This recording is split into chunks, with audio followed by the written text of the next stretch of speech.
Someone actually had.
causing you a twist.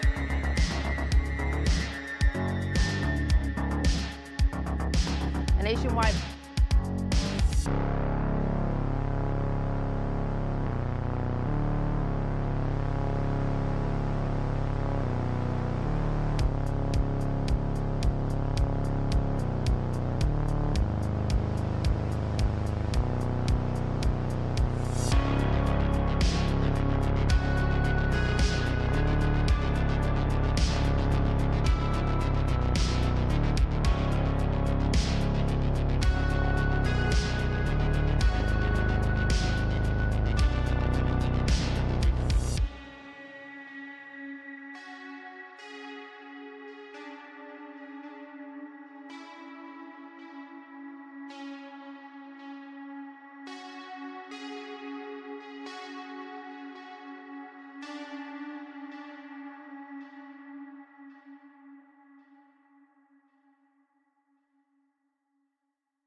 All right. I think I've worked everything out. Whatever. Who cares? Who gives a fuck? Nobody.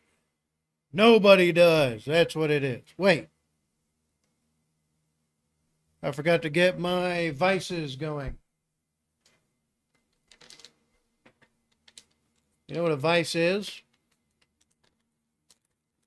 It's a grip. Ha ha ha! No one's going to get that one unless they've actually worked for a living.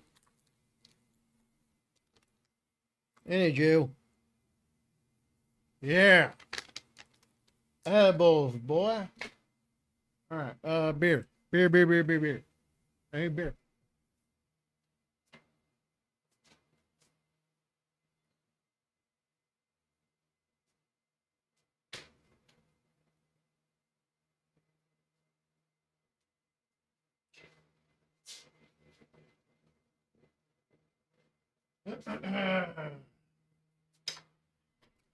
All right.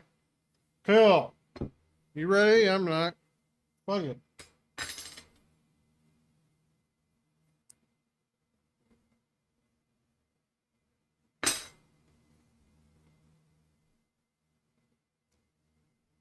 If you can't tell, I'm trying to swallow on stream. Is it working?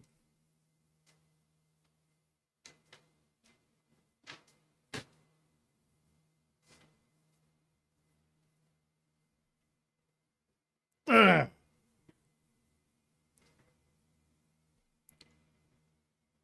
I'm shoving 15,000 milligrams down my throat right now before I have some nice, pleasant Guinness.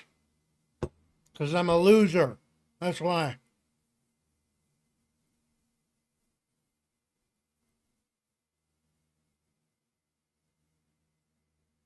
Actually, my head's kind of itchy.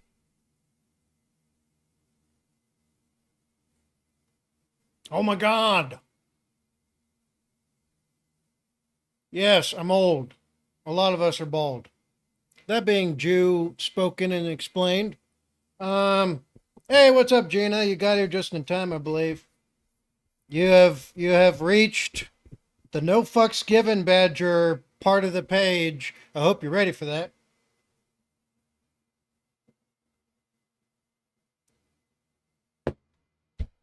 Ah. Yeah, hi Gina. How you doing? Hopefully you're doing good. Hopefully you're doing good. Hopefully you're doing better than me. Because I fucking hate my existence.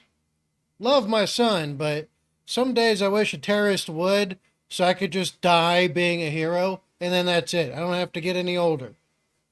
Any Jew, that being said, we got some time to chattel before I watch some dumb shit.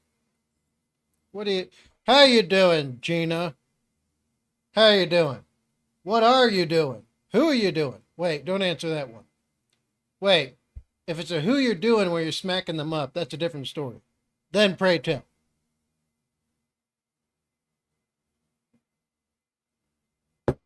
Not like it's any of my fucking business. Guinness is the best? Yes, it is one of the absolute best. One of the absolute best. Partially helped to keep it into production was some of my cousins and when they were in the IRA. My family's been murking people right and left for literal ever.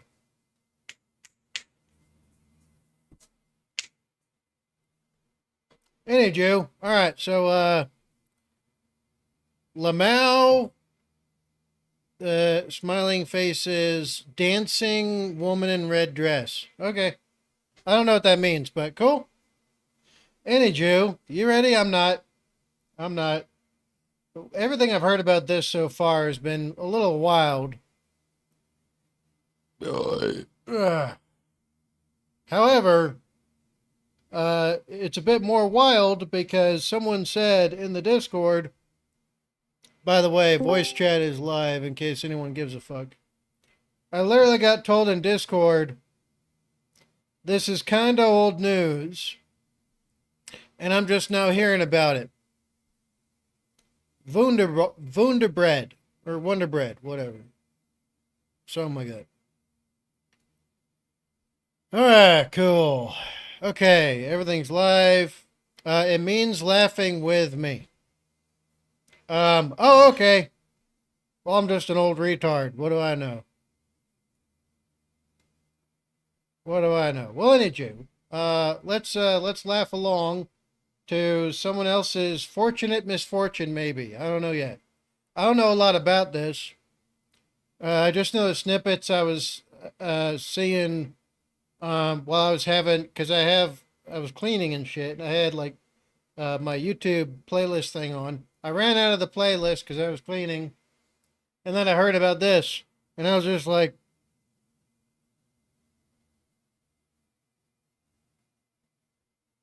so I mean, can't hurt to check it out. It's not like we get a lot of people on the stream anyway.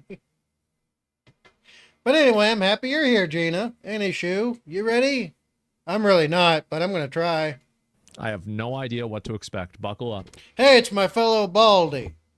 Except it's Asmongold. Let me move my skull out of the way. Okay, there we go. I always stepped on Legos. They hurt. There used to be a joke when I was in the military where what we would do is that we would take Legos and we would, just throw a bunch of them in front of like doors and, entry control points and access control points and all that and security checkpoints and shit. And then we would just never have to fight again because the enemy would run away from stepping on all the Legos. It was a stupid ass, dumbass thing, but it was fun. But yeah, I think that was actually a meme for a while too. It was like the indestructible Lego or something like that. This man spent his life collecting what's now known as the world. Actually, you know what? I'm gonna show this to my son, this bricks and minifigs thing, because he likes Lego. I'm not really a big fan. Probably because I was never allowed to own Legos when I was younger. Or if I did, they got thrown away real fast. Or someone else took them. Or the girls got to take them away from me and play with them. And then I got blamed for getting mad at them for taking the Lego thingies and all that kind of stuff. And then, well, anyway, this was a long time ago. But who gives a fuck? Nobody. But anyway, maybe that's it. Maybe my fucked up traumatic childhood led me to where I am now. Who knows? Largest Lego Star Wars collection ever. Wow. It's estimated to be worth around $200,000. Jesus. And then the entire thing got stolen, and the police are actively working with the thieves to cover the entire thing up. But the craziest part is that the collector doesn't even know that his collection's been stolen. Yeah, the collector's son, Brian, well, he reached out to me because he has no clue how to break this news to his dad. At this point, my father had a health episode. That makes sense. His dad's probably closer to my age than he is to his son's age. Gina, my kids wouldn't pick them all up, so I'd find them by stepping on them. Oh, God help my son when he does not clean up his stuff. Urgh. I may not fear God himself. I love his son, though. His son's great. Jesus is a wonderful man. He's a great dude. Great on every level. I would serve him happily for eternity, and I would go to hell for him instead of him having to go to hell for me. His dad, on the other hand,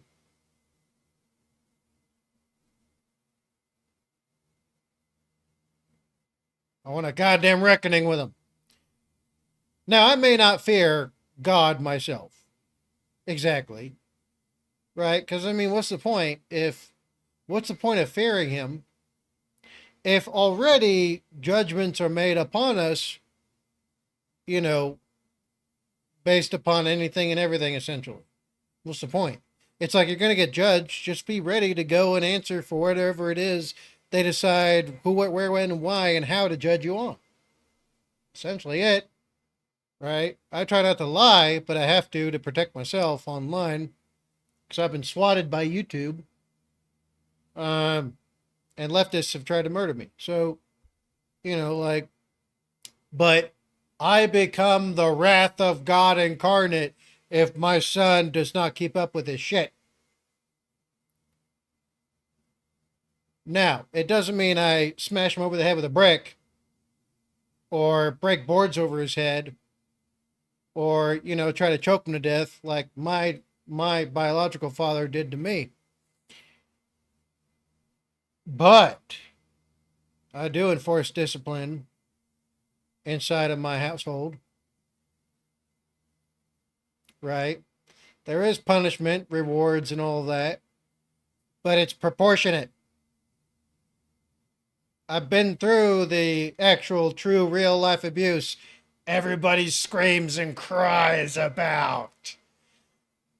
And, well, now I know the difference. Well, anyway, let's keep Jewing our way through, shall we? Gina, lol. Well, I'm happy I'm making someone laugh. We can't bring any stress to him. Speaking of laughing, look at Asmongold's face. He's just like,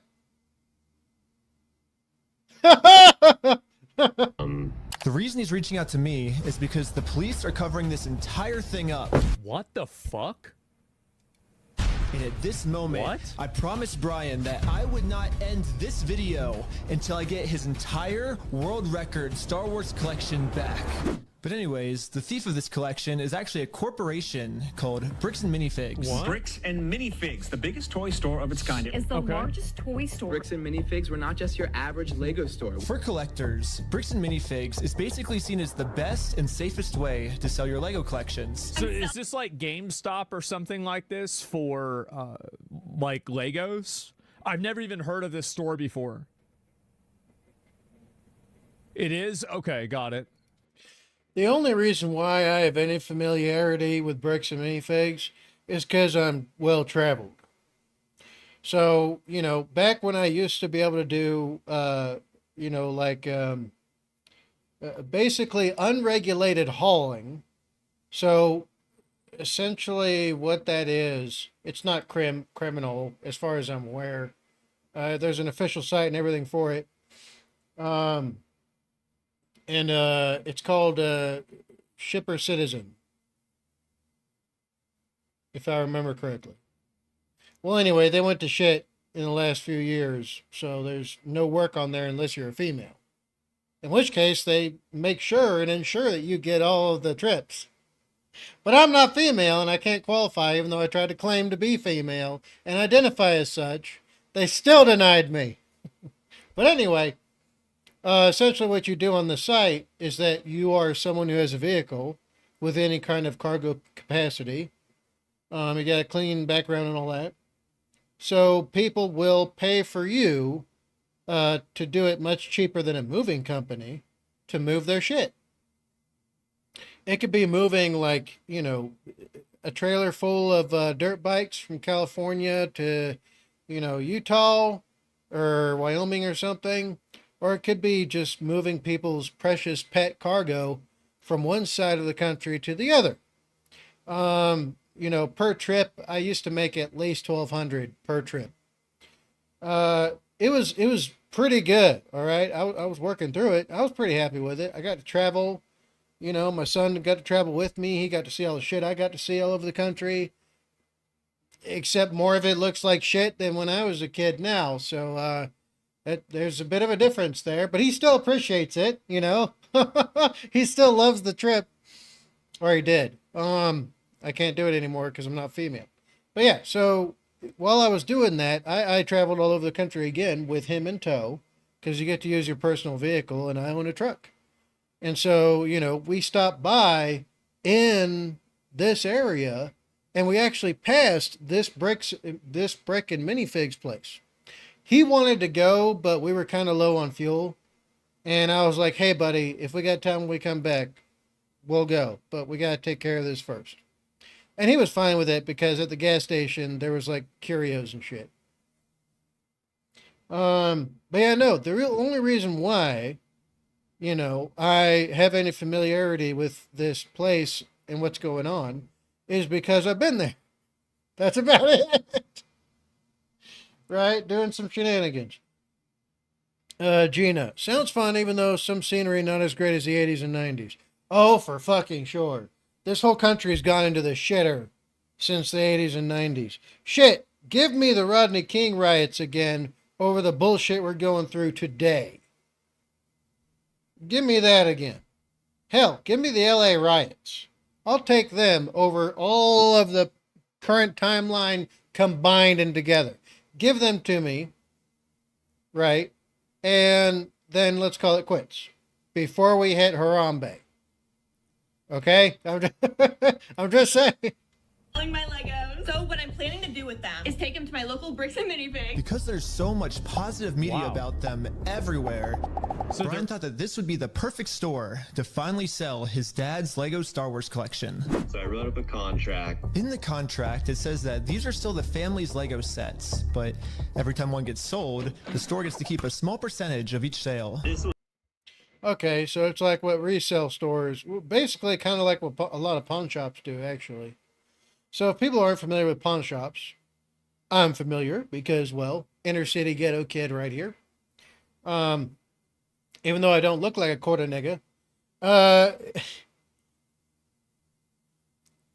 The thing with this business model is like, there's not, as far as I remember, right? And I was a kid when we were doing this shit. What we used to do was that people used to leave shit in their yards. Or what happened in the apartment complexes, right? You're just an inner city ghetto kid. People would leave shit like, just randomly about. And what you do is just scope it out. You learn from the older folks. You learn from the OGs when you're on the street. And they teach you like their tactics and stuff, and you use the same thing. And so, especially for getting away from cops. And the successful ones always got away. The unsuccessful ones kept getting in jail. So like, but anyway, so, essentially what you do is you watch some shit for a while. You take some stock, look around. And then if nobody comes and claims that freaking, little tiny pony bike, that's like, behind the fire escape and all that kind of shit, and it's just sitting there forever. Okay, you just, casually bring it home, clean it up a little bit, take it to the pawn shop. Pawn shop gave you like $5 for it. And then you'd go to local 7-Eleven and you would bargain, with whoever was around the corner right there. And you get like cigarettes, or maybe you get some, some old English or something, and then you would trade that with some adults, right, for more cash or for something else. So, yeah. Or, sometimes you drink it yourself. I was an inner city ghetto kid. Morality and ethics? What is that when you're living like an animal mostly? Okay. Gina, exactly. I watch Pawn Stars. But anyway, so one thing another, people used to do, I don't know if they do it anymore, I haven't been to a pawn shop in a while, is that they used to bring in shit there. And I knew people that did it. They'd bring shit into the pawn shop, and then, and then they would, essentially put it on sale with the pawn shop, and then the pawn shop would get a percentage of the total sale. And so it seems like that's still a thing. Trouble with that, right, is that it's more parties involved than, anybody should really be comfortable with. But then again, I have a feeling from everything I've heard so far that it's not going to be the contract that's the issue, or the consignment or resale, business transaction itself. I have a feeling something else is going to be going on here. Gina, OE, the spiky beer. Oh yeah. Old English, or what was another one? There was Mad Dog as well. Before that was a drink called Williams. And then shoot, Bud Light's been around for frickin' ever. Anyway, let's keep going before I go off on an old man ramble. Inventory. So that store that day was. Pawn shop has been help on solving murder cases. Well, that's interesting. Nothing but my dad's collection. Like, So they Then again, with how much shit passes hands through pawn shops all over the U.S., I bet you if you canvassed them all for like a year straight, and I mean did a full-on like DNA, fingerprinting, and everything, and collected all that data, you'd probably solve like, a shit ton of cold cases probably. just took the entire thing and put it in the store? all the shelves filled. They had to bring in extra shelves and build the whole party room with shelves. But the owner of Holy the franchise, this woman, well, her husband had to actually leave the country due to some work-related reasons. My husband and I were planning on moving out of the country. Yeah. I reached out to corporate to let them know, hey, this is something that's coming up in the next like 4 to 5 months. She told the Bricks and Minifigs head corporation that she was planning on selling the store, so the corporation actually was able to find a buyer to buy it from her. Okay. They let me know that they had somebody who was interested in purchasing a franchise in the area. He was going to be in town and he was going to stop by and just take a look at it. It wasn't until Brandon got there that he informed me that they were terminating my franchise agreement we were getting threats from Brandon and from corporate that if we didn't leave the store immediately, the police were going to be called. I told corporate I wasn't comfortable leaving that night without the inventory. What the I was fuck? also told I was not going to be able to stay there long enough to do that inventory. But we don't just have to take this woman's word for it. She was actually able to save all the security camera footage from that night, proving that So she was left behind in transit of this really big deal, and I guess some of this stuff is getting pocketed inside of the management transition. Is that, am I understanding what the accusation here is? everything she just said is true. All the Okay, yeah, that about tracks with everything I've heard so far. Although, it gets a shit ton worse from what I understand so far. Much worse. It would be bad if this was just a business thing, right? If this was just greedy fingers, you know, greedy corpo fingers. That'd be a different story. A much more powerful and much more insane monster of an eldritch god entity is behind the corporation. Gina, see, people are dumb after murder. They pawn the goods, leave a trail. Idiots. Well, I mean, the thing is, right, is that if you spread out your pawn, essentially, right, and you do it, what you do is that you don't do it firsthand. You do it secondhand. So what you do is you find somebody who's a poor sucker, right, who's like easy to get money from to sell for something, which, you know, when you're an inner city ghetto kid, little criminal, I mean, you learn to find marks real fast. A lot of stupid people. But what you do is that you do it secondhand. So you find someone who you're never going to meet again, will not recognize you easily, and is going to be someone who's in transit or passing or whatever. And you're like, hey, like, you know, you do a sales pitch. You do this to a few hundred people. Guaranteed one of them is going to buy it from you for the amount that you're going to be good with. And then they're in turn going to be the ones that are going to take that shit to the pawn shop with their stuff all over it, not noticing why you carried it in a cloth or whatever, right? Or why you picked up some trash from, like, you know, your local dumpster area where you get all the newspaper from, picked up the objects, and then used them. How I know? Because we did this to an apartment complex where someone got murdered. And us kids, you know, when the cops left, nobody else wanted to be there. And the manager didn't screw with the place. He just left it alone. So a bunch of us got in there. Now, was it a good or bad thing to do? Who's really to say? But we got in there and we found some shit worth getting rid of. But we did it smart, you know. We didn't want to get tied to that shit.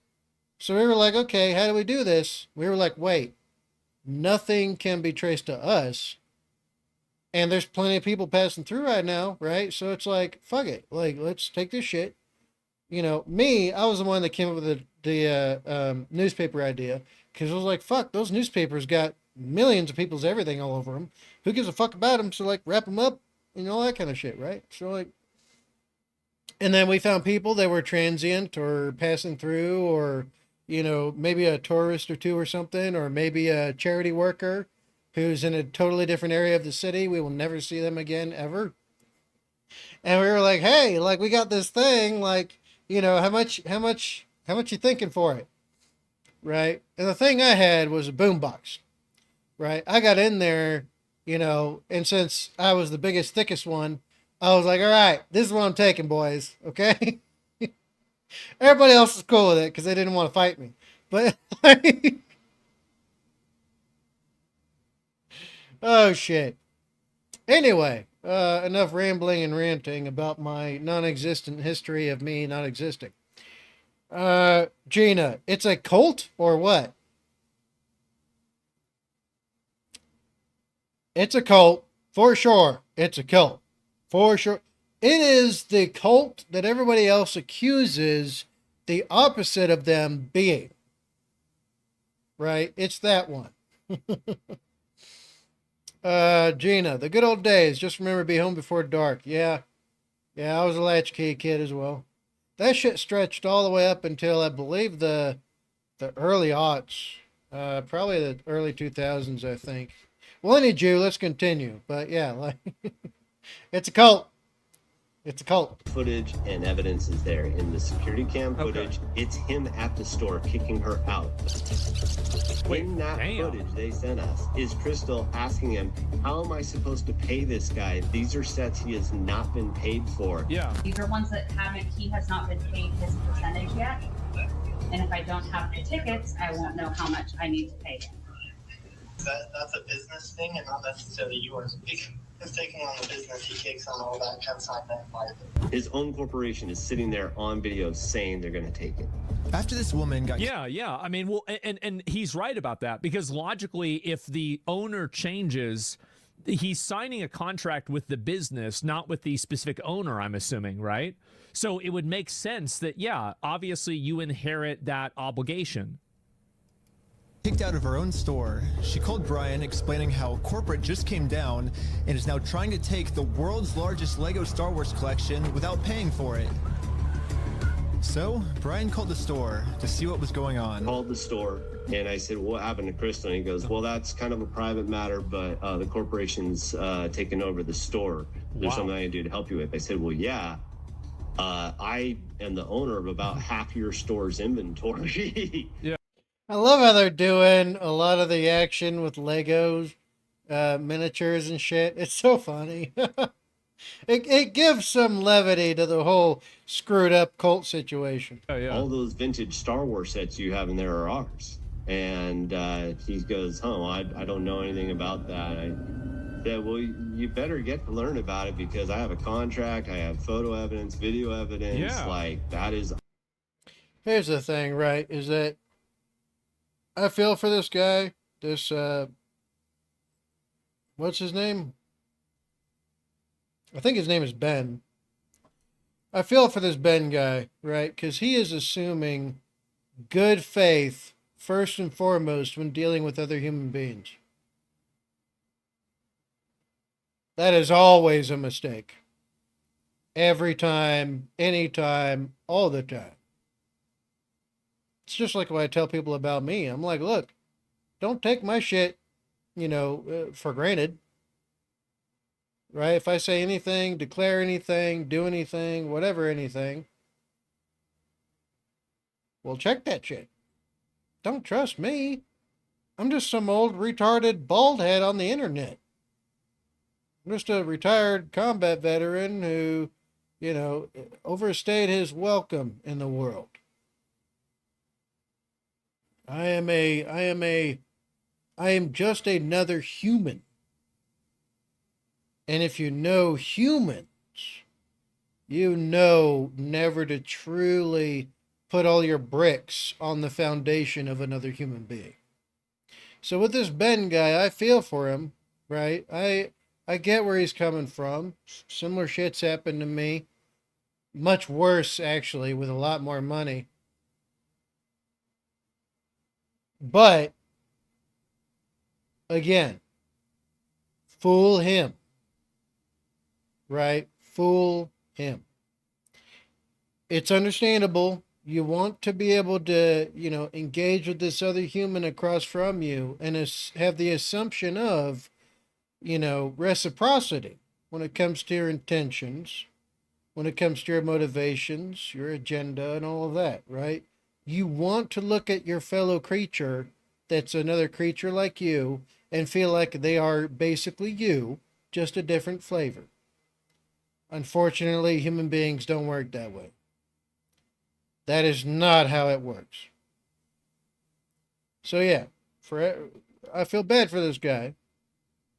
I do feel some empathy and sympathy. However, it stops at the point where he didn't ensure that if they broke on their end of the deal, he had insurance against it. That's just the sad fact of reality. Our collection. I feel like I went down to the store, brought a copy of the contract. We're like, you need to let me in back and let me see the sets that you still have. All you have to do is let me in back. We can go that route or we can go to court. And the guy just looks at me, crosses his arms and goes, let me tell you what's going to happen. if we go to court, we're going to drag this thing out so long, and you're going to end up spending so much more money than your collection is ever worth or what you ever would have gotten out of it, that it ain't worth it, man. So he's trying to strong arm him into doing, oh my God. And here's the thing is that this is a tell right here. This is a tell, because this isn't, you don't get into business and, finance and corporate as a guy being a complete and total retard.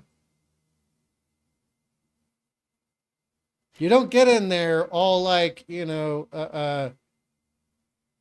all googly eyed, like the freaking pelicans from Finding Nemo. Mine. No. That shit doesn't work out. You can be stupid in other things, sure. You could be kind of retarded in other ways. But nobody speaks with this much confidence unless they know things are gonna go their way. It's the old trope of the smug villain, because they've set up everything in front of you to fail, and they know it. Therefore, they can afford to gloat. They can afford to bask in their accomplishment of getting one over on you. Right? Nobody who has some kind of assurance on their end of stuff would say some shit like this. Nope. Usually what do? It's PR speak. Oh, well, this thing, that thing, this and the other. Corporate beat around the bush talk. We all know it. So yeah, that's a big giant tell right there. It's not too much different when it comes to engaging, with certain types of entities in the world. I'll say that much. I'm pulling from a military experience here. Because a huge amount of the time, there were people that would tell me, like, we can have you if we want you. And then we know they're full of shit right then and there. They try to bluff and they fail. Or they're very unbothered by the idea of being deleted by us, which is a totally different thing. All the rest of them, we did have to question it. Because there are some entities out there that are actually pretty good at what they do. And we know them by name. And we'll know their bottom level rosters. Hell, even their mid-tier roster. And we know that if we want to call their bluff, we better be ready. My experience with this, is limited kind of to right there. It's peripheral, yes, but it's a similar interaction to where I'm engaging with somebody else who's, But yeah, anyway, let's continue. But yeah, I'm not high enough yet, I'm guessing. So if that's the route you want to go, and I go, that's really the route you want to go, rather than just letting me walk in there, and he goes, well. That's... Isn't that on the security camera footage? Evidence and proof do not matter. Evidence and proof do not matter if the authority for which you would try to appeal is already spoken for. People think still to this day, very wrongly, think of the justice system, they think of the legal system as this, kind of, sort of, maybe kind of tiny bit still impartial apparatus of judgment where you can make your case. And then if you plead a good case, you can win because you're the good person. And, you're the one who's there for all the good things. And then you get smacked down in court and you get sent to jail. People forget the justice system, the legal system, it is staffed by people too. What the fuck? Dang. What am I to do at that point? Bricks and Minifigs knows that this family, especially with the father's health, doesn't have the resources to take them to court. And almost mockingly, they've since flooded all of their social media with tons of pictures of Star Wars Legos. At this point, So they're rubbing their face in it even. Holy shit. it seems like they're just rubbing it in this family's So I face was- that yeah. they stole the world's Exactly. largest Lego Star Wars collection in the world, and they got away with it. Gina, crooked justice system. It's not the system itself, right? Except for the fact that there's loopholes in all systems. It is those for whom you have given positions within such systems that are crooked. I'll give you a quick example. If I were to try and take my child custody case to Florida and do it in, I can't remember if it's in Miami-Dade or, shoot, it's one of the two more populous counties. If I were to take my child custody case to Florida, I have a much higher chance, period, just because of the demographics and the state and the type of people living there and the demographical makeup of the people that participate in that justice system there. I would have a higher chance of getting full custody than I do here in El Paso, Texas, where they start with default custody, even with all of the evidence and all of the proof and everything.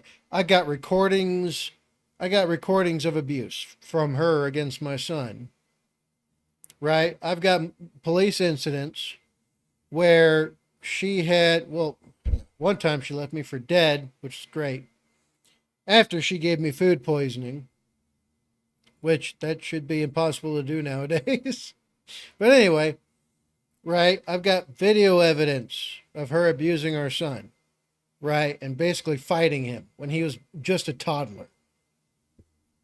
Okay, I've got incident reports from police. On top of that, right, I've also got way more proof and evidence of me being 100% higher on Hawley factors. Hawley factors are the legal standard for measurement, you know, when it comes to judgments of child custody cases in the state of Texas. I score 100% on the Hawley factors when it comes to the morale, health, and welfare of the child, which is my son, versus her, who only meets 40% of them.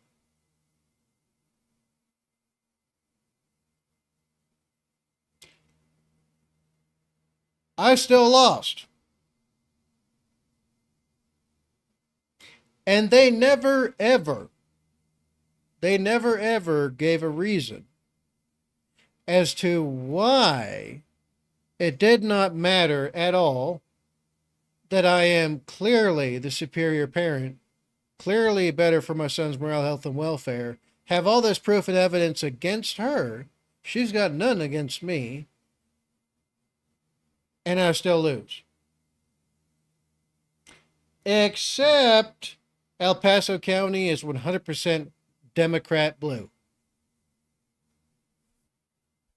100%. So I'm getting, so yeah, like, it's not the system itself. The system would work if your society and culture were homogenous, like we used to be around the 70s, 80s, and even the 90s. Much more homogenous than we are today. So yeah, it's not the system itself, even with its flaws. It is those for whom we have allowed into the system by not ensuring that our purity tests, which is the oaths, right? Which is the demonstrations, you know, of good faith and all of that, right? Like there's If we got rid of our purity tests, that's a big part of it. Right? So, yeah, like Gina, exactly. They take advantage. Yes. Yes, it's people. It's not the system. The system can work fine in the right hands. The system is just the gun to the shooter. It depends on who's holding it. That makes all the difference. Everybody is absolutely baffled. 25 likes. How the hell can... That being said, I need another beer.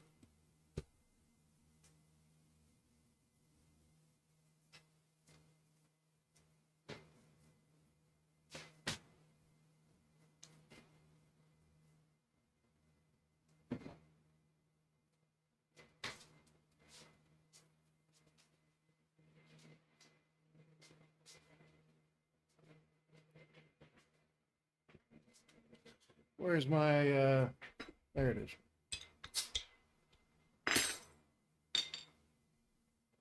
All right. Got more beer. All right, more shit to talk. Let's go. a corporation get away with doing that? Exactly, they can. Yeah. And why are the cops not helping? But luckily for Brian, a YouTuber ended up catching wind of this story and created a team of YouTubers to do whatever they could to get Brian his Legos back. This is the full inventory of all the sets and minifigs. We can figure out how to get this guy his money and his stuff back. But right after they started, they instantly stopped working on this case. So I called one of them to find out why. So they were threatening legal action against us. You know, Bricks and Minifigs, which is a pretty big company who probably has way more resources than we can, you know, really put up a fight against. Bricks and Minifigs knows that they So they DMCA'd it or they shut it down? Just bully anyone that tries to expose them with frivolous lawsuits.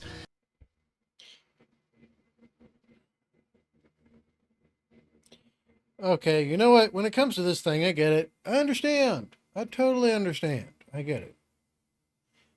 The big giant, you know, dude who's like 7 foot and he's swinging around a big club, he's kind of scary. I get it.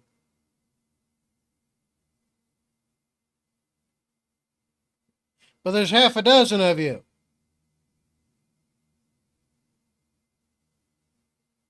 This is where leveraging numbers can actually work in handy, because then you can delegate different things, mind crunch, right? You know, do hot washes after each engagement, and then you can figure out your avenues of approach when it comes to tackling this. It used to be great, you know, gathering together a bunch of minds could net a much better outcome.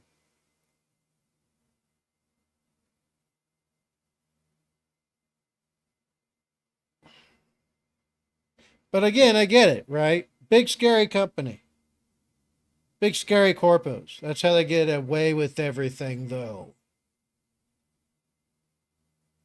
I'm sure someone somewhere has heard the story of the, like, you know, 100 bikers that got into a deadly fight, and, like, you know, 1/4 of them all got killed in the fight. Everybody refused to testify. Everybody refused to say shit. Everybody denied everything. Nobody turned on nobody else for any reason whatsoever. And guess what? All of them got let go.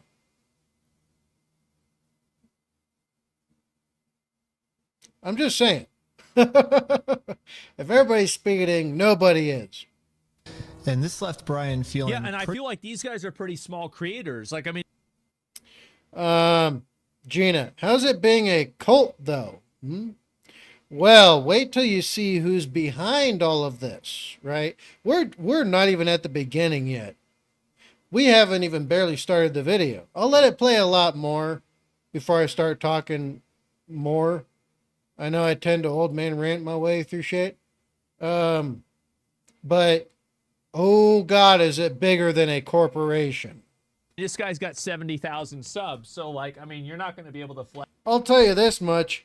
The organization behind all of this has enough wealth to buy at least, and I mean at least half the active duty military's equipment roster. Up against, this big company. Pretty hopeless. It eats me alive. I had terrible anxiety attacks over it, got put on medication, and I just kind of was like, okay, I just have to let these freaking things go right now. Because it didn't seem like I have any path to go. Well, it's obvious what's happening, right? I mean, his dad is this guy's old, right? He's like probably in his 40s. And so he's married, everything. So like he's having to deal with his dad's deteriorating health. They're selling his collection probably to pay for his out. Like, I mean, this is awful. I mean, how can anything be worse than this? He ain't old. He's old enough for his dad to probably be at an elder age that you are going to have to be taking care of your dad. If you're above 30, you're old. That's it. That's all. It's done. That's just how it works. Physically, after 30, you're old. That's the thing. All right. Now, can it be kind of negotiated? I mean, sure. If you're real fit, physically healthy, and vigorous, sure, you can fight it. But you're just denying and delaying the inevitable. You are old. Not because, right? Not just because of your physical shape, your health, and none of that, but just years. Human beings, we're born to degrade, essentially. Our peak is during our best fighting and child rearing years. We never get it back. That's just how it works. So yes, 40 is old. Like when you're 40, well, like here's the thing, right? When you're 40, your parents are probably like 70 or 80. That's old. Well, I guess now it's time for me to get involved. So immediately I went to my car, picked up some friends, and started driving 16 hours to this bricks and minifigs store. And I will do literally whatever it takes. Who is this guy? Even if I have to take down the entire police force, I will stop at nothing until this family gets their entire Lego Star Wars collection back. And now 16 hours later, we're finally pulling up to the bricks and minifigs store. So I started a pair of spy camera glasses. That's what I'm gonna use to film this. And honestly, I kind of just want to hear bricks and minifigs side of the story. Hi, how's it going? Pretty good. How about yourself? It's pretty good. So basically my friend said that, Now remember, people, this is literally the bottom that we're starting at. All right, now I've seen a little bit of this from clips and stuff like that. So I know a little bit of what to expect, but this is literally just at the bottom level. Even what comes afterwards is still at the bottom level. you guys have some of his Legos, I think, and he So told just me be to ready come for here that. and see if I could pick them up. Who's your friend? I think they're Brian's Legos. It's like a big Star Wars collection set, I think. Uh-oh. You could go ahead and leave now. Really? So you could go ahead and leave now, or I will call the police for harassment. Well, I'm not harassing you. No, you are. Hi. You want to watch the cameras? I'm being harassed. Watch the cameras. I am being harassed. You need to leave. Literally, all I did was just bring up that my friend has some Legos in their store, and the manager started freaking out on me. So here's the thing, right, is that she's trying to speak code, but they don't have something set up in advance for situations like this because they never expected it. So she's trying to speak in code. Whoever was on the other end of that line failed her. Because she was trying to tell them, I'm being harassed, watch the cameras, as in, hey, record this. I'm trying to tell you, record this and make sure we get it so that we can get these guys for harassment. Right? Trying to do, I don't know what they call it anymore, but trumped up charges.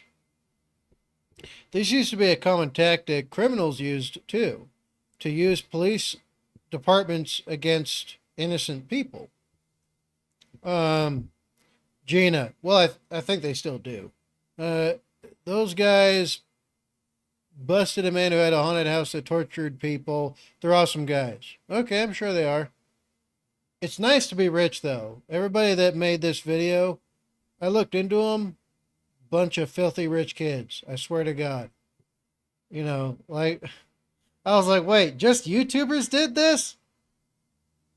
And then I looked into the Reckless Ben kid.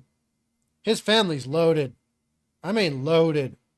Hell, he also is loaded. He got lucky with his business he made. But anyway, hint, hint, help, right? Exactly. Now, here's how people used to use police and law enforcement against victims from my experience. Right? It's the criminal that cried, you know, wolf, essentially, kind of in a way.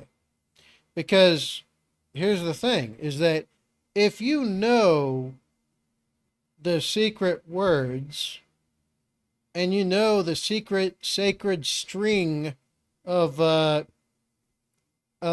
you know, phrases and such to put together in order to elicit a stronger response for law enforcement on your behalf versus whoever else is in the other side of things, then you're going to win. Right? If you let's say you I'm going to try to pick something real simple. Let's say you were trying to get into somebody's car. Let's say you're trying to do a carjack, Grand Theft Auto. And you're trying to, you know, jigger that lock. You know, you're trying to figure out the right set, you know, combo of things in your pocket to get into that locking mechanism, right? And the owner catches you. Right? The owner catches you. They put hands on you. They're like, "Rah!" Right? Defending their property. And then putting the right, left, you know, front and center upon you. Okay? Even when the cops get there, you can still stick around. Got to give your witness testimony, right? Right? And by the time the police get there, you don't have shit in your pocket. Of course you don't. But you are bleeding from the nose. You're bleeding from the mouth and lip a little bit. Right? You got bruises and stuff. You didn't fight back because you knew doing that would be bad. Right? Cops show up. Okay? And you're the criminal. But you're the one on the sidewalk.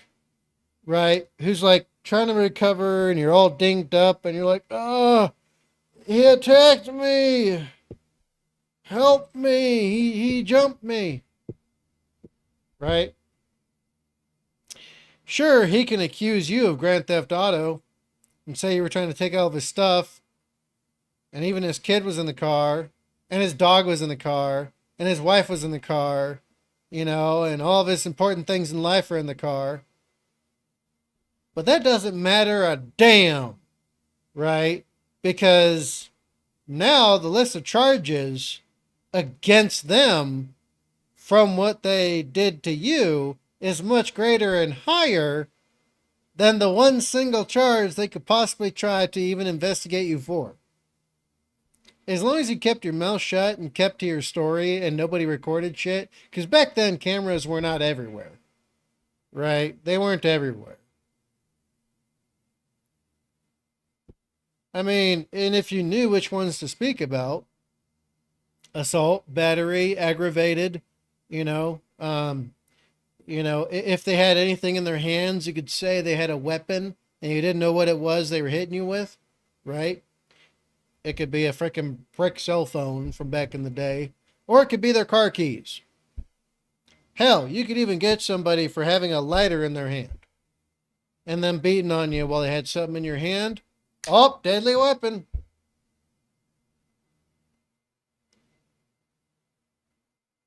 Suddenly, you can twist, right, the justice that was meant for you all the way back around on the victim. So yeah, and that's just simple, like petty level shit. And I mean petty level. We haven't even gotten into the next level yet. But that's how that stuff goes down. So yeah, Gina, laughing, googly eyes. It can get real twisted. Oh, for sure. People forget that, because they try to think in their own minds of themselves being good people, which a good person only exists if they're doing good things. You're not a good person if you're just being passive and doing jack or shit. Neutrality is not morally or ethically good. It's actually banal evil. So is pacifism, and so is sedentary existence. Anyway. But yeah, the thing is that people think, like, obviously justice will be on my side because I'm the good person. Not thinking about their own moments, I guarantee everybody has, where they think the darkest, deepest thoughts ever, and then they just dismiss them. Because they don't want to think of themselves that way, and they don't want to give any chance to someone else ever thinking of them in that way. Because appearances are everything, right? So, when it comes to this, if people are not automatically assuming negative and ill intention, malevolence, and malignance from others, as would be sourced from their own selves, then they're not even going to think of that being a possibility. And quite often, they never do. What's the common trope about the uninitiated? Oh, I was just minding my own business.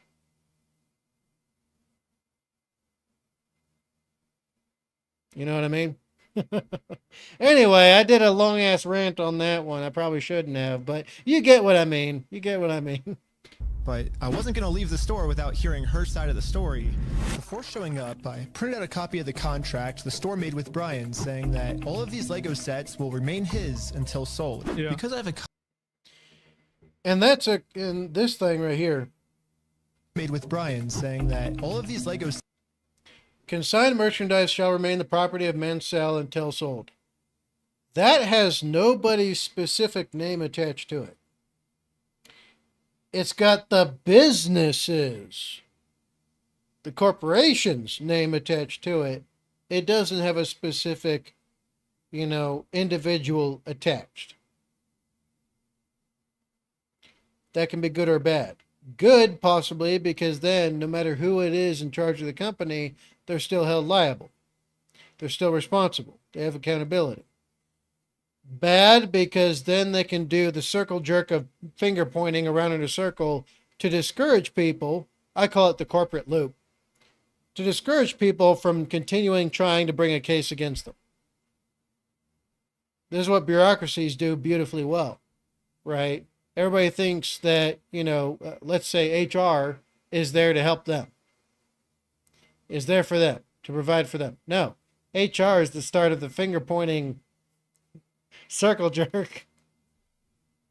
Right? Where it's like complaints will get circulated for eternity. Oh, it's being handled. Check back in 6 months when you're no longer here. It's that kind of shit. Sets will remain his until sold. Yeah. Because I have a contract, legal reason to be here. Legally, this does not count as harassment. Instead, it's not. I think actually he's wrong on this. I think the police can remove him because he's not legally representing the guy. But, again, I'm not a lawyer. I'm not the police. I have no idea. And this situation is such a it's very obvious that, he's in the right morally, even though very clearly maybe this is, technically illegal. What they're doing is, a million times worse, right? The manager should be checking the store's inventory to see if these sets are still in their store. Well, so here's still all of the Lego sets you guys still have. I don't have anything to do with that, and I don't want that. Now she has basically surrendered into reactionary defense mode. Right? So now, since she didn't get the immediate assistance, from cameras that she wanted, right? Which was to make it a bigger deal, give her some backup, and then get the cops involved to remove this, nuisance, to ensure this nuisance goes away. That delay cost them a bit, it seems like. But now she's just in the mode where now she's purely defensive. She's purely defensive, and she's serving two interests at once. The interests of herself are first, right? So of course, trying to get this pest, this bug, this fly out of her face, right? Trying to get this thing she doesn't want to deal with, even though it's part of her job, to go away. The other part is she's already started the finger pointing game of the circle jerk at the bottom level of the company, where she's like, nope, this has got nothing to do with me. I just work here. I'm just doing what I'm told. I'm the Nazi prison camp guard saying I'm just doing my job. I'm just doing my job. I'm just following orders. What's that saying from Kingdom of Heaven? You cannot go before God and say, virtue was not convenient at the time, or that I was ordered thus. This will not suffice. So yeah, it's that kind of thing going on. You can go ahead and leave, and I'm going to ask you one more time. This is the last time. I do not want that. You're not handing me anything. I tried for a long time just to get her to look at this contract, but finally she gave me an answer of why she can't help me. Thankfully, I'm pretty sure he's smart enough to have copies. Gina, I'm confused why she switched positions. Why she switched positions?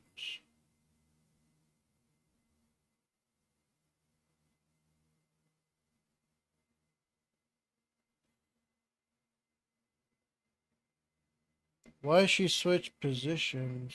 No. She's not the original. She's the one when corporate came in, and took over and took the store. She's not the original there, if that's what you're talking about. Gina, why she went on defense? Well, she went on defense, right? Because she's in on it. Well, that's why. Okay. And this isn't something usually that would be part of customer service exactly. At least from my remembrance of doing customer service. Because I've done that before. I've worked a lot of different types of jobs in my time, especially as a younger man. But yeah, so the defense part is, like I said, twofold. First, for her, right, to make sure that the blame is not, she's not the one under the microscope in case anything happens. She's just about to be a rat leaving a sinking ship if something does truly happen. And on the other hand, for her job, because she is in on it. So think of it this way. She got handed a whole store. She didn't come in for an interview, as far as everything I've seen. She didn't come in to, get the job. She didn't bother, any of that stuff. None of that stuff seemed to have happened. What seemed to have happened is that the original franchise managers / owners, kind of, sort of,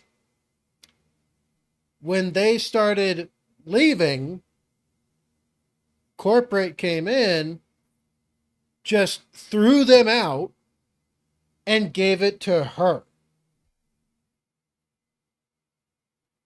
So yes, even though it's at a much lower level, she is in on the heist. She is in on the operation. Otherwise, she would not have had that response when he brought up just the mention of Brian's Legos.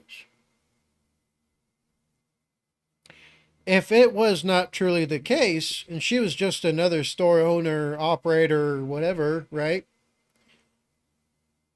Well, then she'd be like, well, let's check this out, actually. I haven't heard anything of this, but we can look into it if you like, right? Because that would be the customer service thing to do, right? He didn't come in being all belligerent and like trying to do nothing evil or bad or be annoying or a rat, right? Not as Asmongold calls them, a Nevron, or, you know, as I call them sometimes, like, you know, because I'm a quarter nigga, you know, like nothing like that's happening. He comes in, asks a question, asks for this thing to initiate contact, see what's up. Her response, if she wasn't in on it, would most likely have been, oh, okay, let's check out this claim you have and see if there's any merit to it. So, okay, sir, can you wait over there while I try to find, because you would have to start it from your level. You don't immediately go to corporate. You don't immediately go to the regional manager. You don't escalate things instantly like that unless there's something else going on. The fact she responded so negatively to a name should tell you everything. Be getting a hold of corporate. Basically, what the manager's saying is that if someone... She said you need to get a hold of corporate. She immediately started doing the finger pointing. Some shit doesn't change is what it looks like. Well, anyway, let's continue. Did steal the Legos, it wasn't her, it was corporate. But little does the manager know, I already did this. Yep, I literally went to the corporate Bricks and Minifigs headquarters. Oh no. And this was corporate side of the story. You have to talk to the store owner. Yeah, like they're all locally. Right. Okay. So yeah, go talk to the store owner. Store owner says you have to talk to corporate.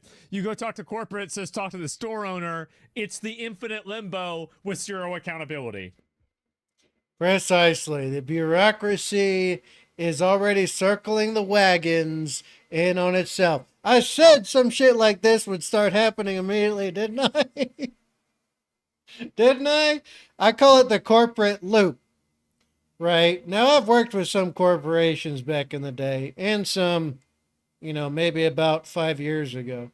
And this is a consistent thing. You know, from HR, all the do nothing jobs, the email forwarding bullshit jobs they give, you know, Western females just to give them work so that they get that DEI investor money, right? Freaking HR protecting the company and screwing over employees and nobody truly questioning it because that's just how things happened. And, you know, the bureaucracy always circles the wagons around itself. Here's the thing. If you got rid of the bureaucracy,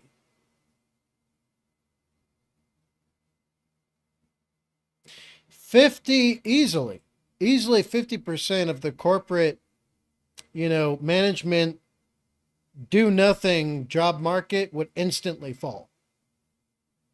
And I'm talking free fall. Like it would go into the dump. And suddenly the homeless population would rise by something like, I want to say a good 30%. Because a lot of these jobs within like HR and management, middle management, lower management, right? These advisory and bureaucratic spots, the vast majority of them are literal bullshit. How do I know? Because I've worked with these people. That's how I know. The perfect example is X, or formerly known as Twitter. Elon took over. He literally walked into the office with, I'm pretty sure it was a sink. He walked into the office with a sink. He let go something like 90% of the employees there. Suddenly, X/Twitter, suddenly X/Twitter became better overnight? Huh, interesting. Now, he has a lot of work to do still. But, again, like, this is very indicative of that and is related to this very strongly so. We have created too much do-nothing jobs just for people to have something so someone else gets paid for it. Of course. We own and operate it. We can't do anything with it here. Their decisions are their decisions. For sure. So when they say go to corporate, how do we respond next time? I have no idea. You have to take it up with them. It's your thing with them. That doesn't involve us. So I showed the man The corporate loop. Oh, it doesn't involve us, even though this is a company that's under our, direct management. Still, it doesn't involve us.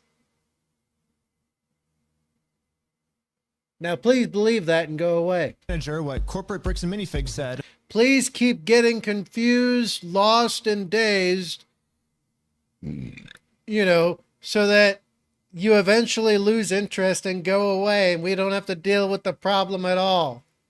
And we still get paid for it. I don't even think that's true. Gina, laughing. I don't know which one that is. Gina, okay, so the purpose is product laundering. Well, if you're talking about this specific case, no, there's something else going on here, and it'll make more sense when we get to the end of it. Because otherwise, when you look at the face of this, none of it makes sense legally or corporate, right? It doesn't make any sense, period. But you'll see that as we continue on. Sorry, I'm breaking it up too much, so yeah. But no, in some other cases, it is product laundering. Like, I'm sure you've heard of people who are like, oh, my job is like, I do, what's it called? I'm trying to think of one that's pretty well known. Administrative assistant. Administrative assistant. Let's go with that. Quite often it's a female, right? A female, it's like an HR administrative assistant or something like that, right? The thing is that for a couple of decades now, the exact same job that these administrative assistants are doing has already been automated for decades now.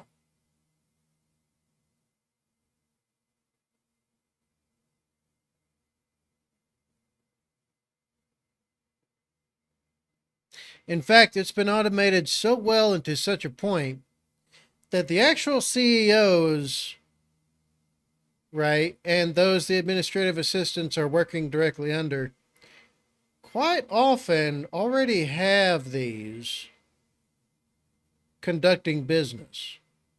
And the only thing that needs to be done is supervision of the automation process and system.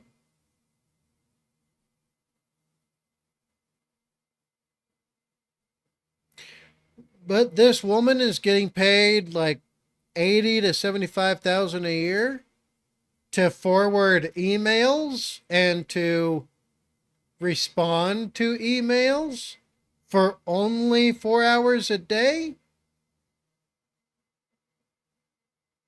You can't tell me there's only mail, coming in and out for only 4 hours a day.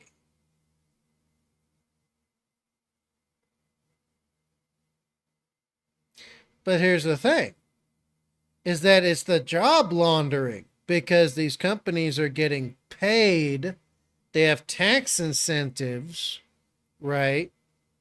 So they get investor money from big investment firms, like business investment firms. For every position they fill that is on a roster for woke checklist, right? Female, person of color, gay, LGBTQ, trans, whatever, right? More often than not female, because there's not that much of the alphabet people. If you're able to give a bunch of these women a job, right, and you pay them like mid-tier, you get investment of 3 times as much per employee hired that falls under that investment checklist. 3 times. So if you hire them for $75K, well, what's $75K times 3? That's money to the company. They don't have to pay the employee. So all these fake jobs are being made just to cater to that. And then on top of the other side of things is that when it comes to hiring women, you get tax incentives. So in some cases, you can get 50% off tax related to that specific job opening you've given to somebody who you're getting DEI investment money for, where you get taxes from the state for hiring them because they're female. Oh yeah, and it's illegal. It's illegal basically to have a company that does not hire women. You can be sued. You can have the DOJ coming after you. You lose tax breaks, right? It's a big headache. And on top of all of that, right? On top of all of that, people will literally attack your business. You know, if you don't hire the demographics they desire.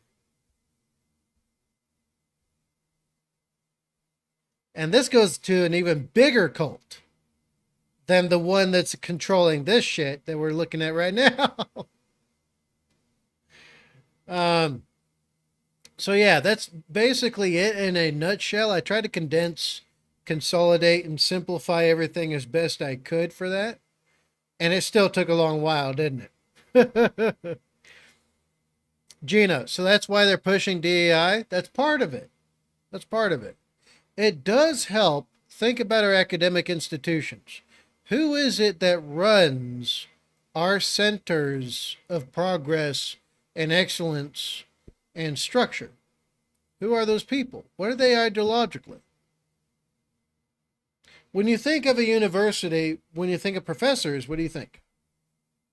You think of like a lefty, right? A liberal, you know? Just an old school, fight the Vietnam War, you know, freedom, equality, and, you know, all of that for all, right? Liberty-minded people. They want everyone just to be happy and fun and be left alone, right? You know, we just want free love. It's just free love. What's wrong with love? What's wrong with that? I mean, everybody loves love, don't you? Democrats. Yeah, basically, right? When you think of the Department of Education, Democrats. When you think of our higher institutions, ruled by Democrats. When you think of our STEM fields, they're all ruled, operated, and staffed by Democrats. So when everybody has been funneled through an unknowingly and unwittingly created propaganda and indoctrination filter that is these different institutions, right? When they come out the other side, is it so hard to step one extra foot left when you've already stepped 5 feet? What's one extra foot?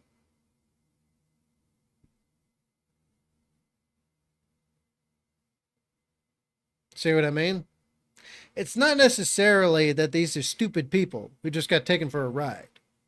It's that they have been, you know, it's like sending a smaller thing to, you know what? Eggs, okay? Eggs. It's like taking an egg that was freshly hatched, sending it to the hatchery, and when it's big and grown, you know, it's a different creature than what it is that you sent there.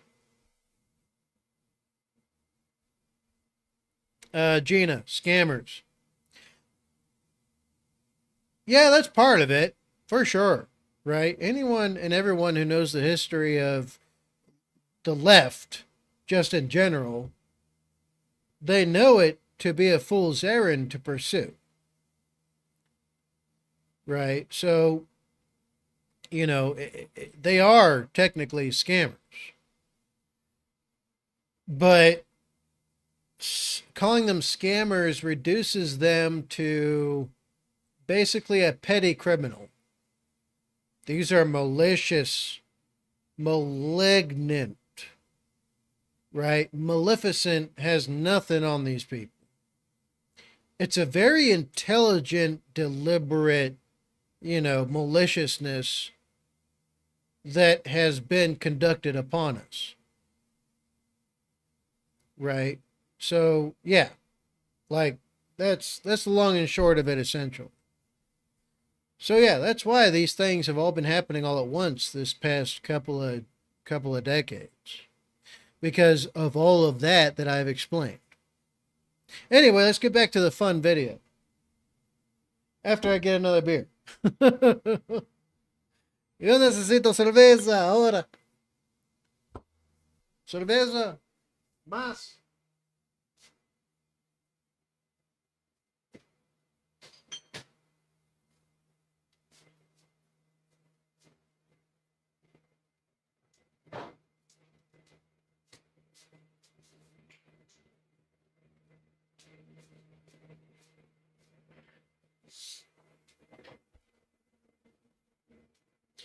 Andrina, thievery and use useful idiots. Yeah, that's a good part of it.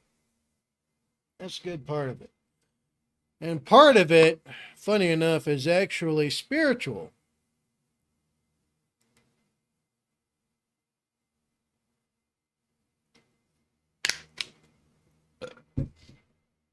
So yeah, but anyway, let's get back to the video. True, by the way, because if you're taking on a consignment of a of like a, what do you call it, of a contract, and then the contract is owned and made with bricks and minifigs, then they would be accountable for it. Like a franchise, I think that they're still accountable. It's limited. Like, I don't, you know what? Actually, the truth is, I really don't know the answer to that. It seems like they would be accountable for it, but I'm not a lawyer, so I don't know. Corporate tells me this, I'm supposed to come back to the store, right? Mm-hmm. And so it kind of seems like you're going against what corporate's saying. That's fine. Oh, well, this is what corporate told us. I am happy that's what corporate told you. For the last time, I'm asking you to leave the store.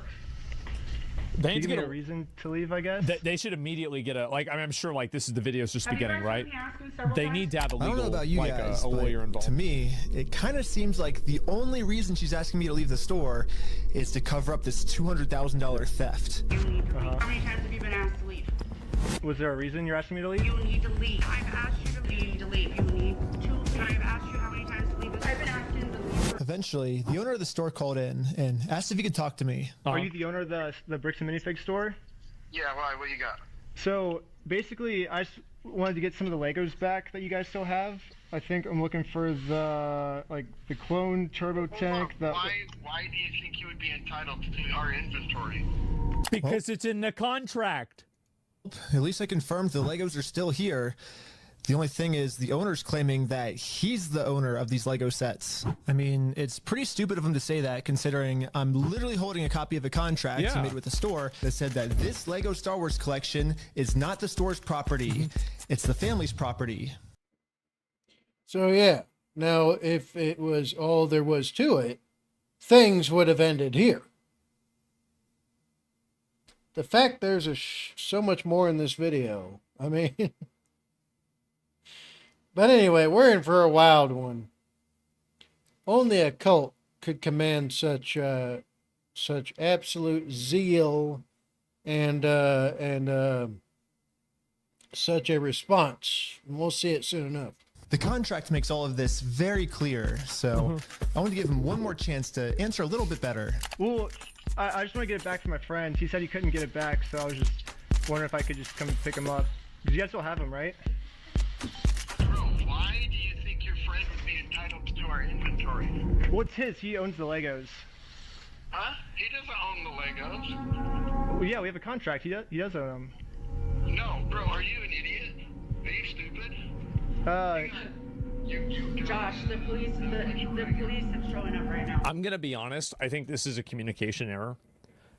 I think he didn't. I don't think that, like, it's very hard for me to understand what's happening because, like, obviously, like, I just watch it. Okay. No, absolutely not. There's too much already that just smells. I mean, it stinks and reeks to high heaven. It's like a cow, just dropped a pie next to your foot, and you're still smelling the expulsion of it from the cow's ass. That's how this is smelling right now, and it smells all the way up and down, right? Because they have to be, if this was just negligence, okay, well then let's go through that logical working. If this was simply negligence, right, then he could read back the contract to them and they would honor their contract. At the very bottom barrel expectations, right? Or at the very least, they would immediately take the contract to court. Gina. Yeah, pretty much. So, here's the sniff test for this. Already she, who was just handed this whole store, handed to her. Why her? That's a question that should be asked. Also, her reactions to a name. Okay, and this helps you with seeking out people as well. This leads back to my experience a little bit. Because if I'm looking for somebody, if I'm out and about, and I'm looking for someone, what's one of the things you do? Well, he's already done that. Find out their area or place, or find a physical location where all of their movements are going to be centralized in some way. Everybody has this. And there's natural lines of drift and all of that. And when you're doing some kind of basic level human tracking, Gina, I thought she was the owner, not the guy on the phone. Oh, no. She can still be the owner, but corporate are the ones that own her, essentially. That's simplifying it greatly, but that's essentially how it works. Right? Even if you own the franchise, corporate can still take the store. And then you can just fight them in court and lose because they're bigger than you. Anyway. So yeah, never take someone being the owner of a site the same as corporate. It will never be the same. But that being said, right, he's already done the first thing I was mentioning, which is find a centralized location where their natural lines of drift always take them. Their patterns of behavior and such bring them this direction all the time. So he's done that. Right? And if I'm looking for somebody, next thing I do, name recognition. Right? You just randomly ask. Right? So if I go into a village, and we're looking for a specific somebody, we'll have our interpreter, lay it out for them like, hey, where's this person? Have you seen this person? When was the last time you saw them? Simple questions, right? Now, you're not so much trying to get them to say something because that's a bottom level expectation. That's the lowest on the ladder of things. It's if they react to the name. And everybody does. Even the people you think are the most stoic people on planet Earth, you give a name, you feed them a name, and they're going to give you something. And if you observe them for a long enough amount of time, you're going to figure out real quick how that reaction manifests. And so name recognition is a big thing, right? Some names, they spark no interest. It's like, who is that? Other names is like, who is that? You know what I mean?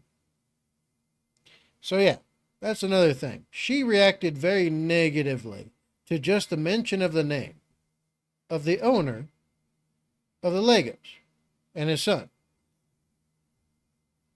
So that's another thing. A greater one is the corporate loop. It's real strong with this one. The corporate loop is the finger pointing in every direction except their own. Nobody's taking accountability, and even those at the top are saying, actually, no, it's those at the bottom. It's a freaking rubber ball. I don't know if people have those anymore still, but it's rubber balls where you just bounce it on the floor.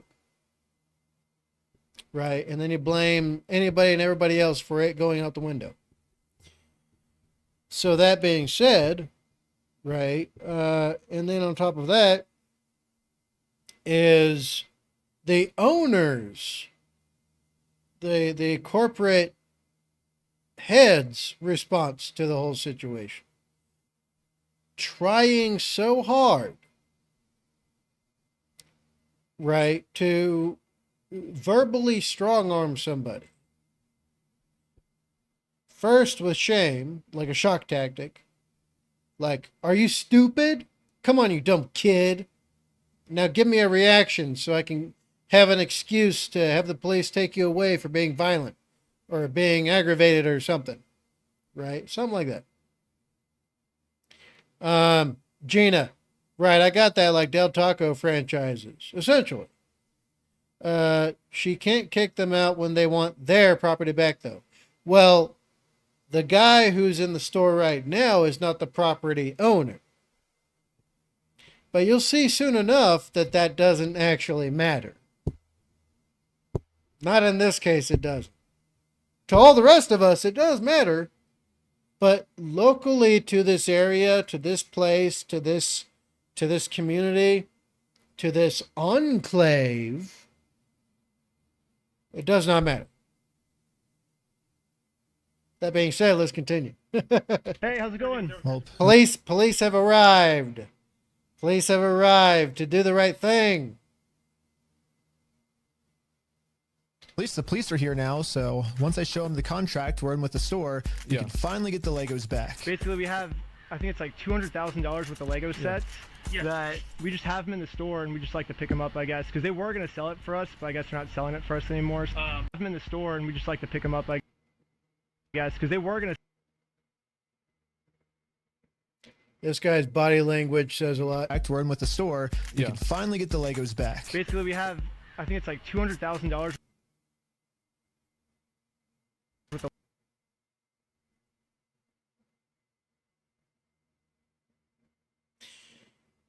This guy is already set. Does this guy look the least bit amount interested, quizzical, or, you know, invested right now in the testimony of the individual in front of them? Do they look like that? I'll give people a minute. I'll give people a second.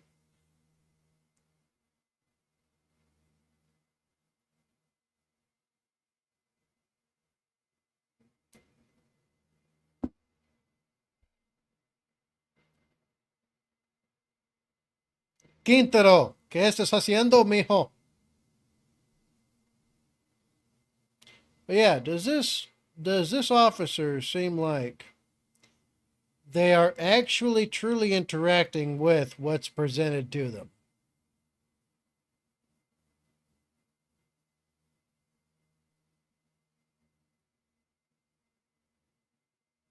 Even a dog that ain't hungry will engage with food.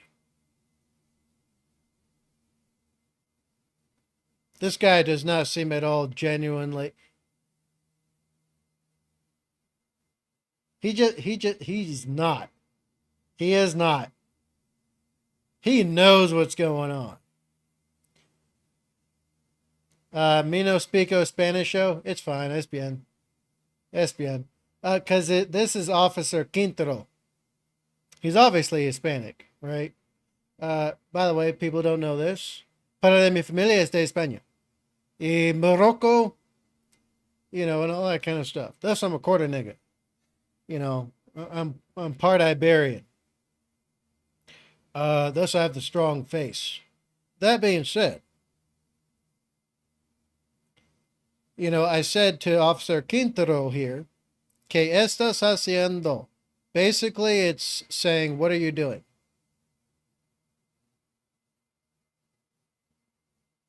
But yeah. Now, does this officer look like... Do they look like, when you're looking at their face, do they look like they're actually trying to have anything to do with what's in front of them?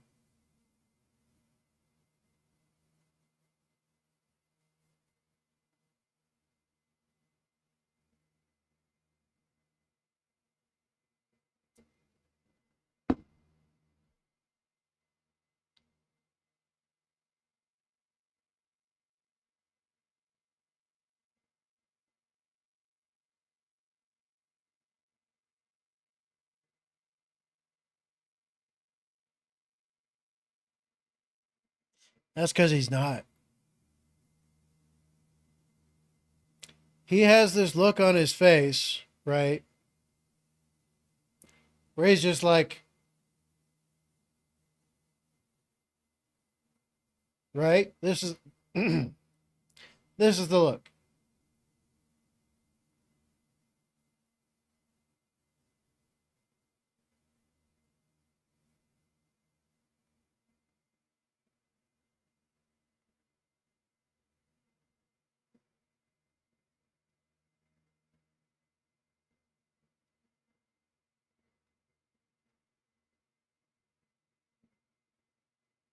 This dude looks like a freaking toddler caught by his parents trying to sneak ice cream, and now he has to listen to his mother give him a 30-minute explanation about being a bad kid.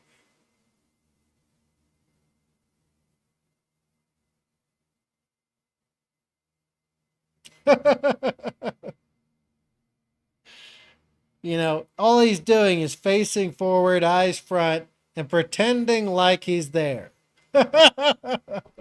That's all he's doing. That's all he's doing. Gina, hard to read a cop? Oh, come on. It's not like a cop is anything different from you or me.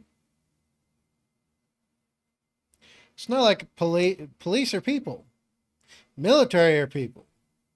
I got an infamous saying that pisses off a lot of people who think there's something special.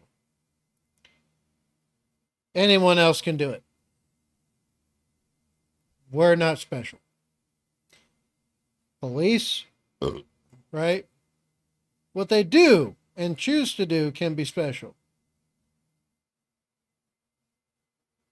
But the only difference between them and us is a decision. Hell, my circle of the world, my little tiny community, there's still millions in it. Millions. There's millions that have jumped out of airplanes at every altitude. There's millions that have done hey-ho and halo. There's millions that have done waterborne training and scuba training. There's millions that have done survival, evasion, and escape training. Survival, evasion, you know, and all that. Like, there's millions that have done our shit. We're not special. What we're doing and what we may or can and try to do is special. But any other human being that makes the decision can be put right in our spot. That's just the facts of reality. And I piss off the vast majority of people, even in the military, for me saying that. Even, you know, even the greats people think of, like Delta Force, SAS, SBS, you know, all of them. The SEALs, right? Even all of them. there actually has been so many. So yeah, when it comes to people, they are people first. Police are no exception. Right? If I can decide one day, right, that this guy wearing his uniform with his fancy badge and all that deserves, right, to just not be, the fact I could do that to them says everything. They're not above question. They're not above reproach. They're not above anything, period. They're you or me if we decided to do that. That's basically how it works. Gina, true, yes. And too many people are ego-driven, so it's hard for them to accept that. Just like little Timmy, who wrote his fake book. Frickin' rucksack full of grenades. What a retard. Anyway. But yeah, so this officer, quite obviously, he's not invested in doing anything else but collecting his paycheck. Which, why you would be stupid enough to be a police officer to just collect a paycheck, neither here nor there. But anyway, let's continue. But yeah, this cop's not here. He's already set on everything that's going to happen. He is predetermined. He is just waiting for the sounds to stop so he can say what he's going to do. That's what it seems like here. That's what he seems like to me. Lego sets that we just have them in the store and we just like to pick them up, I guess, because they were going to sell it for us, but I guess they're not selling it for us anymore. But does it sound like they want you here, right? So they have our sets though, yeah. I understand that. But right here, the factor is that they don't want you. They're a private owned store and they don't want you on the front. Okay. But I don't want them to keep the Lego sets though. Okay. So yeah. The police officer literally didn't care at all that the store just stole $200,000 worth of Legos. Yeah. For some reason, he made it seem like... I mean, like, then why can't you just go get the Legos then? Like I was the bad guy. So you are trespass from here. So okay. Trespass for life. So if you come back... Oh, for life? Yeah. If you come back, you could be arrested. Okay? Oh, wow. So how do I get the Legos back then if I can't go in the store? Okay, we talked about that. Do you understand the trespass portion? If you come back, you will be arrested. Okay. So he's literally just trying to strong arm him, intimidate him to go away. He doesn't want to actually do his job.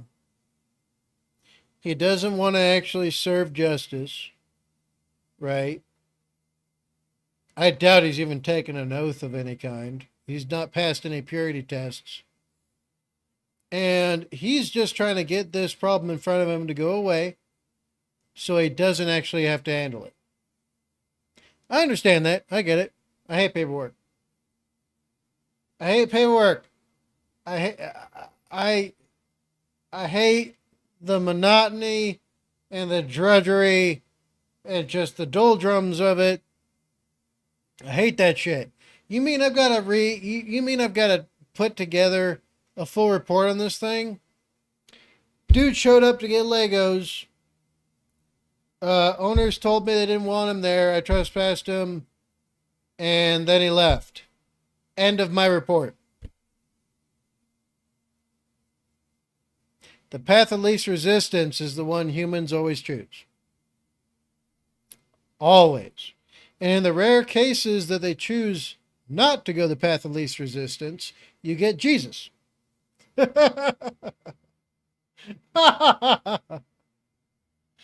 You get Jesus and the saints and some of the apostles. So yeah, like this guy, he wants to do the least amount of paperwork possible, get rid of the problem in front of him, and then go back to doing nothing until his shift's over. Essentially it. He has come here predetermined what's going to happen here. But for another reason, we're going to find out soon enough. Okay. Again, Rob, if you come back, we're in the car, we're going to arrest you. Brian did warn me that the police are actively trying to cover this up. So Brian and I are now officially trespassed from the store, and if we ever come back to ask for his own Lego collection back, then we're gonna be arrested. What's crazy is that he's trespassed. Like, I could understand the YouTuber getting trespassed because it's a third party. But, like, if this guy is trespassed on a property that he made a contract with, there's something that's, like, insanely wrong. That's nuts. I guess a reason why they're able to just take all the Legos and not give it back, or? So, you just gotta leave. I just have to leave? So, leave now. Okay. I'm not allowed to be in the parking lot? Yeah. No, so this is all private property. Oh, okay. It's complete insanity. I know. Okay. We've been filming for 10 minutes, and I'm already trespassed from Bricks and Minifigs, which is...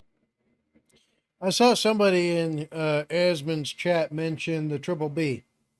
The BBB is just like... It's just like a extra certification, I guess you could say. So think of the BBB, right? I'm sure you've seen it for businesses.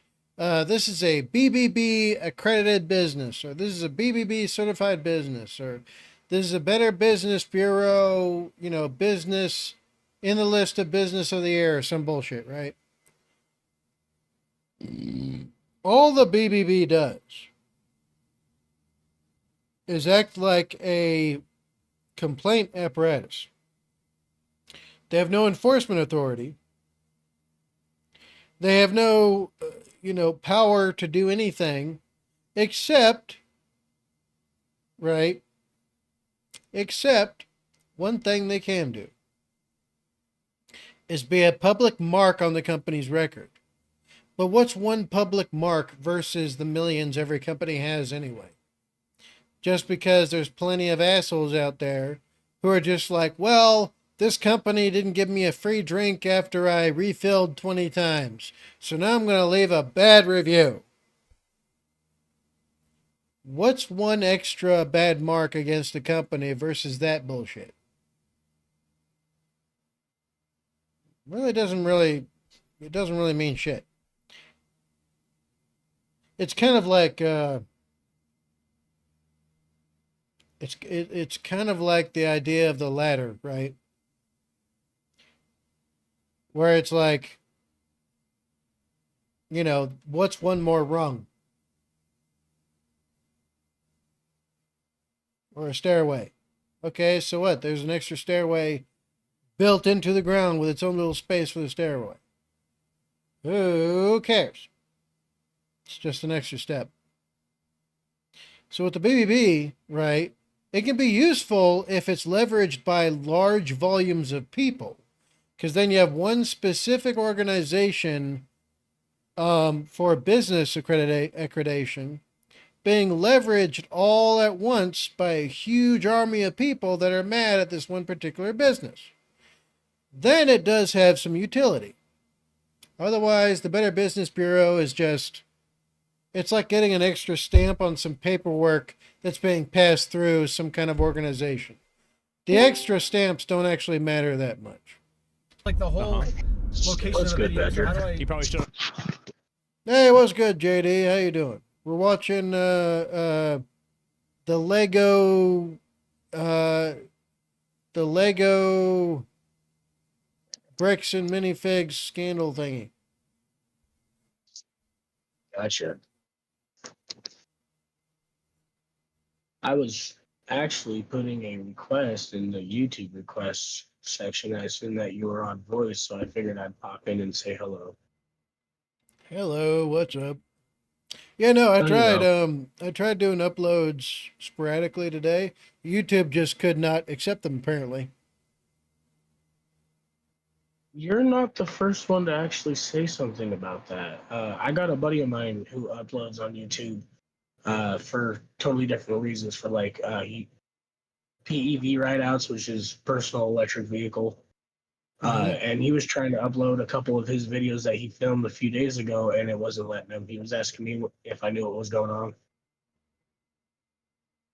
Yeah, I don't know either. It just, when I tried to do the final step, it just said, couldn't be processed, check back later. Yeah, same. That was the exact same thing he was getting. But I can do a live stream, so there's that. Right. But yeah, this. Are you streaming right now?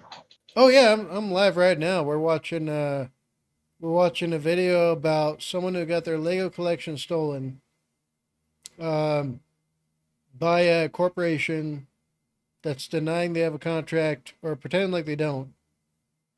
The cops are in on it, and there's a giant, huge freaking cult behind everything else too. Way bigger than a corporation could ever be.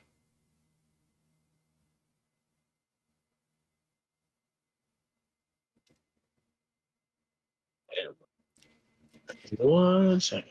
If you're interested, go to like the 28-minute or 30-ish minute mark of the stream to start it off, I would say. So you don't miss that much. But yeah, it's a lot. Plus, I'm dropping nuggets of information about things alongside it because, your average person is not really keyed in to the deeper things here.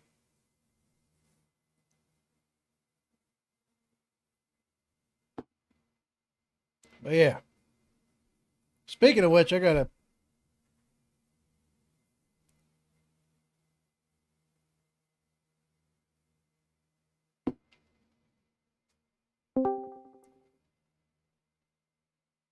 All right. I don't know if this worked or not. I switched over to my headset, not my phone. Oh, okay.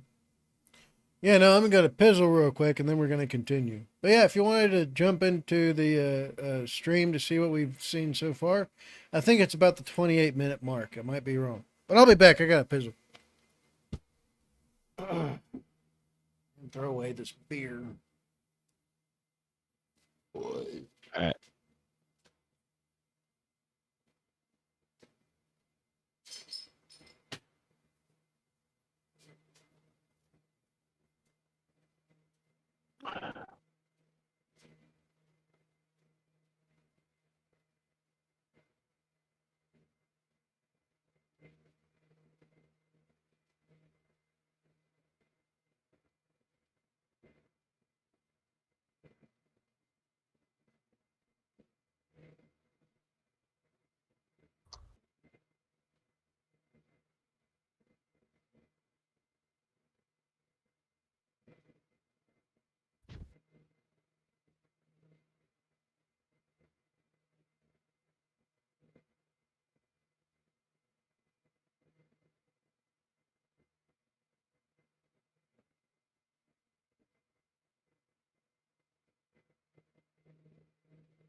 Let's see who else is there?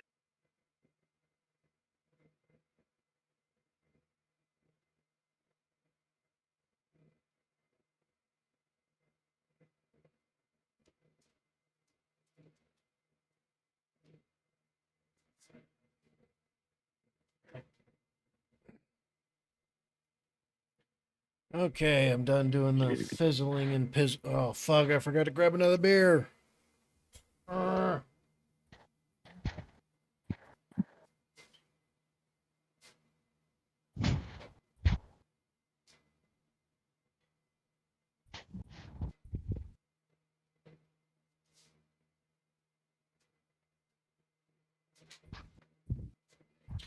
Okay. Got my beer. Hey, if I'm lucky enough, I can get liver failure and then die and leave my son a millionaire. Yeah, YouTube's trying to tell me, don't forget I'm a standard right. moderator for this channel. That's funny. Huh?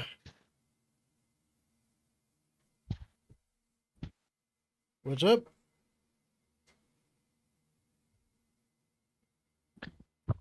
Forgive the weird timing. There's about a 30-second delay on my headset.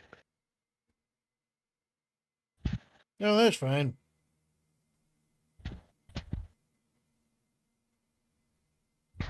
You said you used to be a moderator for this channel? I went to go open the stream on my phone, and as soon as I opened it, It says I'm a standard moderator for this channel still. Well, yeah, of course you are.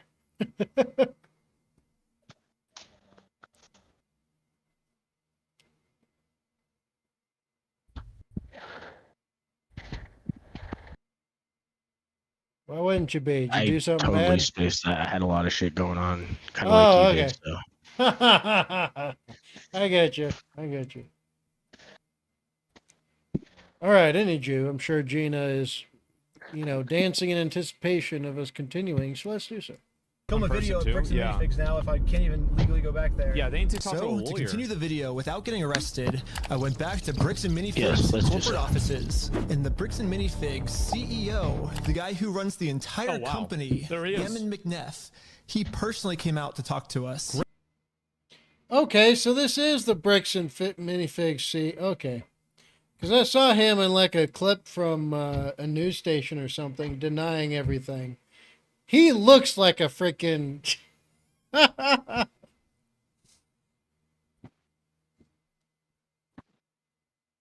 he looks like he looks like a wannabe soulless hipster corporate executive to me. Hey, fellow kids, want to go skateboarding? Hey, so what's going on? So you guys are holding some of our Legos? No, we're not. You're not? No. Is that a lie? No. That's a lie. You did take the Legos. No. So we have our attorneys have visited. Like again. So who's Brian Mansell. Okay, and who is that? He's a guy who had he had like $200,000 worth of Legos in your guys' store. Nope. Never happened.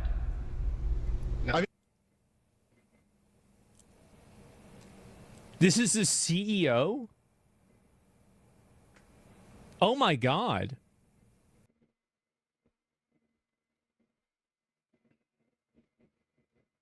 Dude's got them soulless eyes, too. He's got them kind of eyes you look into where it's like, this animal must be directed in the correct orientation for something. He's got that animal eyeball going on.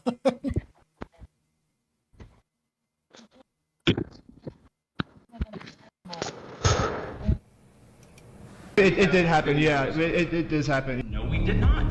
Yeah, because his Legos were in the store and you guys took them. I know you think lying to us right now is kind of like helping you out. I'm not lying to you. Well, show him the contract. We both know you're lying, but... No, we don't know that. So I showed him some social media posts his own company made that are still up that claims that these are Brian Mansell's Lego sets. And these Lego sets that they're still holding on to are worth $200,000. So they All even of these self-reported. claims are from his own company. Yeah. We just caught the CEO of the entire What the company fuck? red-handed in a lie. Yeah, it's crazy to me that even the CEO is in on this cover-up. But anyways, now that we just caught the CEO in this lie, I wanted to let him know that it's going to be much easier if he just gives us the Legos back now. If you just want Gina, Asmongold always looking like deer in headlights. Oh, yeah. Oh, yeah. Then again, right, he's a much younger guy. But at the same time, he has grown up learning how to be in direct response to an audience. And he just picked up the mannerisms and such that would be conducive for that. So think of it as like someone who was growing up to be an actor in a way. Except here's the thing, is that not all of them is fake. They learned, right, kind of like the osmosis of society, how to be so. Thus, part of why he's so entertaining. Because it is easy for him. Right? That's part of it. He's got that X factor a lot of people like. For you, it's the deer in headlights look, it seems like, that drew you in. Right? And then for me, it's his words. I don't need to see him in order to agree with him. In fact, the first few times I ever heard from him, he was introduced on a playlist I had for while I was working out, while I was training. So that's how I know about Asmongold. And then when I saw him later, I was like, well, shit, I wish I had, like, he's a good looking kid. But yeah, it makes sense. It makes sense. Plus, well, I mean, he was kind of raised by like a half Chad slash, that, and his mother, who was just pure, sheer, unadulterated, just, in the religious community, they call him a reprobate, right? Or degenerate in the modern culture. But yeah, so he got the best of both worlds in a way, when it came to his upbringing. So pretty much everything about him collectively, just for the modern entertainment and all that kind of stuff, it works. He grew into this, essentially. Gina, he's all right. Not my kind of podcaster. Understandable. But yeah, he's very close to the be all for all people kind of thing going on. I give it back now. It's gonna be a lot easier for you guys. I think you guys would prefer the easy way. Same thing with this guy also compared to the cop earlier. Same thing with this guy. He is just literally, primal mode, essentially. He is just listening. He is just listening. He is hearing the noise, picking out parts of it that he feels like may or may not be important at all. Probably not. And then just waiting to figure out a way to find the right string of words and engagements that are going to get this problem to walk out of his office. That is all he's doing. So he's not trying to engage. I don't know how to explain this. I'm not sure how to explain this, but when someone is genuinely trying to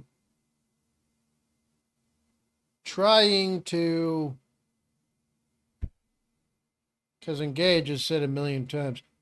Let's say touch something. Okay. Let's take this camera for instance.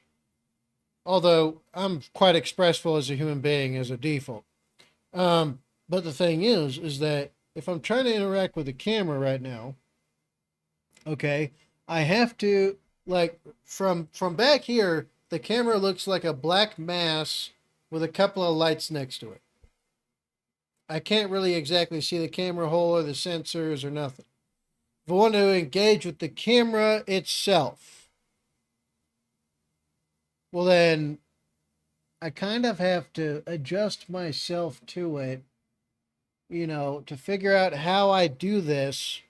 I have to genuinely interest myself focusing on the camera, and I have to do some kind of work in order to reach the point where I'm engaging with the camera and I'm doing things with it, manipulating it, all of that, right?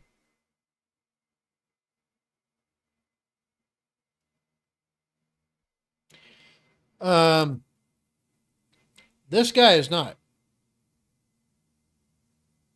With another human being, he is dead fish faced. Okay? Some of us will call it the NPC look or the zombie look. They've checked out, they're not there, they're disassociated.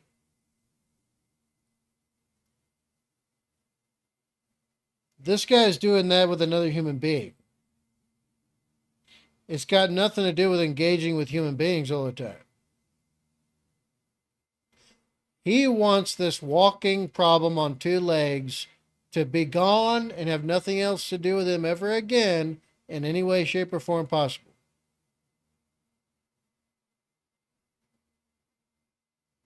So yeah, there's a commonality I'm seeing here.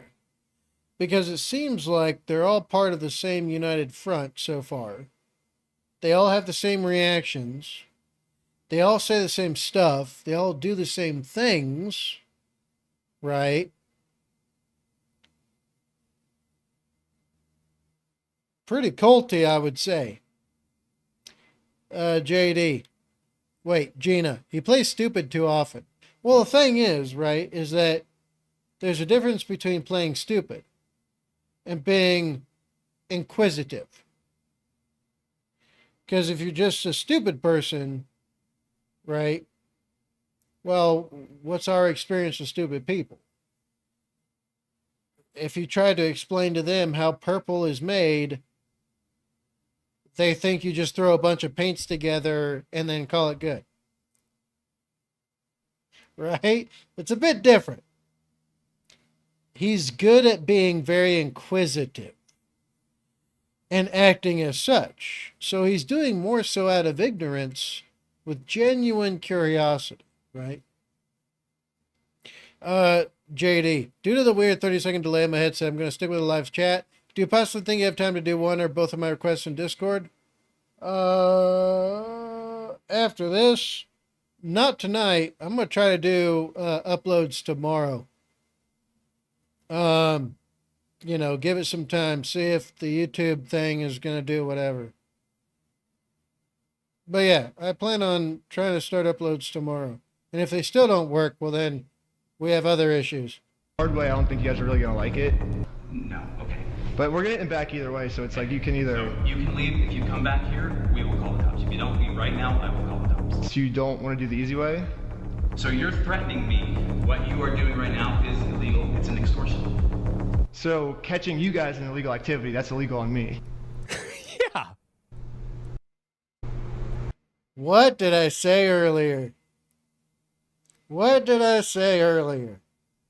I basically predicted this part. A criminal trying to use the legal system against the innocent.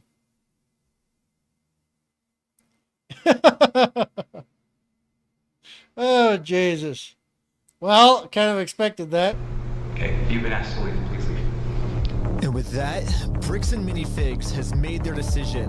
I presented them very politely with the easy way, and they said, heck no. Yeah, just give us the stuff back. It's really simple.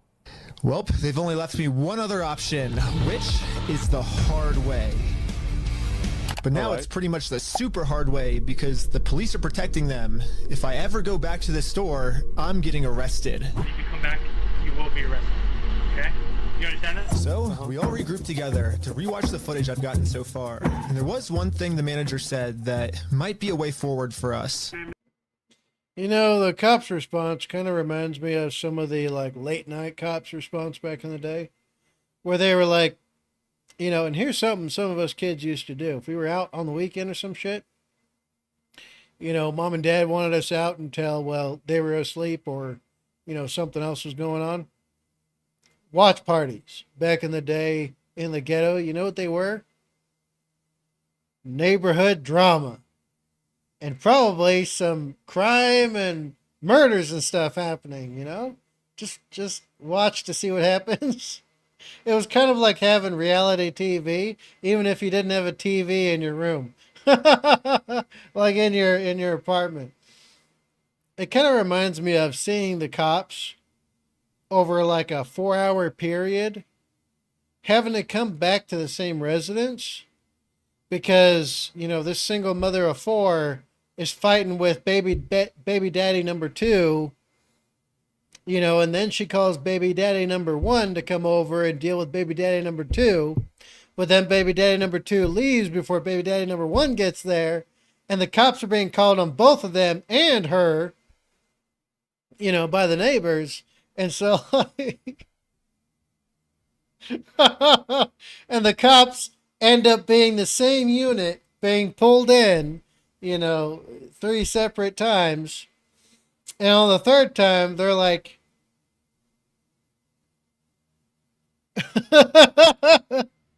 Except this guy has obviously done nothing to earn the uniform, and obviously does nothing good. So, I mean, bit of a difference there, but let's continue. Not heard anything from the owners.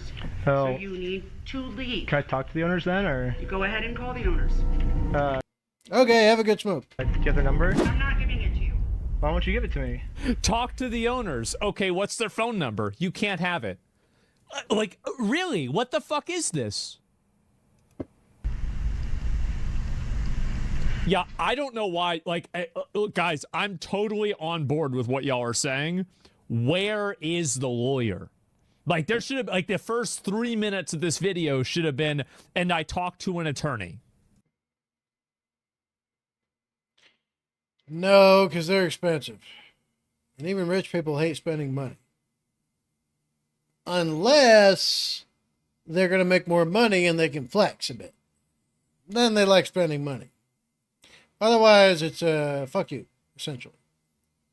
Which is something else, because this reckless Ben kid could easily ask for his parents, you know, to enable him. He could easily get money for a good hotshot lawyer. Now, whether or not that would work in this case, I highly doubt it would have anyway, because this is, well, we are talking about a cult, right? But, yeah, so like, he could easily do that. He's choosing not to, right? So I'm just saying, it's not like they have incapacity here. They do. He could easily get lawyers. He could easily afford them.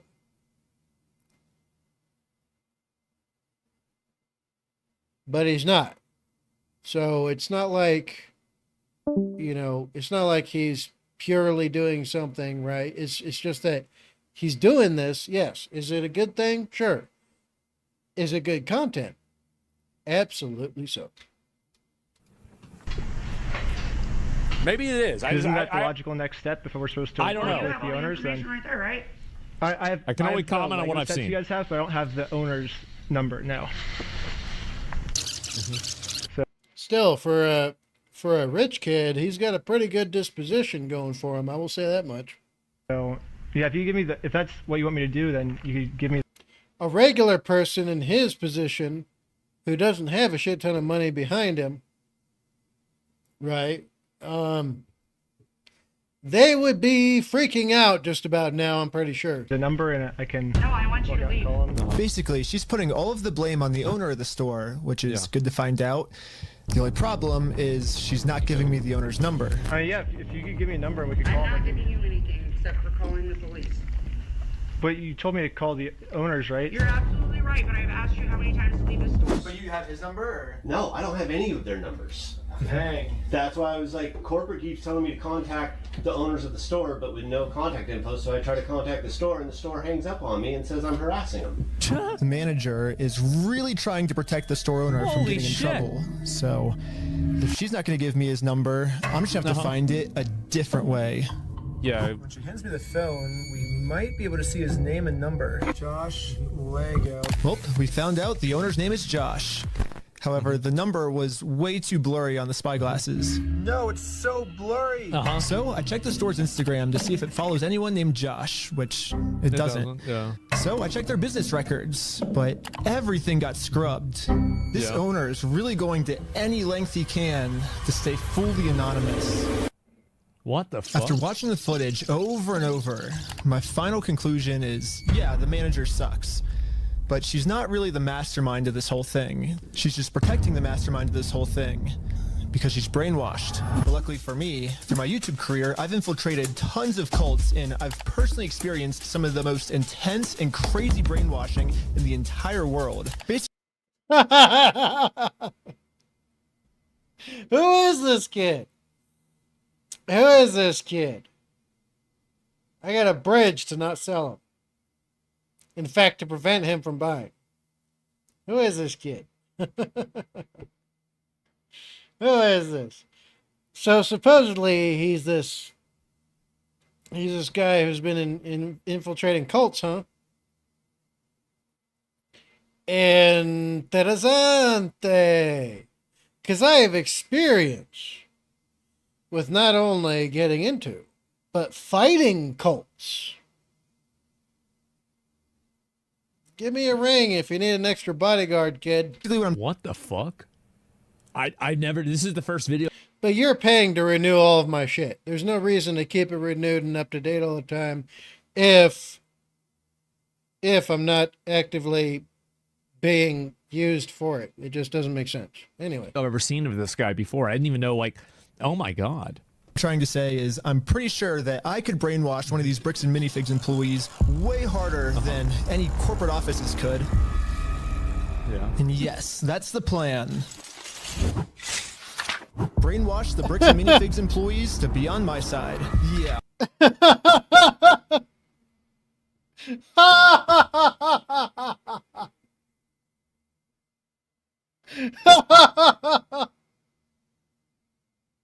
Oh, Jesus. Oh, shoot. What's really funny about this is that it's simple stupid, and it sounds, the way his delivery is, it sounds like something a toddler would kind of say. You know what I'm saying? It sounds like, well, okay, if they're brainwashed, then we'll just brainwash them to be for us. Oh, shoot. You could tell this is how, you could tell this is kind of how, you know, this is how you can kind of tell that this is at least 60% just for content. I'm just saying, because, right, entertainment value, entertainment. I'm starting a Lego cult.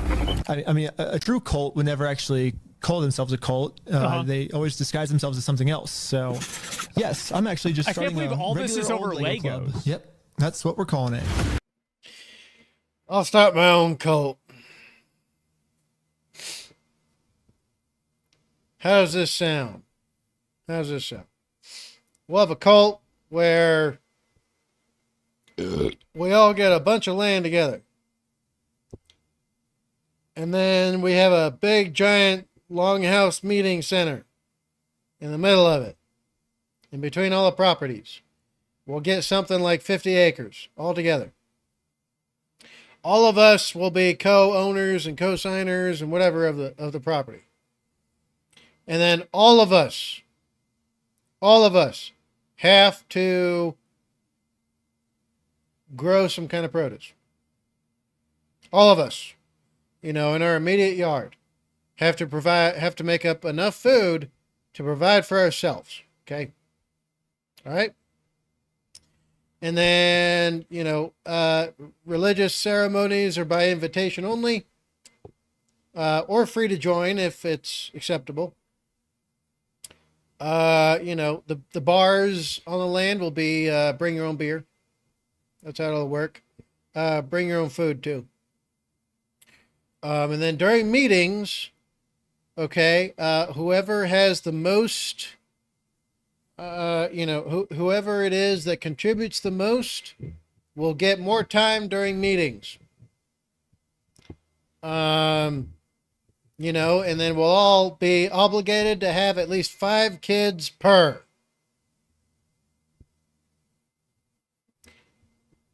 And you have to be good to animals. And, you know, good to kids, but don't let them stray off the wrong path, you know. And we do all and everything for each other. And outsiders have to pass purity tests to get entrance. There we go. I'll call it the cult of... I'll call it cock. I'll call it cock. The community of... Or no, the coalition of community. Cock.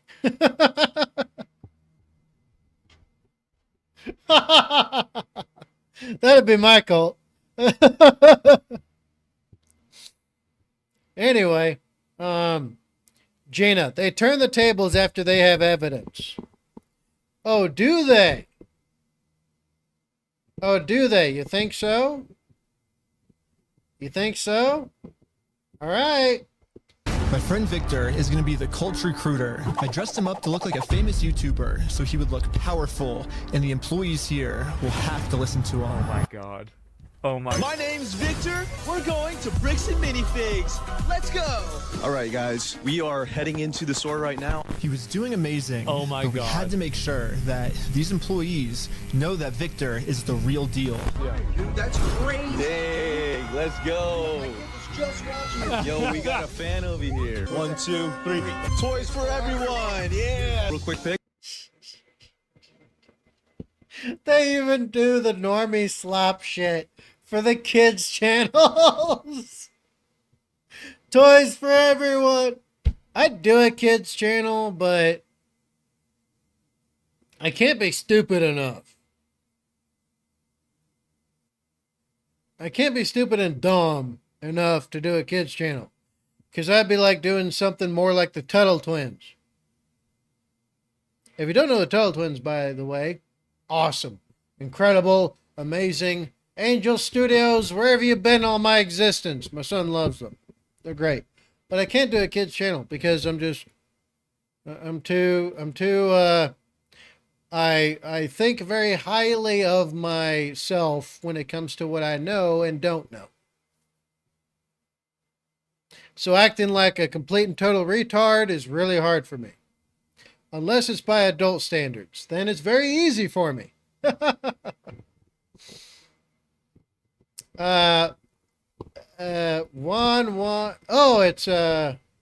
It's Wawa. What up, Wawa? How you doing? We're here doing the things and watching some of the craziest shit of 2026 right now. You jumped in at the perfect time, I believe. I am just good enough. I'm just simple stupid enough to be a good adult retard, but I am too terribly bad at being kid level simple stupid and entertaining. Essentially, that's the long and short of it. Although I do plan on helping my son start his own YouTube channel, because he might get more success than I'm allowed to have. Any Jew, but yeah, you jumped in at the perfect time. We're watching a Lego scandal that has to do with a cult and a corporation and police, crooked pigs, ACAB police, if you know what that is. Any Jew. I got a pizzle.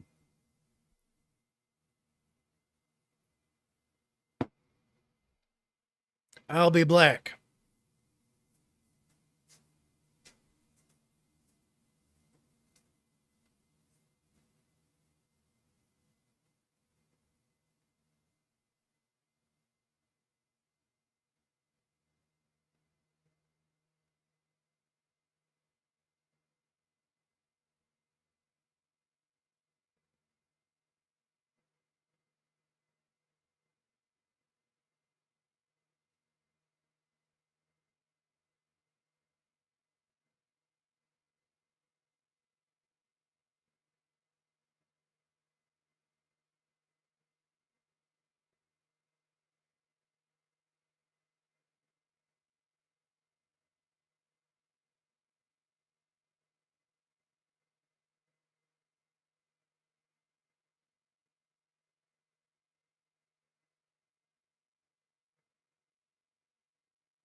Oh, my back. Oh.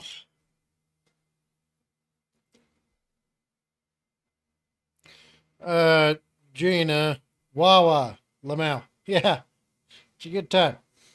These guys, Gina, these guys are gonna outdo the corporate guy. Wawa. He does look like a hipster. Gina, yep, okay. All that put aside, let's jump in. But yeah, this is this is gonna be yeah, this is gonna be something else. Hey, I'll send you that clip later. And they do this perfectly too. They do this perfectly. He's got the whole, YouTube, 75 IQ hipster influencer kid down to a freaking T. All right. That NPC stare and everything. Yeah, guy, I just exist here and and also this pipe is not as bad as it looks. So far, everything we had set up was working perfectly. But now, we have to come up with some type of way to get one of these employees out of the store so we can brainwash them. Hey, what's going on? So we're filming a quick video. Maybe you and her want to do like some kind of challenge for like $100. I mean, sure, I'm down for that.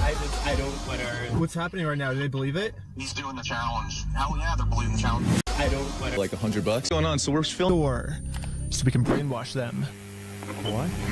Hey, what's going on? So we're filming a quick video. Maybe you and her want to do like.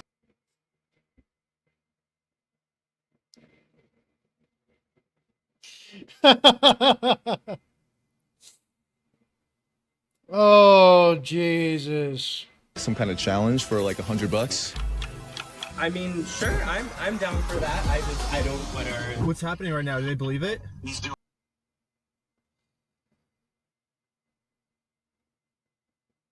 Okay, so maybe you and her want to do like some kind of challenge for like $100. I mean, sure, I'm down for that. I don't want to. What's happening right now? So it works all the time, even nowadays, doesn't it? Oh, shit. This is a common thing to do, right? It is a common thing to do. It's a buy-in scheme, essentially. Right? I mean, well, okay. This works on the other side of things as well. So, okay, let's say let's say everybody knows a reliable source of information, and I want to get information out of them for me. But can't do it while they're in the village. I can't, pay them either while they're in the village. I can't talk to them too much while they're in the village. This is in reference to my own experience overseas. I can't do shit with them right now. So I gotta get them separated from everybody else. So what usually happens is that they talk to me real quick, pretend like they're being whatever, right? Or they are in some cases because they're annoyed. They're like, oh, you freaking Americans, you're going to come and get a bunch of us killed again or whatever, right? And it's like, hey, I'll pay you. Just let me know where I can find you. Right? And they'll be like, okay, well, I travel in between, Lashkargah and, Durrani or something like that. Or wait, was it Durrani? Wait, was it it was, well, anyway, I walked the route between Lashkargah and Sharami Calais, right? So it's like, or Sharky or something, right? They walk in between areas, catch me then, essentially. This is not too far removed from that, honestly. Except, while I'm in theater, I have more control over the situation. Whereas this guy is doing a bit less to try to accomplish a bit more with a lot less control. It's very different when I can just rock up with a platoon-sized element of guys and just screw up their whole world. Versus here, where he is subject to the opposite. Now, do they believe it? He's doing the challenge. Wawa, they self-snitched? I guess in a way, sure. Gina, you know these guys have fun. Yes, it seems like it. I'd be down to be their bodyguard no matter where they went. Hell yeah, they're bleeding challenge. 3, 2, 1. Yellow, go, go, go, go, go, go. And these employees started their YouTube challenge. And yeah, I'm just gonna fast forward to this part. I'm not gonna wait a minute. So they invented all of this. Like this is crazy. So they invented this entire narrative just so they could get contact with the employees. Holy shit! So you got. Oh yeah. Oh yeah. Oh yeah. It's not that big of a leap, really. I mean, Wawa. I get what you mean. Yeah. But this isn't actually that big of a stretch. Here's the thing. Is that if you're trying to accomplish an objective, and the objective means more to you than the effort put into it, and the successful mission as the payoff outweighs everything before it, well then of course you're going to go as elaborate as possible. I mean, there was a time where I worked with some people. I didn't do this myself in the capacity. I was just the strong arm in these situations, if you know what I mean. Being the wonderfully easy to work with, cooperative super grunt I was. You know, we have done such things as like to get Chinese nationals to admit to something, right? To get them recorded and all of that, and to get the evidence all at the same time, which is the ultimate payoff there, and snatch them up. All those things were the same objective, essentially. Actually, I could pretend like this is a hypothetical scenario and then justify it coincidentally lining up with a real life mission. So, anyway, I'll say we to be a vague umbrella term for those who did such things or have done such things. We invented a non-existent company to do special submersible tours of a usually and quite often off limits and heavily contested and regulated place in the Pacific Ocean. And in order to get to that point, we had to essentially glamour, or we had to speech spell the shit out of them for a month straight. So I'm talking, introduction was we met at a certain place, okay, get to know them really well, be really interested in them, right? Pretend like they are amazing in every way, shape, or form. Like, oh my God, like you're the first of your 5 generations of family that have been in the same business that didn't get axed by the CCP. Please tell me more. That's amazing, actually. Wawa, he got that lead paint stare. Yeah. But anyway, you know, and so after that, you basically follow them to all the functions they're going to invite you to, because you make them feel good. You make them feel wonderful. They get the warm and fuzzies when they see you. You're like a friend, right? You're someone they give hugs to, and you're excited about their family life, and you know, you're just a nice human creature to have around. And then you get to the fake company doing the fake submersible tours, to the spot where nobody's actually supposed to go ever, period. Right? Because it's such a thing in the Pacific Ocean. And then you get to the point where you could get enough from them to not only be able to nail them and bring them back to the U.S., right? But also follow on intelligence.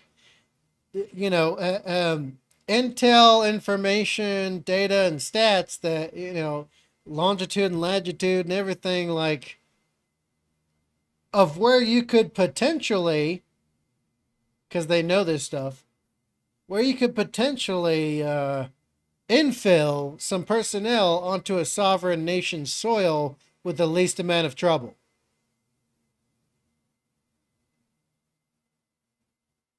It's pretty elaborate to have to make a fake company that does fake submersible tours with fake people that have done the reviews on it, with fake people that participated that also have to participate in the mission, and then have to fake a whole entire relationship up to that point. I'm just saying, the payoff, if it is more and completely outweighs everything else, right, then it's worth it. But you got to think of it from these guys' perspective. On one hand, they have this good thing they can do. On the other hand, it is incredible content for a YouTube channel. Right? So yeah, like Guys, with all this. Wawa. It's insane that this is happening over Legos. I guess you would not think of Legos as such a thing. But quite honestly, if anything has a stake of money in it, anything and everything bad can, will, and does happen over it. All you really need to know is that this girl ended up winning. Bye-bye, sweet. So right. At Wawa, Legos are a major commodity. Oh, God almighty, are they? Call my producer. It's going right now. How's it going? We have the winner right over here. We're partnering with the local Lego club, and we're gonna kind of do like an award ceremony. Like the Lego club wants to host the award ceremony for you, so yeah. And just like that, she's in. So we traveled deep into the woods and waited for this employee to show up.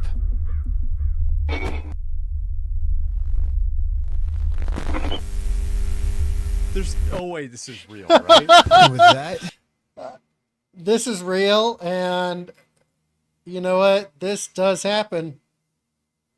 I have literally scooped up HVTs over much less. our new cult member has arrived. What the fuck? The Lego Queen! Yeah, she's the Lego Queen! Before you can brainwash... Okay, wait a minute. All right, so can we just talk about... yeah, you want a competition, and what you have to do is you have to meet us out in the middle of the woods. Like, I'm sorry, this is crazy. Like, how do you get somebody to do this? Like, how to get somebody to do this? Like I said 5 minutes ago. If you are capable, right, of thinking of manipulating another human being, you're more than capable of doing it. It's as simple as that. Your average human being is actually quite easy. They're quite gullible. They're quite, you know, your primal base human, you know, they may be dangerous in packs, but they're also useful. They're easily misled. They're guarantors of them being manipulated to suit your ends. That's how such things have always been going on and have been done. I forgot exactly what it was, but there was it's actually a tragedy in a way, but it's just indicative of human nature. There was somebody who got scammed And I'm talking truly scammed. Like, you know, kind of like a pyramid scheme level scam. Where it's like, oh, you know, pay $500 and you'll get $5,000 in return or some bullshit like that, right? Well, you know, they, of course, the scammers pulled out. Turns out they had a family. And that one of the people they scammed was a notorious cartel guy, you know, real underground. Well, he found them. He found them. It wasn't a good thing. But then again, he had already sold all of that to everybody below him as well. So they also got in on it. So not only did he end the person he helped to pay, but he ended them just for them doing the same thing to him that he's done to everybody else. I mean, just... And it was really stupid, too. The kind of stuff that you and I would not fall for. But your average base human, for sure. For sure. It's kind of like, you know, if you meet a dog randomly in the street, if you offer it a good, big, juicy piece of chicken, guess what happens? Suddenly, they're one of your best friends. That's not... But yeah, it really doesn't take too much. It really doesn't. So for someone to be, and people hear stories about this that are even less, right? Where it's like, oh, this random girl went with this random stranger guy that she met at the freaking bar, went to his place, got groomed, right? And dug up.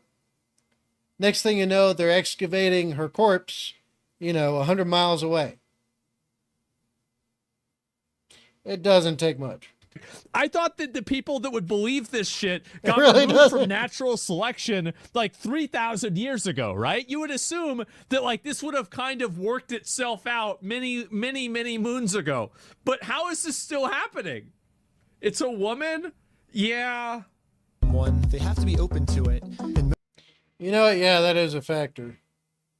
It's a woman? Yeah.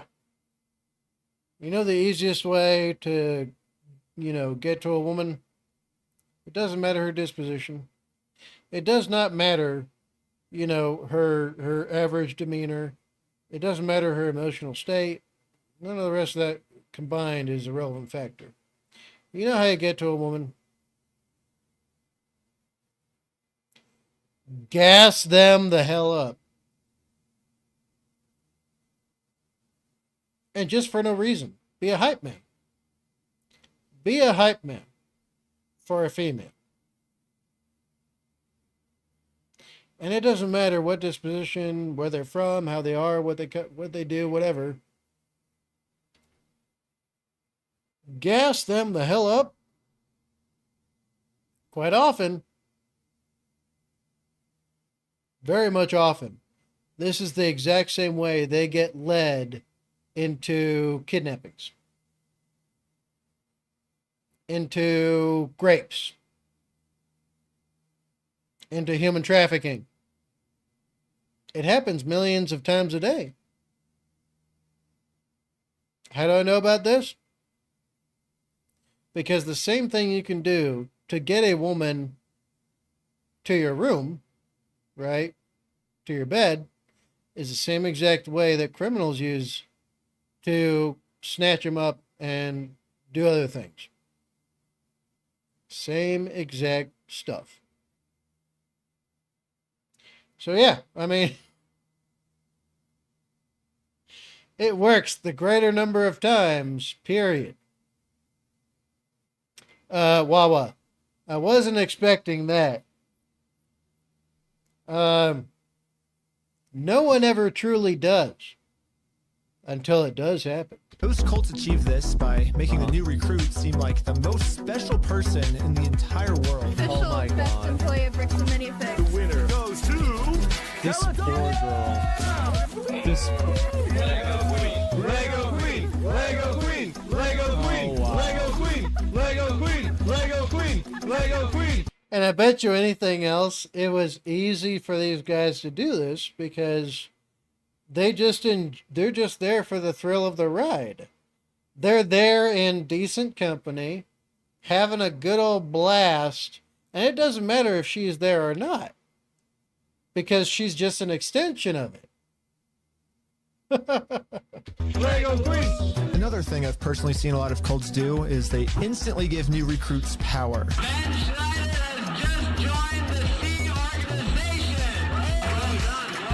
If people feel powerful, they're less likely to think that they're the ones that are being manipulated. So we got to give this girl some power.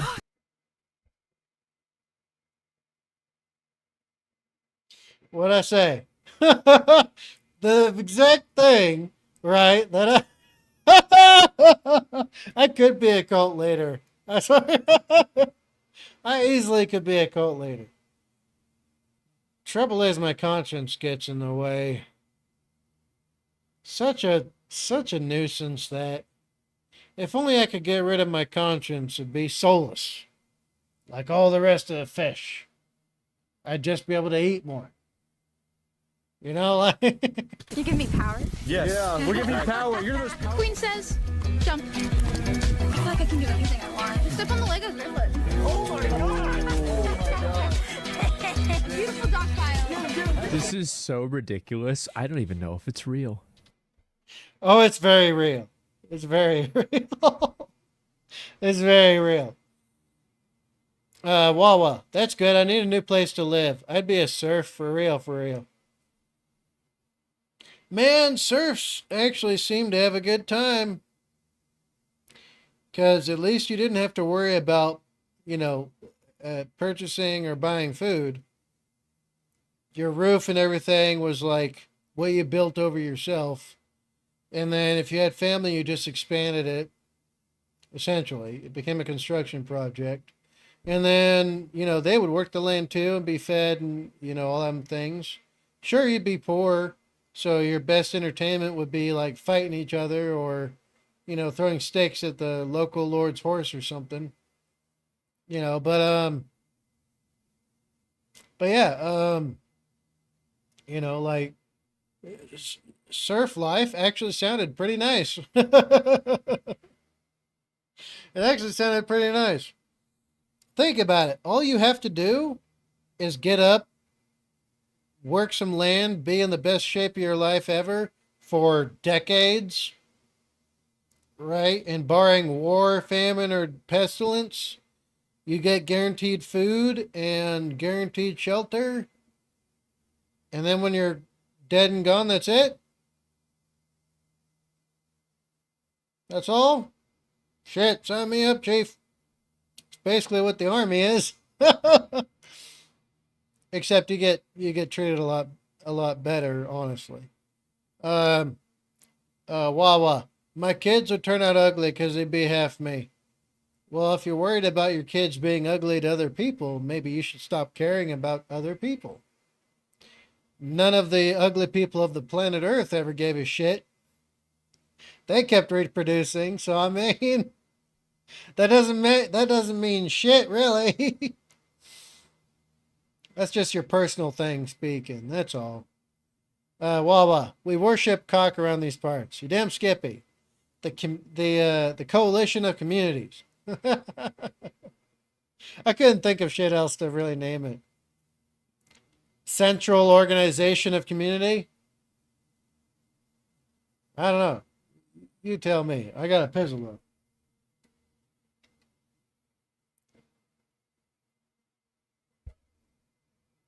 And I'm out of beer, so I need to restock. Ugh.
Oh, I forgot my forgot my beer.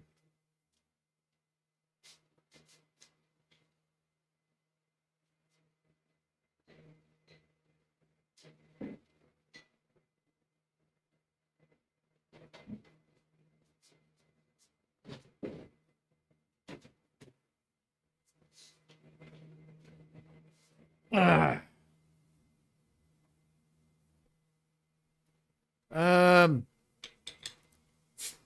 Wawa. I gotta use my phone. My internet is messy. I don't know why. Quite usually check your router. And then, oh wait, if it's on your phone only, then maybe it's just your plan or, availability and saturation and stuff. Gina, these infiltration can take a while. They can. If you're up against a very solid, very entry prohibited, very much, intelligence dense cults, then yeah, it takes a lot. It does take quite a bit. And they have like purity tests and everything. So, and then, yeah, but anyway, yeah, these things can take a while. However, if you're doing something lower level like this, it doesn't take a huge amount. It really doesn't. If you're doing an infiltration at this level, it really doesn't take too much. And this is like bottom level stuff. Remember what I said earlier. We're at the very bottom of this right now still. We have not left bottom rung of the ladder yet. Period. Just so you just so you have expectations set. Anyway, let's continue. This is insane. Like I don't even I don't. What the You primed it. Bro, just wait. I don't know. Lastly, all cults do group rituals to make you feel like one with the group. Yeah, we call it solidarity chaining. Gina, I remember when they exposed that guy with his haunted house of torture. Well, where there's one exposed, there's 100 more that nobody knows about and never will. Just saying. I'm just letting you know. Now, we have to become one with this Bricks and Minifigs employee. Brick by brick, brick by brick, brick by brick, brick by brick, brick by brick, brick by brick, brick by brick, brick by. And now the employee is fully brainwashed. This is insane. Okay, maybe not fully brainwashed, this is so but insane. we definitely did I don't a even know much what to better say. job at brainwashing her than The corporate CEO. Bricks and Minifigs did. So Not to mention the guy just looks like a rat. Who on earth is gonna go to this guy and be like, "My Lord and Savior, I will serve you for eternity"? Who goes up to this kind of guy and does that? The very lowest rung at the bottom rung of the ladder of the common denominators of your average. That's who. Why? Well, they have the big building and they pay me, so that's all the reason why. That's not even a joke. It's not even a joke. It's actually true. But yeah. hopefully now I'm finally safe to bring up these Star Wars Lego sets. We heard something about some Star Wars sets. Yeah. Do you know anything about that, or? I know some of it. They were gonna reimburse him for everything, and then I think they did, and he's still upset about everything, which I get. They reimbursed him for everything? Yeah, we don't have any of his stuff on the shelves. Really? Yeah, we don't have any of it. But just like every other cult member out there, these employees have been told a lie and are now willing to pretty much die to defend this lie. But good thing now. How did it worked? Like the thing is, like, this is so ridiculous that like I can't even believe it. Really? Like, what the fuck is this? Oh, she's been brainwashed even harder by our cult. Oh my and our God. cult is now going to give her the freedom to finally be able to think logically about this situation. So this is part of the first thing, actually, is that it did work. But what you've done initially is you've broken, right, the brainwash, indoctrination, whatever, initially to, snap them out for the moment. But think of them this way, right? Think of them as like the left, right, center dichotomy thing. Okay, they were here on the left. All you've done is put them back to center. Now you need to bring them right. And that's when your stuff's supposed to take over. It's kind of how that works. The whole analogy about human beings being an empty glass or empty vessel, it very much is in play with these types of things. Then again, think of it this way. Honestly, outside of extreme cases, exceptional cases, who, if they had everything, set up for them to come out and have a good time, who really is going to refuse? Human beings have been partying with random other human beings for time immemorial. So there is no consideration of danger level there naturally. So someone's invited out for a good time, especially if they're young and adventurous. Who isn't going to accept? I mean, especially if the good time is made to be all about you. I'm just saying. So we think they've been lying to you. So these were all the sets in the store, and they're all metadata timestamped. Wait, we do have these ones. Yeah, those are all his. No, some of them I think we do still have. Yeah, I know you guys do. You showed me one of them when I asked. Did I? Yeah. Wait. Oh, it's called one of you? Yeah, all I did was. Oh my God. You know what's funny? After you left, I got a call from my boss, and it was like, how do we get them arrested? How do we Dang. get them arrested? Now that we have a Bricks and Minifigs employee on our side, it's time to finally complete our mission and get Josh, the owner's number. Wait, but you have like their. I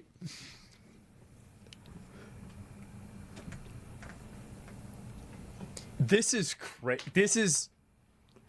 Oh my God. She's completely she's been totally bamboozled.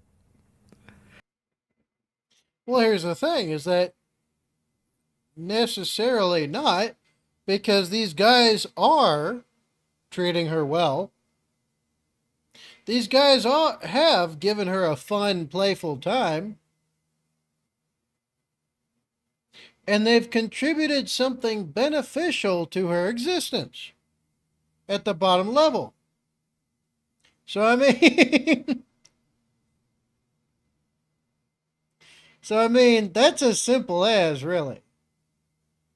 This is something a huge amount of people still don't seem to get or understand, because they think more of humanity internally than the reality of humanity is externally to them. It's the ladder of needs. It's Maslow's hierarchy of needs, essentially, right? Wawa. That's crazy how she looked like she hated that at first. Now they're getting along. For your bottom level average common denominator of humanity, it does not take much. If you think of your average bottom level, base primal human as just an NPC, you're actually not far from the mark at all. Except they're an NPC with easily accessible software, with easily accessible, script for which to manipulate into a different code, and then to be run as a program, if you get what I mean. So for your bottom level people, they're like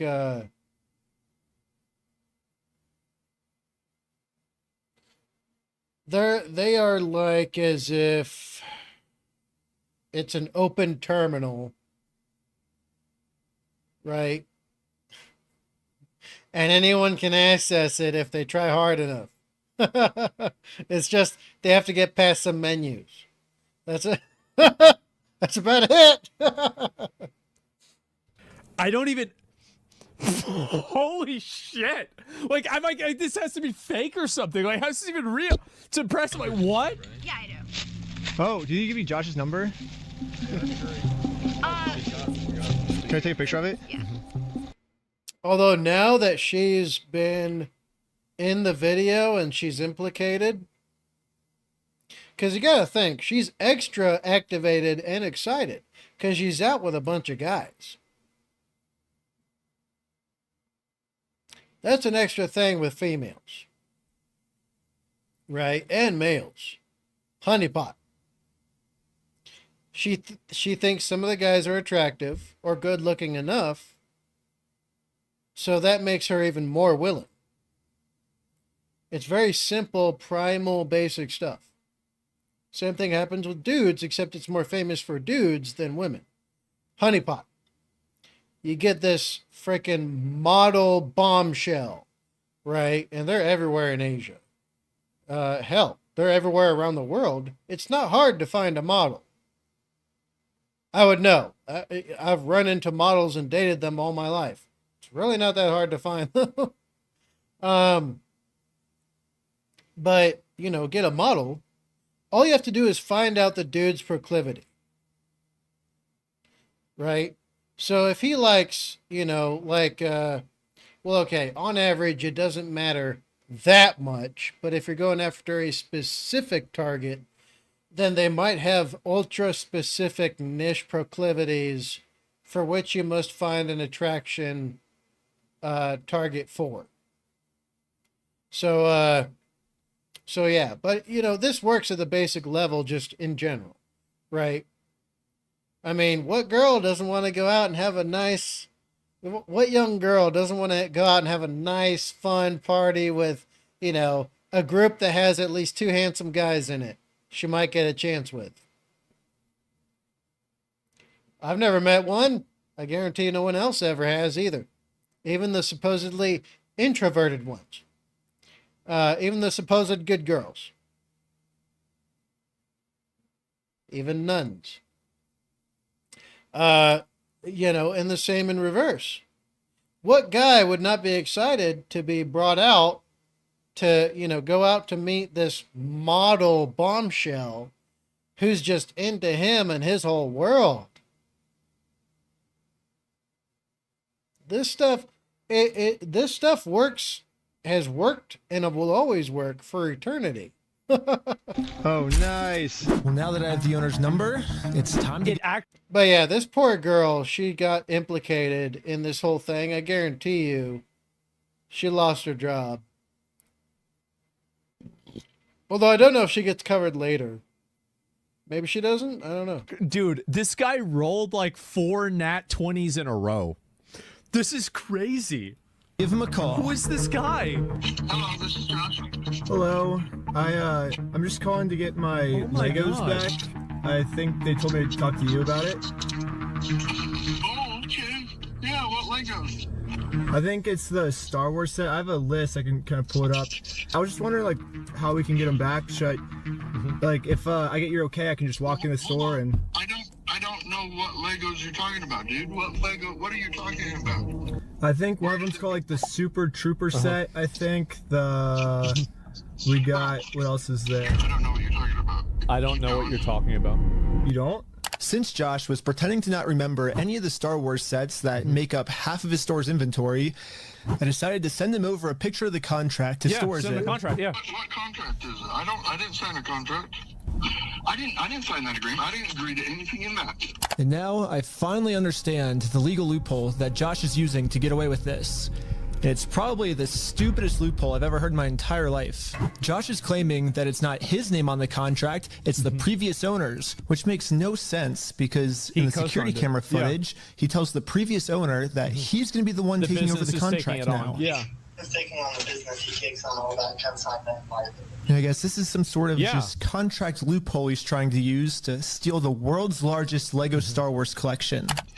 In order for me to be under contract, I have to sign something. The business or is you had under to take contract. it over from the previous owner, right? No, that's not how the law works. Yeah, it is. It is? So if that's how the law works, then sue me for it. you don't just want to give the Legos back, like? Sue me. Let's go to court. I'm calling the police right now, and you guys are going to be arrested for harassment. Calling the Jesus. What did I say at the start? I believe some people might remember. So these guys are, you know, these ones are coming in blind. Okay? This is a, you know, it's surprise, okay? All of it. But to those on the other end of things, this is not a surprise. This is all premeditated. It's all pre-planned. Thus why the police officer in the beginning had that dead look in his eyes, because he knew what was at stake here and how things were going to shake out before he even engaged with one of the parties involved. That's how when the store manager, store owner, had a preloaded reaction to the name attached to the $200,000 collection inside the store. This is all context clues, essentially. Right? This is nothing, I'm not doing nothing special. I'm not, you know, I'm not some kind of psychic, you know, I'm not like some private investigator or some shit. This is all just context clues, observation, and paying attention, or paying to attention what it's due in order for me to glean from it what I need. Right? But the store owner, franchise manager, whatever, was preloaded with a response that was going to be hostile towards a certain name. They were already going through the corporate loop when it came to handling the business matter. And everybody involved was denying any and all engagement with the truth of the matter. And then so is this extra party now found to also be at the top of this involvement. So all of them are prepared against this. All of them are ready for this to be a thing, potentially. If there was no wrongdoing whatsoever, it would have started with the contract and ended with it. So yeah, I mean, this is this is playing out exactly how I kind of expected it to. Yes. Or do you feel threatened right now? I was surprised at how much the owner wanted us to sue him. He wants this because Brian already tried to sue him and it didn't work. We've been to a couple attorneys and they basically spelled it out saying here's the path that's going to happen if you go down each of these routes. They're now in Spain, so we're getting into that whole international thing just to have them an injunction on the store to have them go back and prove what they sold and not. And that's like $60,000 to $70,000. Yeah, Bricks and Minifigs knows that Brian and his dad don't have nearly enough resources to sue a company as big as Bricks and Minifigs. He's like, we're gonna keep these. You're gonna walk away from this. You're not coming back. And if you choose to sue us, we will drag this out in court till it is well past what this collection is worth. Now that part is just a common corpo thing. It's also a common political thing to do as well. I'm sure some people have kept up with, you know, political matters the last decade and a half at least, and have noticed that it's the same thing with that. Oh, they found out that you did ballot stuffing. Ballot stuffing, from what I remember when they were addressing it at the time, I think they call it something else legally now, is where you basically get a bunch of ballots from one single location where you get a bunch of people to have registered there, or you make a registry there that doesn't actually, it's not people that exist. It's just names for pieces of paper to put in a ballot box, and that's all, right? Ballot stuffing. And essentially what they do is that they're all collected at the same location. So for that same location, you could sign up something like 200 names. And they could be dead people combined with people that aren't on the census, combined with people that have, you know, paperwork that's shaky, combined with criminals, right? Or alliteration, you know, literary terms you put as a name, essentially, right? And you know what? They'll do that to get all the votes in, because it doesn't matter on election night, day, or month. It doesn't matter how many people voted. And it doesn't matter how many votes got in. What matters is who is there to count the votes and who is there to process them. Everything else is irrelevant. So they get caught doing that, right? Multiple dozens of times. All in the same county. Well, then they'll just run up appeals and, you know, injunctions, or, you know, they'll take forever to go through a certain part of the case, and they'll appeal to, you know, take things out or put them in, right? They will use and abuse the court process in order to push the time so far out. By the time anything is settled, these people have already moved on. Right? And then how they do it in the corporate world is that, well, basically what you heard. They will run up the clock because they can afford to, and you can't.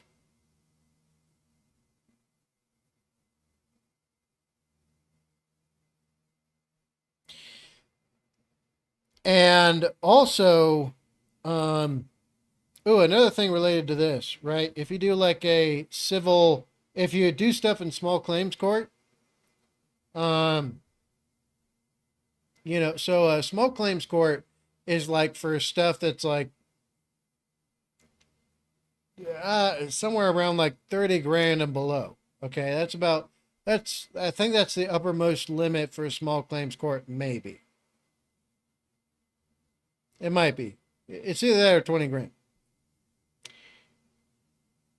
If, you know, you go to small claims court, right, and you're facing a large corporation.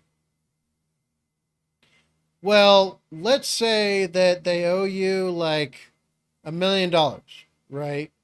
But they refuse to pay, and they're just trying to run you through the court process to wring you dry, and then they don't have to do anything else. You're just done. There's nothing else you can do. Unless you're able to convince the DOJ to come in on your behalf, or a class action lawsuit is launched. In small claims court, what used to happen was that people, to, you know, get back their grievances, they'd get family members and friends and stuff like that to all make claims that were within the amount. So each one of them would sue for the amount owed, but individually. So if somebody owed $1 million, well, you get like 100 people you know together, each of you sues for 100,000 or something like that, right? Small claims court doesn't go up to 100,000 or $1 million. I'm pretty sure they don't. But let's say it's that, or let's say it's like, you know, like 20 grand or 30 grand or 40 grand. If you get like a bunch of people together and you each sue for $1 grand, right, in small claims court, then you can recoup that money. However, that was made illegal. Just so people know. Or at least I'm pretty sure it still is. It might be. But yeah, because they kind of got tired of corporations and big business losing. So they just lobbied enough lawyers and judges to campaign against it to change shit. So let's lay out the puzzle pieces really. Wawa. The store owners are scumbags. Yep. Quick. Expose I in 2026. I don't know what that is. I'll look at it later. That's insane. Oh my God. If Brian and his dad sue Bricks and Minifigs, it's gonna ruin their lives. And by the way, this Bricks and Minifigs company has been treating this family. I only think it's fair if they're the ones that get their lives ruined. Yeah, sure. In order to make things right, it looks like... And the only way to do that against big business and corporations and stuff is not through the court of law. It's not through the justice system. It's not through public campaigns or nothing. It is through sheer physical force. So unless you get like 5,000 people together and you use sheer physical force to force your way, nothing else is happening. We gotta do this. It's actually for all that people hear about corporations and big business and whatever losing to the regular people. For every one of those cases, there's something like 1 million cases that never even make it to court. Now, Bricks and Minifigs has their life ruined, and you can see Brian and us, we are the ones now doing the illegal activity. So I told my group the plan. We have to do something illegal. I thought you said you didn't want to do anything illegal. What? Well, but the thing is, they're getting screwed because of it, because they would have to upfront the cost, and then if they take us to court, then I'm down for the illegal stuff. And the group is in. So now it's time to do an illegal business move against Bricks and Minifigs. Let's just hope that they take the bait and sue us. What I was thinking is, what's the easiest way to get them to sue us? We steal their name. That's good. Oh, man. What? Perfect. First, I went to Google Maps and took a screenshot of the sign outside their store. I got rid of their tagline because it's boring, and I changed it to "We steal from old people." And now the tagline's actually accurate. Also added a cute little company logo. And this is my plan of how I'm going to make it into court. It's so good. It's so good. It really is. This is funny as hell. I wish I was brain rot enough to be able to do some shit like this, because I'd be living pretty good right now. I'm not capable of this kind of stuff. With Bricks and Minifigs for free. Once we're in court, we can finally hold Bricks and Minifigs accountable for stealing the world's largest Star Wars Lego collection. And of course, they're also going to try and get me in trouble, but this is where I'm going to make my grand reveal. You see, this entire time, my company name was actually called We Steal From Old People. Yeah, the words Bricks and Minifigs, that's just the company tagline. In America, there's no specific law that says whether the tagline has to be above or beneath the company name, so I'm just allowed to do this. So people are just... Hell yeah. Hell yeah. I'm down for some chicanery. I'm down for shenanigans. Hell, give me 1 hour in the middle of the night where all the cops are distracted on the other side of town with a fake brawl fight, and I will take a newly minted neon sign. I'll strip the old one, put that one up, and haul the old one away. Just in case people didn't know, yes, I can actually do that. Shenanigans time. You damn Skippy, shenanigans time. Shenanigans all the way around. Chicanery. Chicanery. This guy, like, what's so crazy is that this dude goes from like 200 IQ to 2 IQ back and forth, but the 2 IQ moves that he makes work. And so I don't know, maybe he's going from 200 IQ to 400 IQ, and I just can't even comprehend it. Like, I really, like, this is insane. I really... Assuming that the name is Bricks and Minifigs, we're not really just a tagline of our he company. is. Well, the guy does have business experience, so he can pull from that in order to figure out the method for the shenanigans. You know what I mean? So Asmongold isn't understanding this because he does not know this kid. I know a thing or two. And the thing or two I know is that he comes from a very wealthy family. So him trying to appear like the all everyday dude, like random Joe YouTuber, doesn't work. Not with me, at least. His family's too wealthy for that. Plus, he had help with his own company. So this kid comes from gold. Hell, like I said earlier in the video, I almost said film. Oh Jesus. Film. Nobody's used that in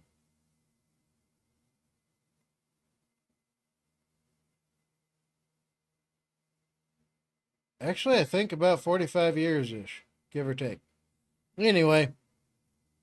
But yeah, so this kid comes from money, his family's loaded, and he himself has made quite a pretty penny with his own business. So that being said, you know, it makes sense why he's so composed dealing with this issue, because he has the luxury to be able to do so.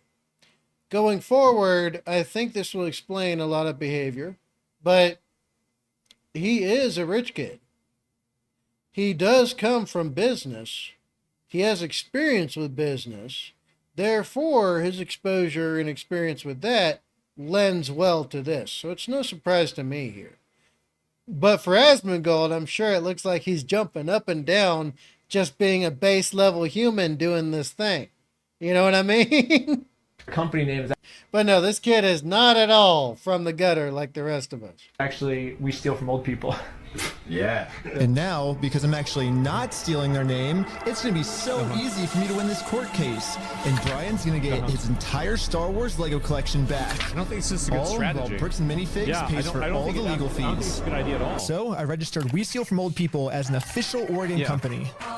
And now that my company's legally approved, I made a website, and you can visit us at www.westealfromoldpeople.com. You can help support us by buying some of our We Steal From Old People merch, or give us a call. But as you can see, we have great reviews. And so now to promote this website, I'm going to put my company logo directly over top of the Bricks and Minifigs company logo. So I asked ChatGPT what the dimensions of this billboard is.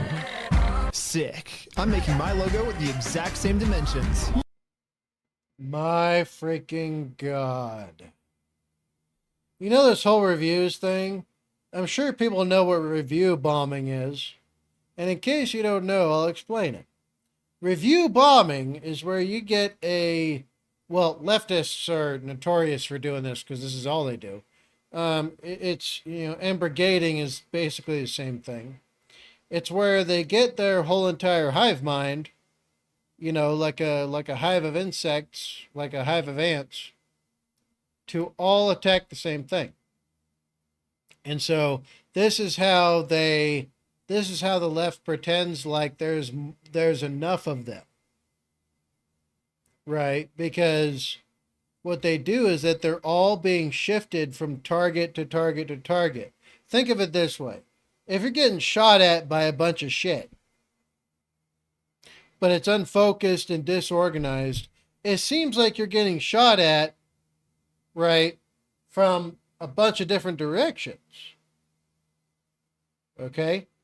Even if they're all in the same line to each other, it's going to seem like the rounds are impacting from different directions on the thing. So now, if you're getting shot at the same time, all from the same direction, you know the difference. It's kind of like that. Shifting fire. So this is kind of how they work. They designate a target. They laser it. They do target designation. They point everyone at it, and then they keep doing that per target. And they have all the targets lined up on like a conveyor belt, essentially. That's how the left works when it comes to making themselves bigger. Okay, same thing works with firepower. If you have a bunch of different shooters shooting at a bunch of different targets, you have no concentration of fire. You don't have control of the engagement. Now, if you get all of your shooters to focus on one target, suddenly the equation changes dramatically. And that's when you're able to reach stuff like, control of engagement, overmatch, and all that. But anyway, think of that in the context of reviews. When it comes to reviews, anyone can leave them. It could be family members that don't have the same last name, and it could be a bunch of bots that all just, give you stars.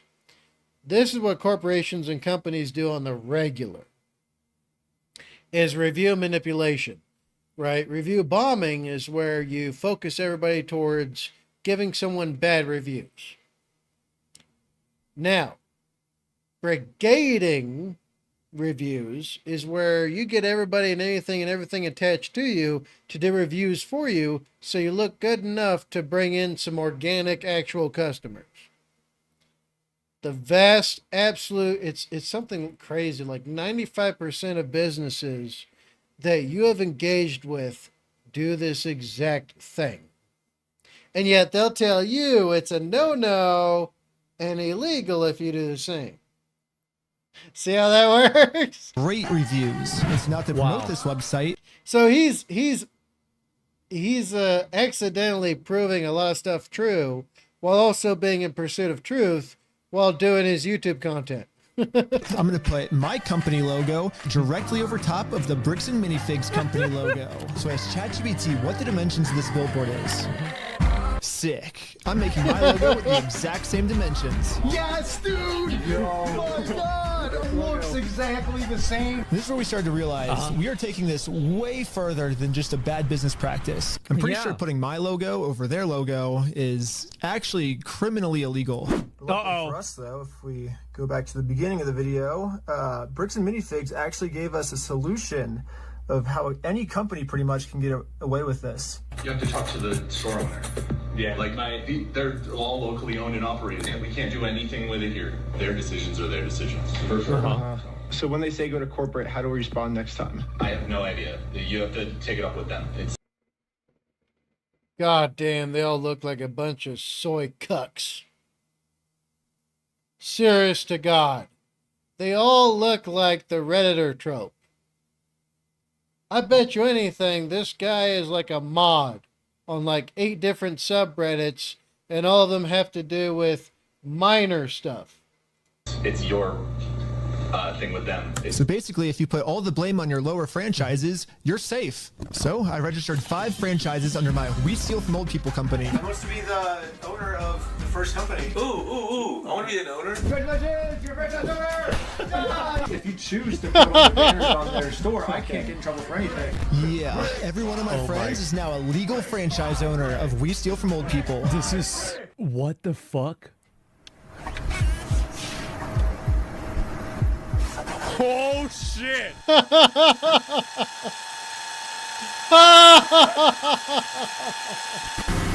Brick by brick. This is so ridiculous. The smartest retards ever. I know. This is so good. This is so good. I swear to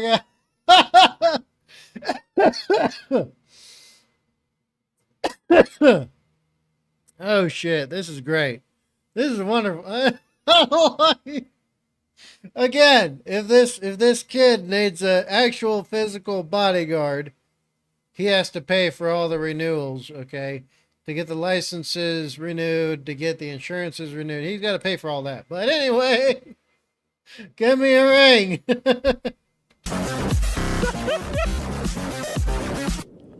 Bro. Each of my franchise owners is allowed to make their own decisions of how they want to run the company. And what they've decided is that they're getting 2 pumpkins, and they're going to use these pumpkins to support this tarp, and they're going to climb up the Bricks and Minifigs building, and they're going to hang our logo over top of their logo.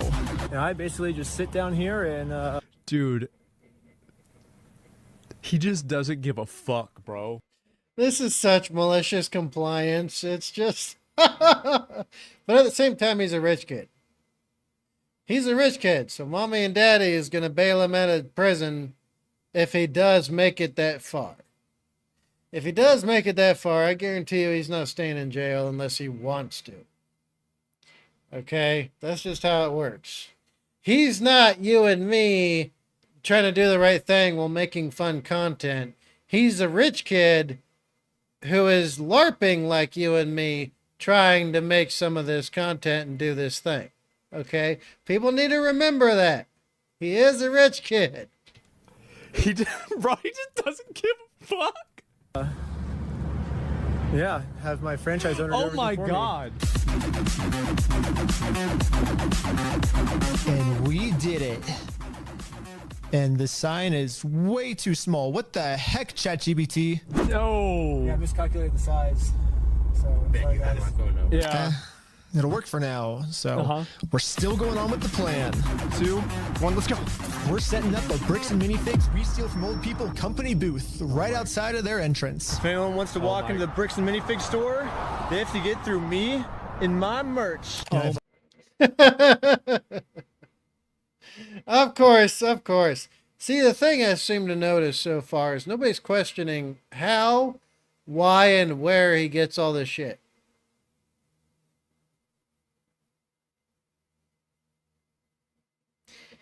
No joke. This is about $100 right here. At least. It's at least $100. The table, 20-ish. So $120. Wait, those are mugs? That's at least $15 per mug. Shit, it's getting expensive. Oh, a shirt? A custom t-shirt. A custom t-shirt. Ordered from anywhere. How much is that? About $20 nowadays. And what are all these?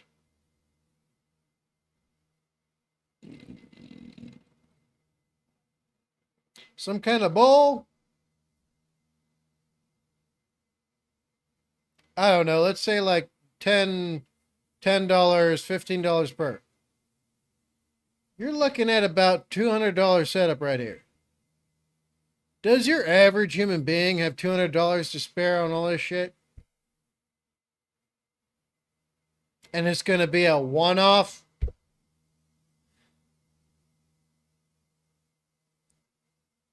You see what I mean? Do y'all see what I mean? Are you picking up what I'm putting down? I can't tell. Okay. Wawa. $20 a shirt minimum for a custom shirt.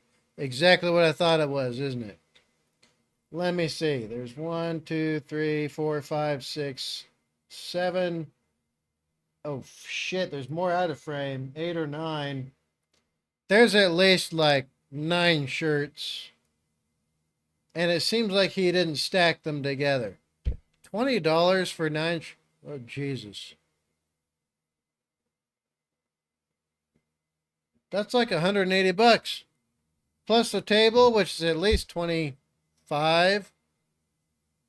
Plus the mugs, which are like 15 per. That's 30.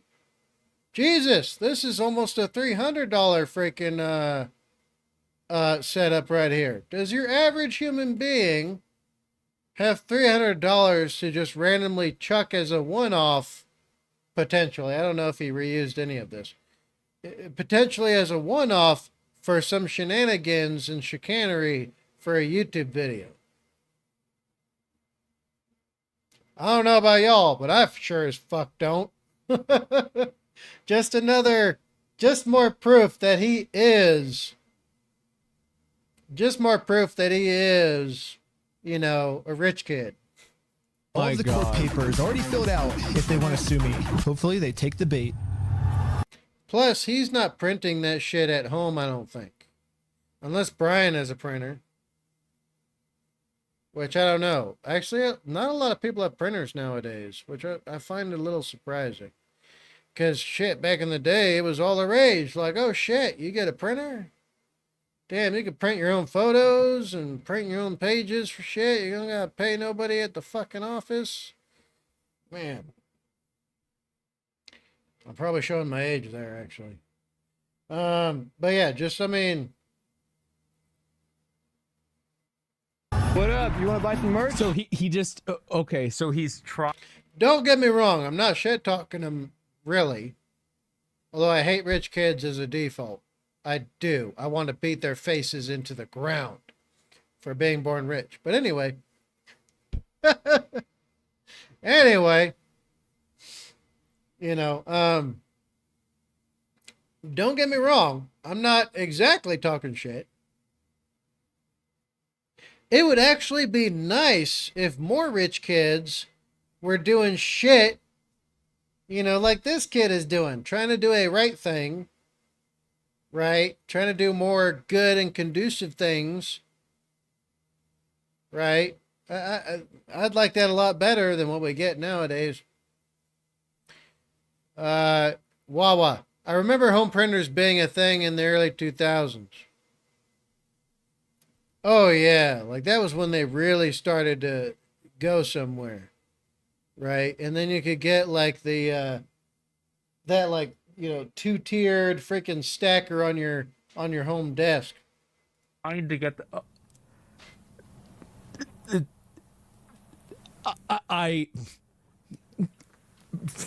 Wow. This is 2 IQ again? Yeah, there's like no way this is gonna work, right? I mean, this seems like the worst idea ever in like 5 different ways. How's this gonna happen?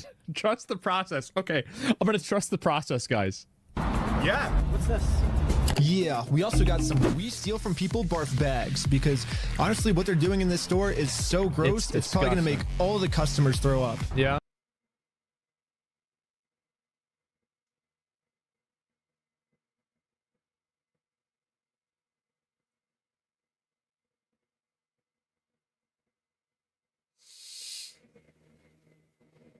Barf bags, huh? Yeah. He's not beating the allegations of being a rich kid. I'm just saying that. Do you have an XO? We stopped a customer from going into Bricks and Minifigs, and he left with our merch. It was going pretty good, and I was stopping a lot of customers from entering the actual Bricks and Minifigs store. Okay. Then I might just be out here all day. This is going very well. It was almost going too well. It's basically the end of the day now. They haven't really seen me because these windows are tinted, I guess.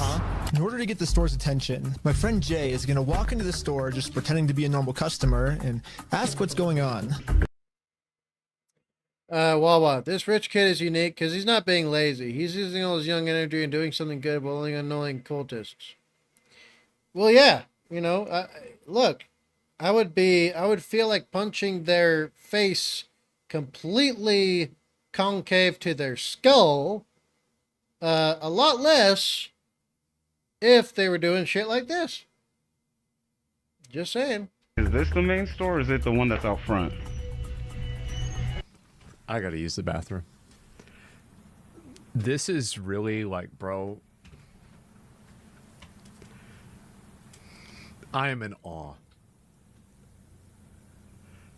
This is.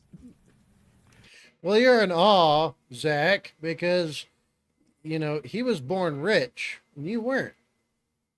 So therefore, he's got the mentality where he can spend money and not have to worry about it. Whereas you're stuck with the mentality of, I was born poor, now I have money but can't spend it. Essentially. You guys were right. That's why Asman is here, like, getting all screwed up by it all. Wawa, I feel you on that. Yeah, I'm sure a lot of people would. That being said, I got to pizzle and get more beer. You were right. This is so good.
All right.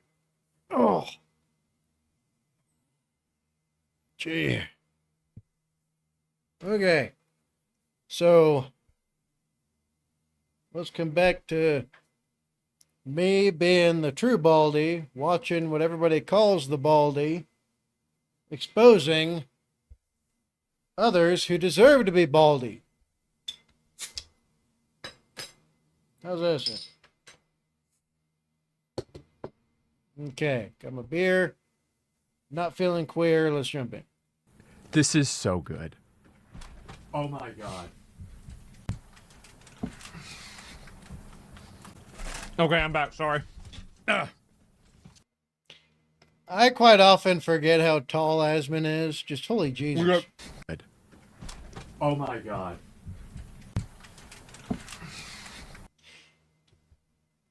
His head almost hits the goddamn ceiling. Oh, Jesus. Right? Now, this over here, right, this area is just about,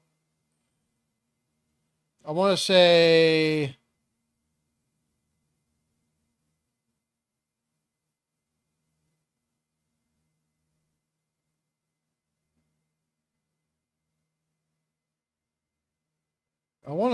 about 5 foot right here in his room. Okay.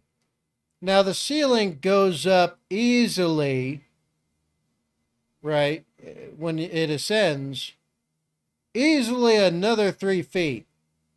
He covers half of that. Jesus. If he was full of meat and muscle, he'd be quite the force to be looking at. Okay, I'm back. Sorry. We got. All right, let's get it. Wait, like, is this the main entrance? Walk into the store just pretending to be a normal customer and ask what's going on. Is this the main store or is it the one that's out front? What? Wait, like, That one girl looked at him like she was like, wait, have I seen you before? is this the main entrance? Yeah. No. I'm saying like the counters. There's two. There's one here and then one outside. No, there's a guy who's selling stuff out front. I don't know what he's selling. Wait, what? Wait, what? What's going on? What? The girl that they did the thing with is having fun with this while she's inside the store right now. Hello, you want to buy a shirt? What? You can't be out here doing this. If you want to buy one, I'll give you 50% off if you want. No, you cannot be out here doing this. Why not? Were you the guy that was just trespassed out of here? Yep. Uh-oh. What was it? Yes. She's calling the cops right now. Uh-oh, the police are here. This is a problem. Oh my The god. police told me yesterday that if I ever come back to this store in my lifetime, I'm getting arrested.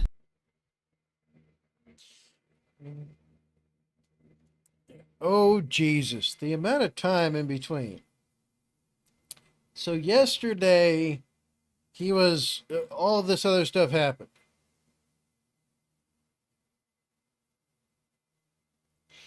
Also yesterday, they did an attempted brainwashing isolation of a store employee. And at the same time, in the same day, which was supposedly yesterday, they set up multiple different business franchises to set this whole entire hoax and all of that into motion. Well, not hoax. This elaborate scheme into motion.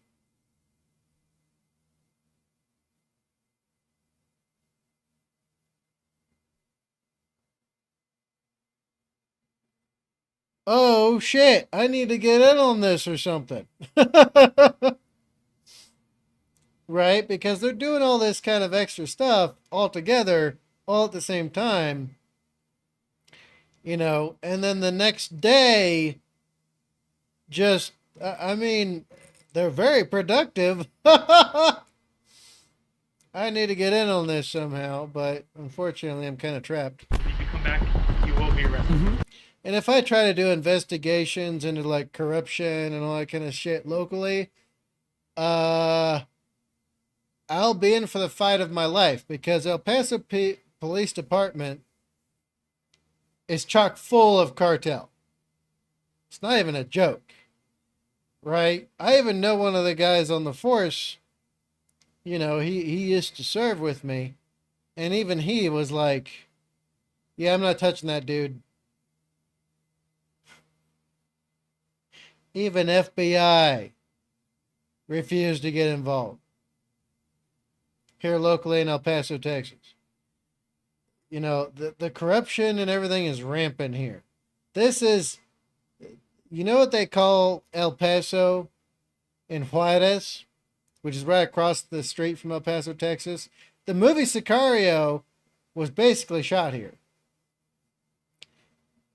You know what they call El Paso? They call it Nice Juarez.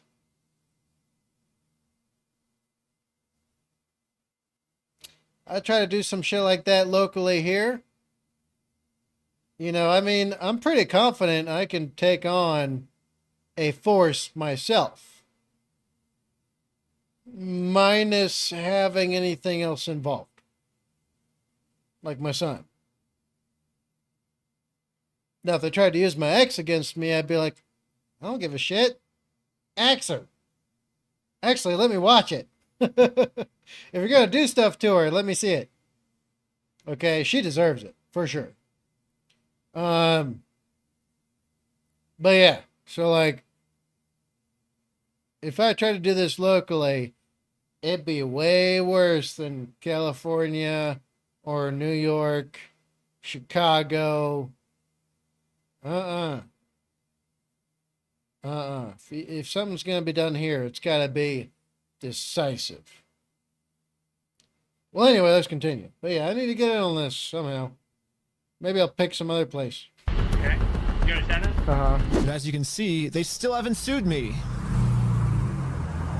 I can't just give up on the plan before being sued. So I did a switcheroo with this guy. He's wearing my exact same clothes and his... He's actually retard maxing. He is. He's retard. This is...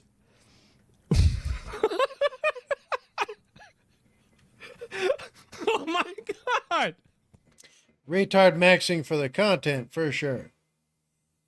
For sure. Retard maxing for the content. Because you notice how everything in the video is put together? It's something like 4 seconds or 5 seconds. Jump cuts all the way up and down. Jump cuts, you know, Mr. Beast theme type style of like, you know, intermissions and intercessions. Like this one, for example. Why else jump through all these extra hoops? The content. It's gotta be stupid, simple, you know, easy to consume. Like a liquid shake instead of ice cream. You know what I'm saying? Right?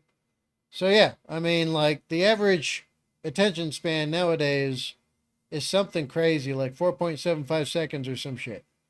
That's the average attention span. Before people give you that fucking Gen Z stare, like, are you gonna do the content like my scrolling habit or no? No? Okay. Like, this is insane. His legal name is also Ben. And once the police... in the traffic. They just don't give a fuck. These guys just, oh my god. find out that they caught the wrong Ben, I'm gonna be super far away. It was so cold. Okay, I couldn't get that far away. The water was freezing, but I think I got far away enough at least. But anyways, back to the store. The police instantly tried removing our booth because us stealing their name is very illegal. But if we want to get away with this crime, all we have to do is copy bricks and minifigs. We have to put all of the blame on an anonymous corporate person, and then when they ask who corporate is, we just don't tell them. Oh, hello, this is corporate. We steal from old people. How's it going? You do what? Well, the corporation's called We Steal from Old People. And our tagline is bricks and minifigs. We're a legitimate business, so yeah. What? Who am I talking to? This is corporate. I know it's corporate, but who are you, corporate? Corporate, we steal from old people. No, I know who you are. I mean, who are you as a person? Oh, I'm just the owner that runs it. Who am I talking here? This is the owner of We Steal from Old People. It kind of seems like a civil matter, doesn't it? Like, we have the plaintiff's claim if they want to... Here's the situation. Do you really want to get in go round And now, Bricks and Minifigs finally gets a taste of their own medicine. They're now in a situation the police can't help them with. The only way this will ever end is if they sue us.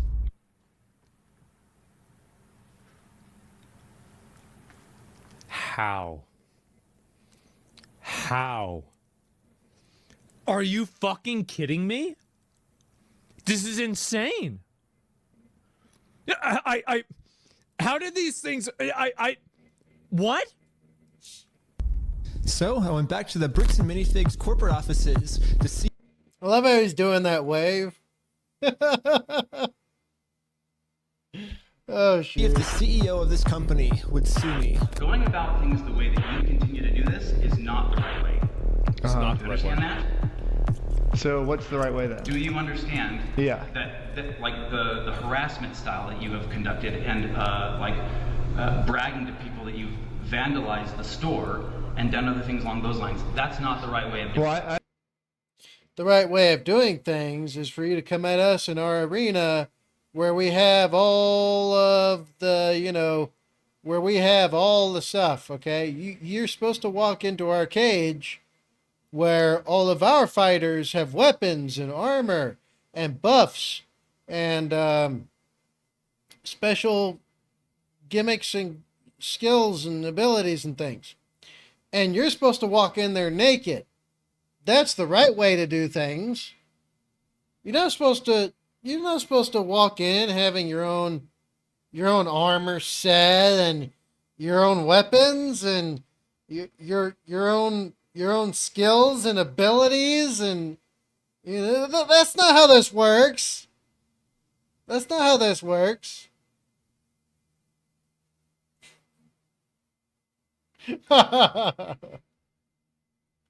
Wawa, this is mind-blowing. My head is like a fried egg. It's understandable. It's understandable. It's a lot to keep up with.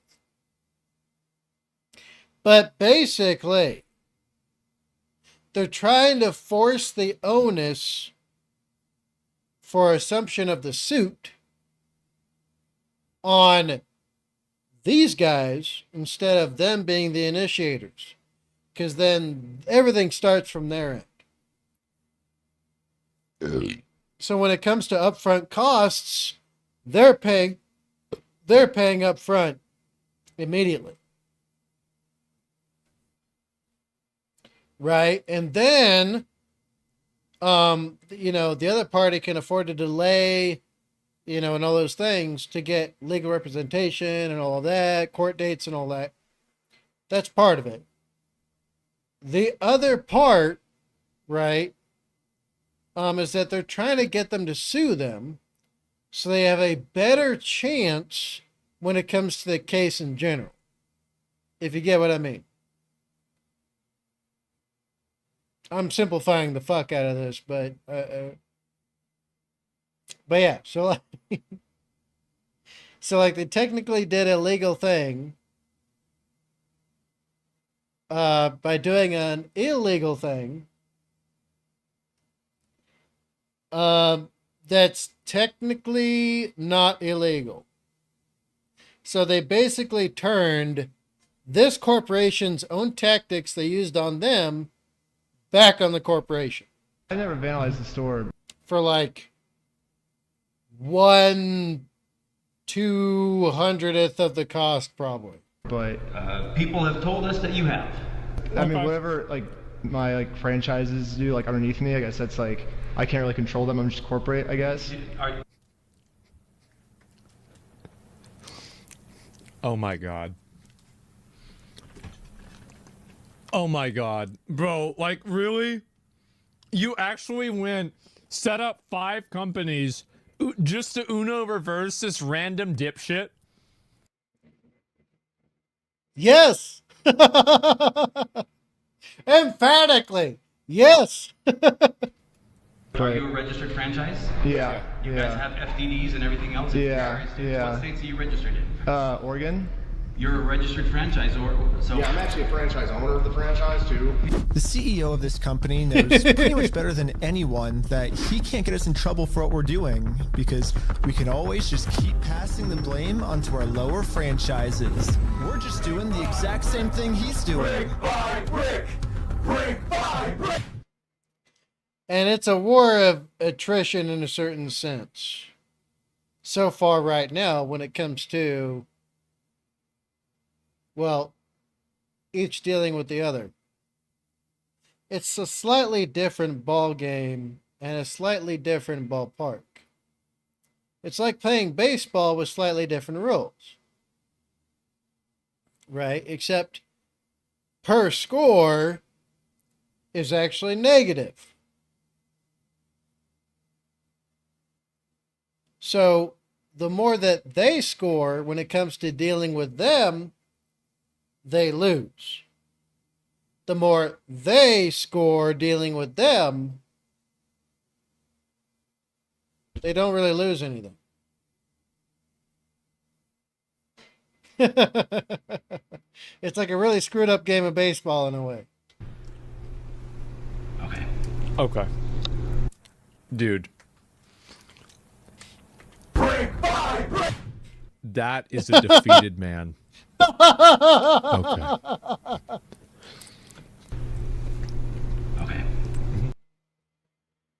Not so much defeated, more like, because defeat would be a bit different, especially physiologically.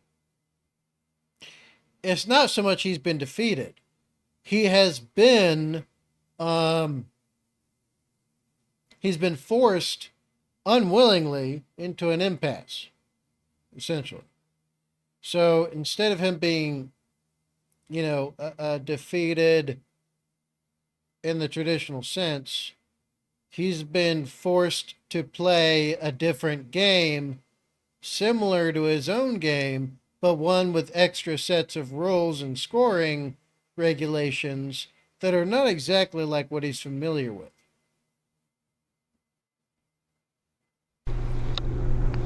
But yeah, it's like a legal organization. We have like legal franchises and everything. It's 100% by the books, and yeah. He's playing this up so hard too. I love it. I appreciate that you think you're being very clever.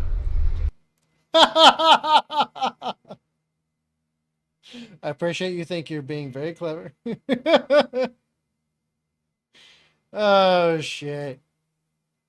You can tell this guy is being very dishonest because he's not admitting they're being clever, and he's bemused by it or amused. More like he's pissed off. They're starting to actually challenge him, and he's mad about it. His little ego and pride is taking a wound, and he must get recompense for this aggravation. And that you think that you do all sorts of Is this about to be the victim monologue, or that victim, the villain monologue? Oh my god. stuff this way, but it's like you have no business being here. So, Well, we do have business. We have, like, you guys have a bunch of our Legos. all right. No, that's not what I could tell immediately. He's not meaning you guys aren't supposed to be here where I am right now.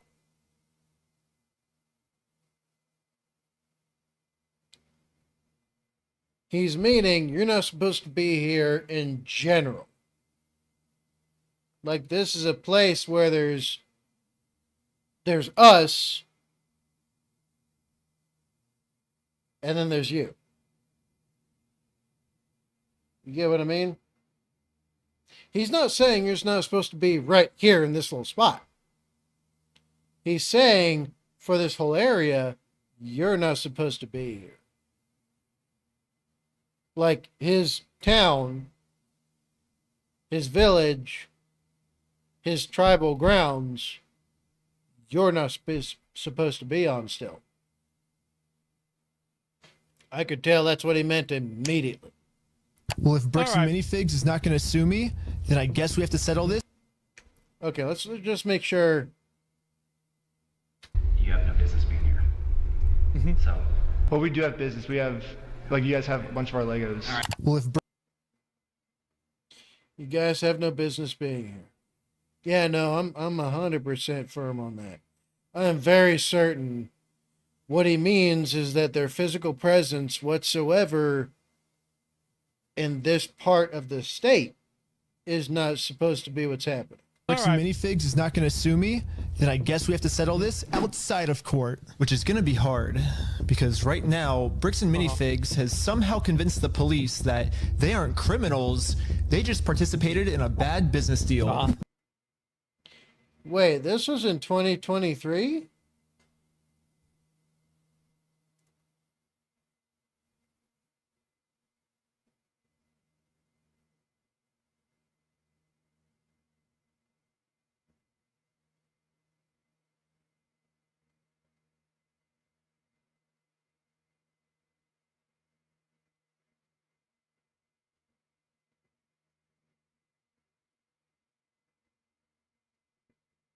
I don't see any other updates since 2023 in the comments, so.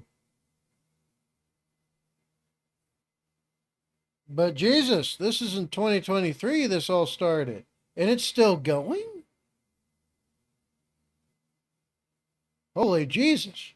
I mean, Josh has literally already exposed their entire plan to me of how they're planning on getting away with this. I feel bad for him.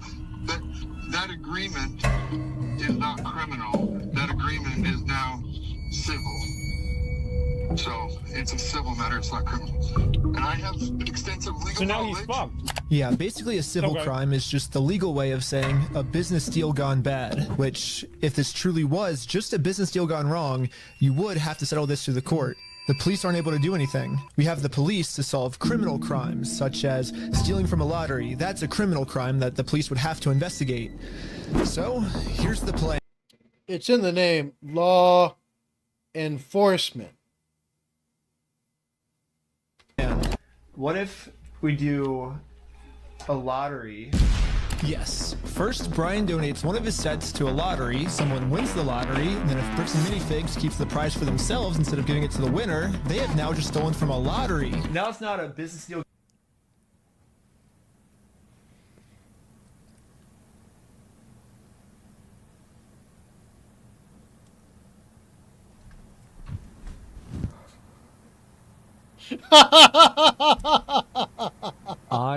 At this point, you just have to trust the plan. Okay?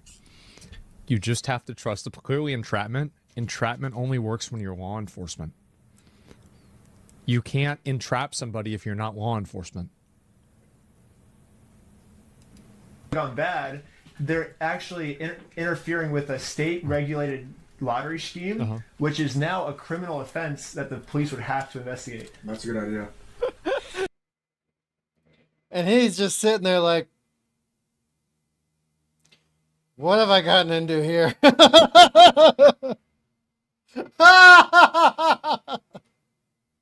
Oh, Jesus. It's so good. It's so good. It really is. It really is.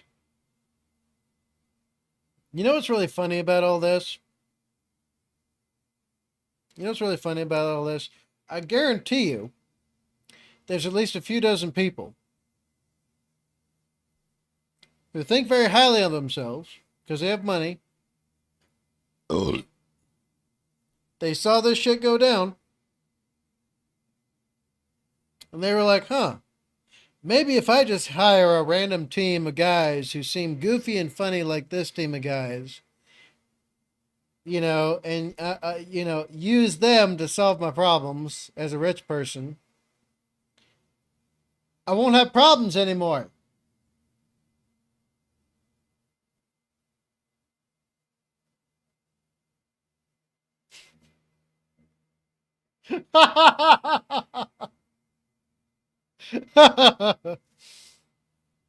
It's kind of like, all right, imagine it like this this is how it goes in my head.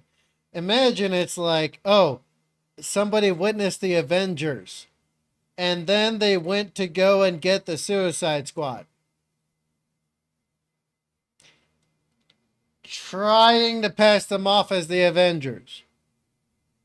Well, no, Justice League, because that's different universes. They did crossovers, but I mean, I guess they were cool. Anyway, but no, they tried to, they saw the Justice League in action, and they tried to get the Suicide Squad.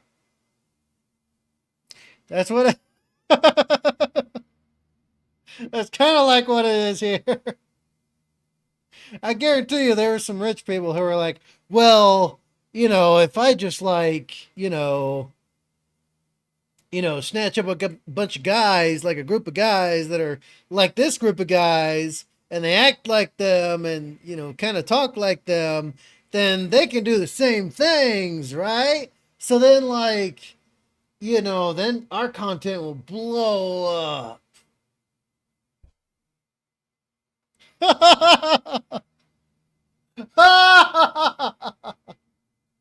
Oh, Jesus. This is what leads to, like, you know, mind-blowingly ginormous catastrophic failures of trends. I swear to God. He's loving this. That's interesting. It turns out this is completely legal for us to do. You still own the Legos, correct? Technically, we own all of those. Yeah. So it would be legal for you to auction your Legos off, right? If you still are the owners, right? Yeah. To make sure everything was legally legit, I registered for a gambling license, which, yeah, it actually takes a long time to get one of these, which oh my God. sucks. But on the DOJ website, it says that if you're a nonprofit or a religion, you actually don't need a license. It'd be cool to use my new We Steal From Old People company, but I already made my first $1 when I was selling stuff outside the Bricks and Minifigs store. Oh no! And then I used that money to buy food from a robot. But luckily for me, I'm already the leader of a religion. What? Called Scientology Sucks. Let me guess. This is the I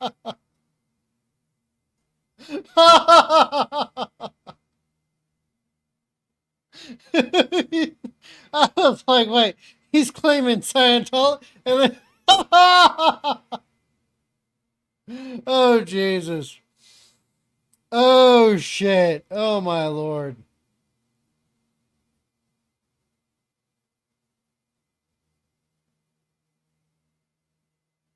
Wait. Wait, his date of incorporation is retroactively dated to 3 years from when these things were happening.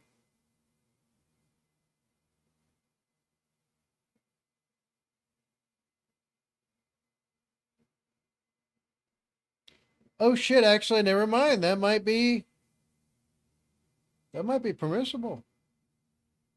It is California. You know what? Never mind. This is last episode of him doing this same thing to Scientology. Like this, there are like levels to this. Officially approved in. Wait, he did this same shit he's doing right now to Scientology? I might watch that next. California, which is another problem. I guess technically I need to register in Oregon for this to work. So registered for an Oregon PO box, which costs $35. I used it for this new Oregon Scientology. I mean, Okay, I'm pretty sure I lost everyone, but all you need to know is that I put a lot of work into making sure that this is a legal, legit raffle. That means.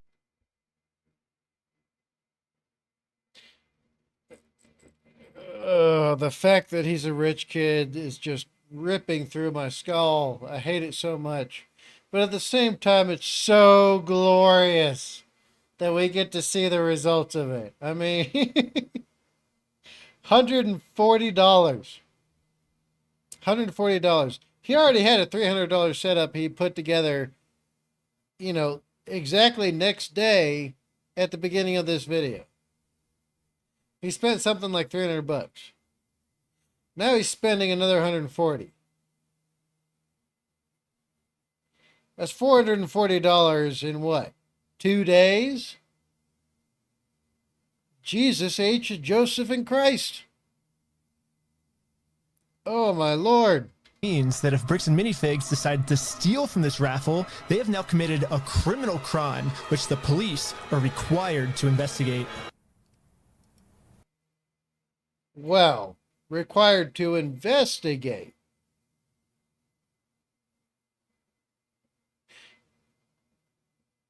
This is where this kind of cuts off. Because you have to pay attention to the language used when it comes to legally binding anything.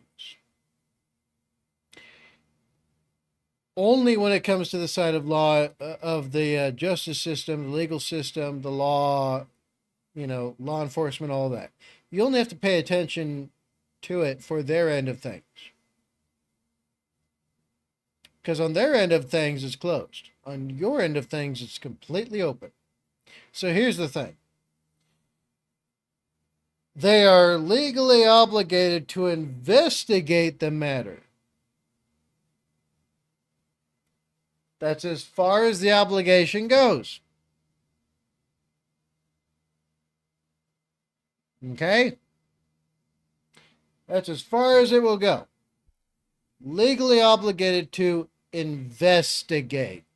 If it cuts off there essentially and gives no further clearance or credence or no further clarification, then that's literally as far as it goes. The police could find that there was wrongdoing and then just decide, well, we're not going to act upon it because now we need to be legally obligated to investigate that matter as a follow-on independent matter related to this one. See what I mean? It's not even a joke. That's real shit. So yeah, they're legally obligated to investigate. Whether or not that investigation comes out in your favor is entirely up to how they feel about it. I'm just saying, pay attention to it, right? Oh my God.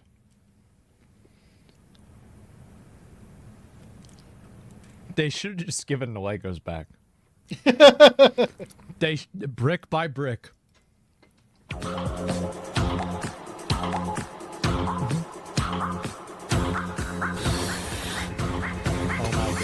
I want everyone's attention. We're doing a Lego raffle. This Lego set is worth $1,000. Pretty much instantly, we were a hit, and everyone wanted to win this Lego set.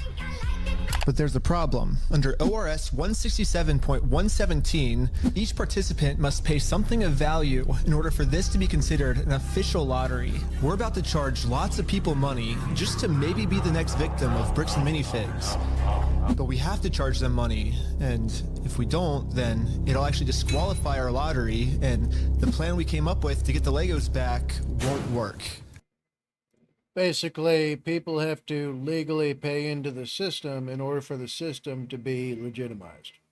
But then we realized, wait, we're filming this entire event. We can just give each person $1 as their appearance release fee. $1 for being on camera, there you go. So now when they buy a $1 ticket, the transaction cancels out and each person lost $0. An appearance release fee is $1. The entry is $1.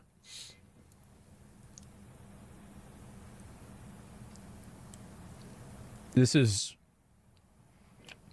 a masterwork. This is pretty great. This is... I'm not sure if I'm going to finish it all tonight, But this is great. I'm an old man, okay? I'm not Asmongold's age anymore. You know, I got limitations. But I will say, this is amazing. I am just truly. I'm really impressed. This is incredible. It really is. This is really incredible. You get $1 for being on camera, and then the raffle is $1 though. So would you like to pay $1 for the raffle? Okay, awesome. So here's your ticket. So what's your business? What's our business? We're with the Church of Scientology Sucks. Okay. Yep.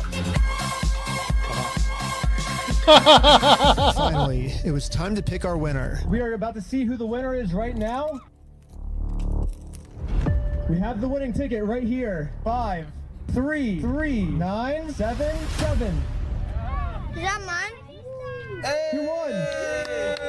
Yeah, are you the winner? Well, this family legally won this prize. So now if Bricks and Minifigs doesn't give it to them, they're committing a criminal crime, which could land them in jail. So basically, to simplify the aim here, first they were trying to get them to sue them civilly, to do a civil suit, so that all the onus was on them for upfront costs of the suit, plus being able to transition everything over is more easy, right? I'm doing it simplified. Now they're trying to force it into becoming a criminal case, so that there's, well, it's obligatory, right? So that law enforcement has no choice, and neither does the legal system. They're trying to force the hand of the legal system in order to effect an outcome that is favorable to them.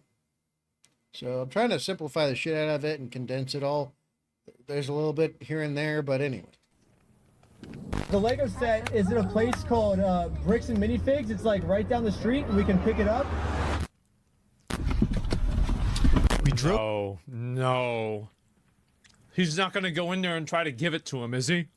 To the store as fast as we could. We met up with the family and went inside to help them claim their prize. Yeah, that's a bit of a mistake. That's a bit of a mistake, because he was trespassed already.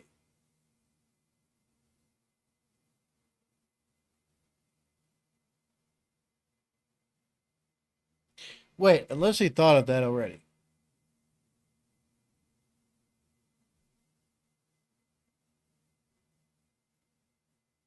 Wait, actually, if he has legal reason to be there of some kind, maybe he can't be trespassed as a loophole. Because, you know, let's say somebody goes to a store and then they get booted as a customer, but they work as the janitor there.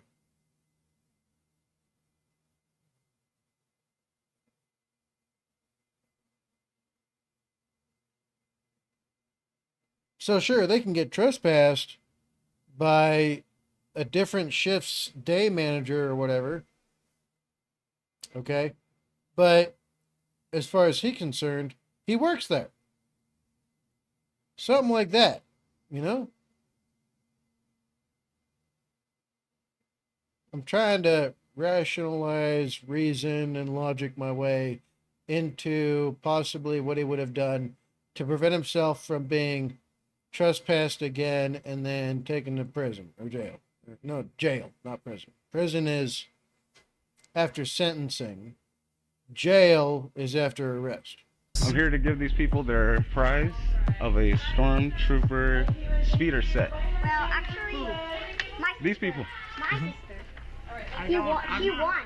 From who? I'm conducting this raffle, and you guys have the prize here. I don't know anything about that. To inform Amanda of the business deal her store is in, we showed her all of the raffle paperwork and the family who won this Lego set. I'm not Oh my god. giving out anything. Like, I can't leave without it. Yeah, you can. You can have a good day. And now Amanda they're has gonna just call made the police, it very right? clear. Instead of Now giving this they're- family the Lego set they legally won, her company is going to steal it. Oh no. You're stealing $1,000 from a little girl. Yep.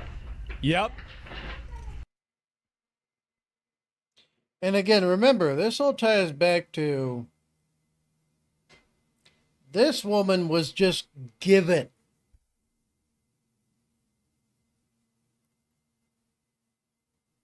She was just given this store. After the other, store manager owners, franchise owners, blah, blah, got the boot.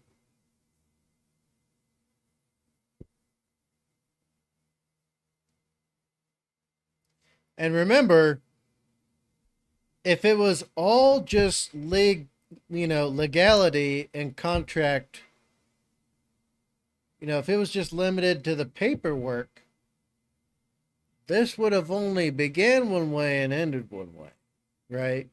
It would have started and ended with the paperwork, with the contract. Now remember also, the police already knew what was happening with this store, with this corporation as well. They're in on it. Very clearly so.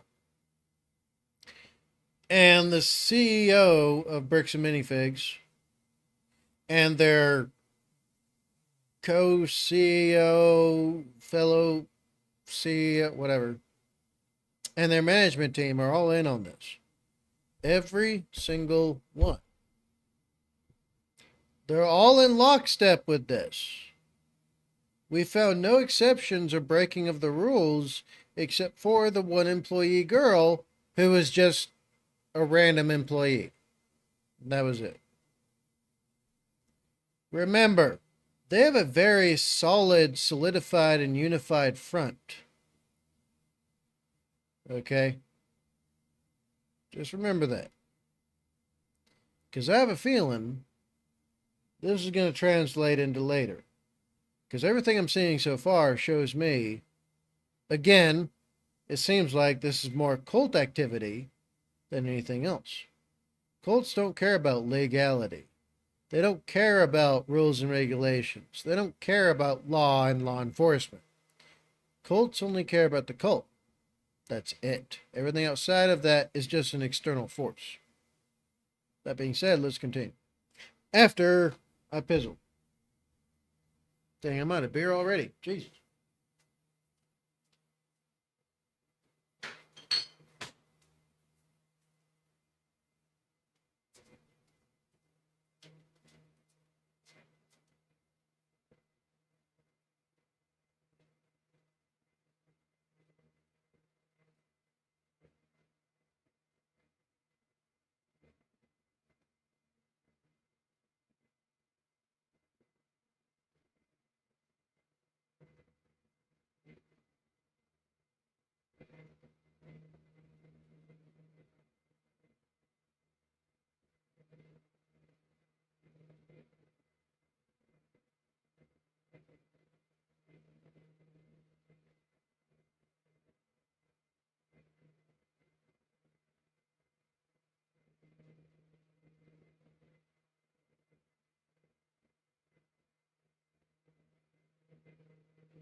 Okay.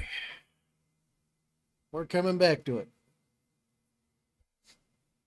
All right, you ready? I'm probably not ready, but I mean, I can be. Let's jump in. Stealing money from a kid, do you find that evil at all, or that's how you want the business to look? The thing is, they don't care. That's the distinguishing factor between some humans and other humans. The capacity, for empathy and sympathy, right? And just, basic level, like simple level, I mean, down to the T, just capacity to care about another human being. And no, it is not as populous as you would think it is. Amanda now has to cover up this crime her store committed. So she thought the best way to do this was to kick everyone out of the store. That guy is not supposed to be here. You have a good day. Wait, she's not gonna give him a prize? But good thing for us. Dude.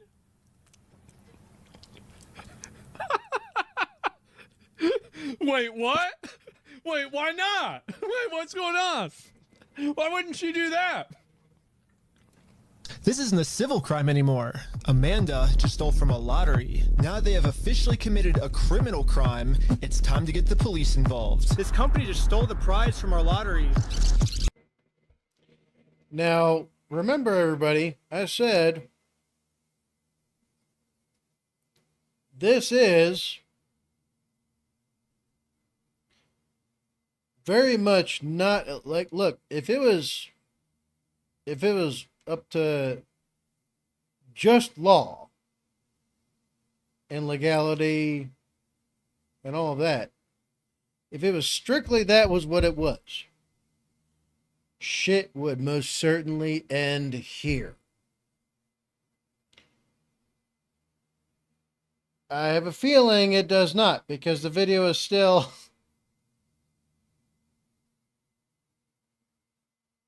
we still got a lot of time on the video. I'm fairly certain this ain't what that's about. Oh my god. Okay, thank you. Thank you. And now the police are here. But for some reason, I think they thought that I was the criminal.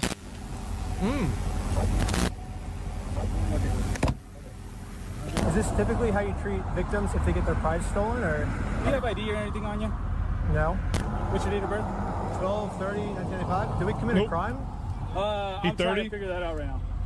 The police were very confused on who the actual criminals in this situation were. So we explained everything to them. I'm supposed to be getting this prize from here.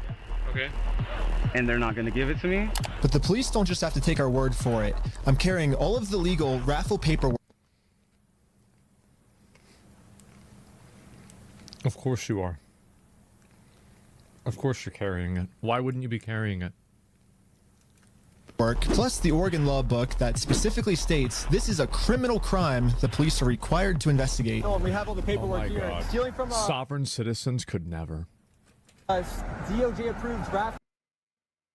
Well, yeah, that's because sovereign citizens think that since other people made up laws, then I can just make up my own laws. And therefore, they're equally applicable, even though I don't have the equal force to make them equally applicable. Therefore, with me not having the monopoly upon the violencing, like sovereign citizens could never. Yes, exactly. I do love how he brought out the whole book, though. That's a good thing. Scheme is a criminal offense which the police have to investigate. Now that the police have seen the law, they actually agree that a crime has been committed. They're now finally going to do a police investigation on this Lego theft. The investigators started by taking some notes. They're selling stuff because they're thieves and stole stuff. It's a raffle? Yes. Okay.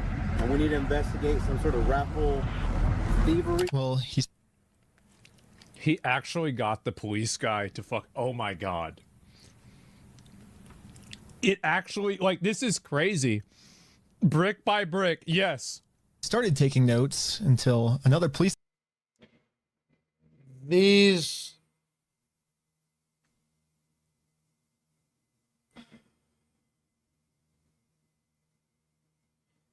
That look tells me they're already expecting a different response to these interlopers. You know what I mean? This guy looks like he's just like, I'm gonna go through the motions here so this shithead can't get me for nothing.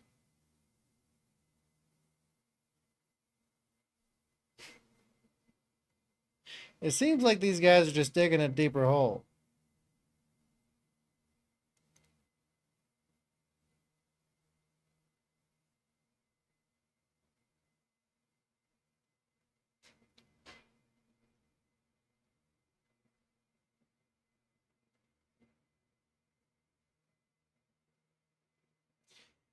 Yeah, these guys are already preset against them.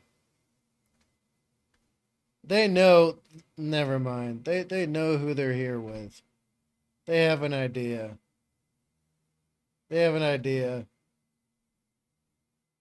Plus, these guys going in between each other like this, like, have we committed a crime? We're trying to figure that out. Usually, we're trying to figure that out means we're trying to find something to apply to you so we can say you knowingly committed a crime. Boy, oh boy. Yes. Okay. And we need to investigate some sort of raffle. Did he do something? Doesn't matter. Find something that he did. And yeah, just make him go away. Thievery. Well, he actually got the police guy to fuck. Oh my god. It actually, like, this is crazy. Brick by brick, yes. Started taking notes until another police officer came and whispered in his ear. I don't know what he said to him, but whatever it was, it made them all completely change their attitudes. And you're trespassing the property for life, okay? You come back. You're gonna go in handcuffs and go to jail. But they trespass you? But we're just trying to claim our prize. Instead of enforcing the law like law enforcement is supposedly want to do, well, instead they enforce you. That should really tell you a lot more than the rest of the video might, because there's been every chance for this to come out the proper and, actually legal, contractual, civil, and criminal way. Quite clearly it has not. And who is the common denominator in all of these incidents with the police that turns everything on its head as to what the police are supposed to do?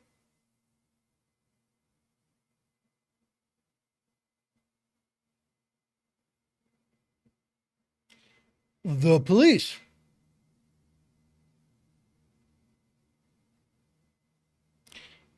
So much like a car engine that won't start to drive you nowhere,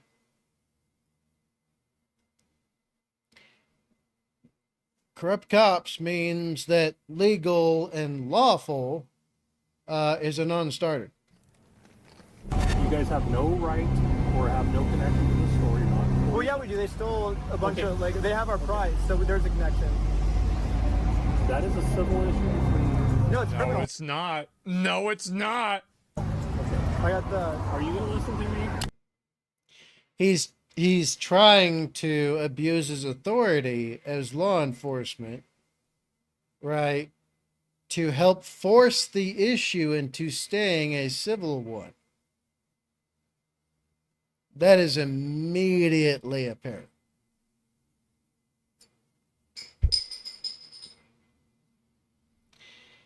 Notice he said that's a civil issue. If he has no connection to this, knows nothing about it, just got here, right? Why and how would he know so quickly it's a civil issue when there's been no indication in the video that it should up front be treated as such? As far as I'm aware, these guys just met them on the street.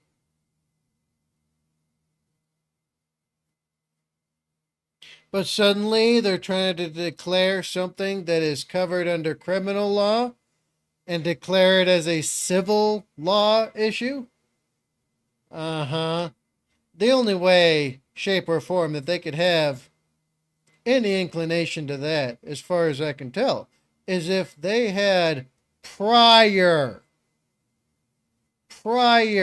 knowledge of this entire affair, meaning everybody's in on it. This officer's trying as hard as he can to cover up this crime, but I wasn't gonna let him. But eventually, he said, if I don't let him cover up this crime, I'm Somebody getting in chat said you should get his body cam to see what he said. Yeah, that's a good point. Yeah, I wonder what he actually said. arrested. If it's like my experience, when someone, broke into my place in Chaparral that I was renting, and they rummaged through all of my shit, right? And they disassembled a front security camera for shits and giggles, and they left it on my porch, right? Rummaging through all my stuff, messing up my place, leaving no evidence and no trace, and then the Chaparral, the Ottawa County Sheriff's Department, all they did was keep a police report. Everything else vanished, and they redacted body cams and all that shit. If it's the same as that, in my experience, they're gonna redact the fuck out of everything, including the body cams. They're gonna pretend like it's protecting certain parties. What the fuck ever, right? Yes, I have experience with crooked cops. It's wonderful. And they'll redact everything to protect themselves under the pretense and veil of we don't want to create further victims, or we're protecting privacy, or blah, blah, blah, blah, blah, blah, blah, blah. We really want to dive down this really deep. We're trying to get some outs, okay? We're trying to work with you guys to give you some outs. We can start looking at that you guys falsified a raffle. Whatever that raffle looked like. Well, here's the thing: it's not a falsified raffle. We have all the legal paperwork right here. You don't have authority to give out a prize. We're just going to get to the point, but we're not going to have these conversations. We're just going to put you in handcuffs, take it. Are we all on the same page? Knew it. No. No. Okay. Yeah, I'm not gonna let the police just cover up this crime. I'm gonna get this Lego set to the rightful winner. First off, we do have. And no, these cops aren't fake. You will never find. Now, I've known about fake cops. You'll never find more than maybe a couple of them in the same spot. Why? Well, because there's rosters, there's vehicle numbers, right? For that very reason. If you look at police cruisers and sheriff department vehicles and stuff, they all have numbers. They all have numbers, they all have badge numbers, they all have names, right? It has the number for whom you're supposed to call. Okay, fake cops get dimed out pretty quick. You're not going to find so many fake cops in the same location unless somebody's getting paid millions per head. I guarantee you that. So, since that's not the case here, we can immediately rule out, fake cops or false cops, right?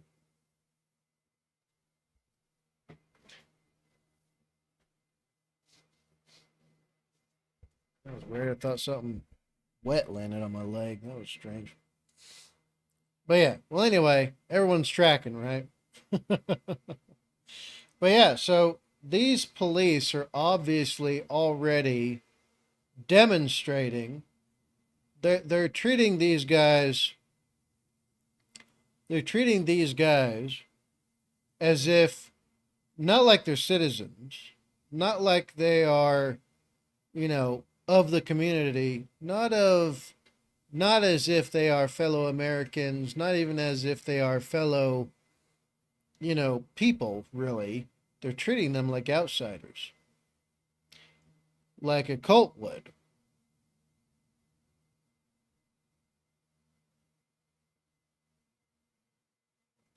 As if they're people that their kind is just not welcome here. if you're not of a certain persuasion, if you're not in their little, club, you know what I'm saying?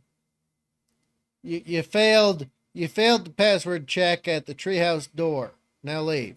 Authority to do this raffle. So we are legally. Are we done for the night? No, we it's done? actually required by you guys to investigate this. And it's not civil, it's criminal. Just so we're talking in circles, right? Yep. No, do you understand at least what he told you on the... I don't think we're talking in circles. That's the first time we got falsifying a raffle. Just answer my question, please. Do you understand what Officer Bev has explained to you? Kind of what's going to happen, what's going to be the next steps? I think... Yep. Yes or no? No, I'm not understanding. You don't understand? What part don't you? Yeah, I was pretty confused on what they were going to arrest me for. I mean, the Fourth Amendment in our Constitution specifically states that the police can't arrest you if they don't have a reason. It's supposed to prohibit that. People, it's supposed to prohibit that. Supposed to, in a way. However, in practice, that's not what happens. Always assume the opposite is going to occur. But again, when it comes to these things, dealing with fellow humans, no matter what type of human they are, always assume the worst first. People must prove the opposite to you. I keep using the ancient text. asking him for a reason, but they can't tell me anything that I'm doing that's illegal. Well, I don't think we broke the law. What's your opinion? That part doesn't matter. Here, it's pretty black and white. Because right now, you guys said the law we broke is the falsifying the raffle. So let's do this. Let's just call it and we'll just go from here, all right, guys? Just please. So you guys are going to investigate? We are trying to keep you guys out of handcuffs. We don't want to go that route. Trying to play. Oh man. We actually seem like nice guys. We don't want that for you guys. But at a certain point, we can't keep doing this. All right, so we're good, guys. All right, I don't think we're good. Yeah, take care. We're not good at all. It's been made pretty clear. You go on the property, you're gonna get arrested. When I came up with this plan, I was under the assumption that the police are... Yeah, so they just simply didn't follow the law. Holy shit. Gasp. Wait. GST. I'm not even going to bother with that. This streamer wants to collab with you, homie. His kick is at Melly.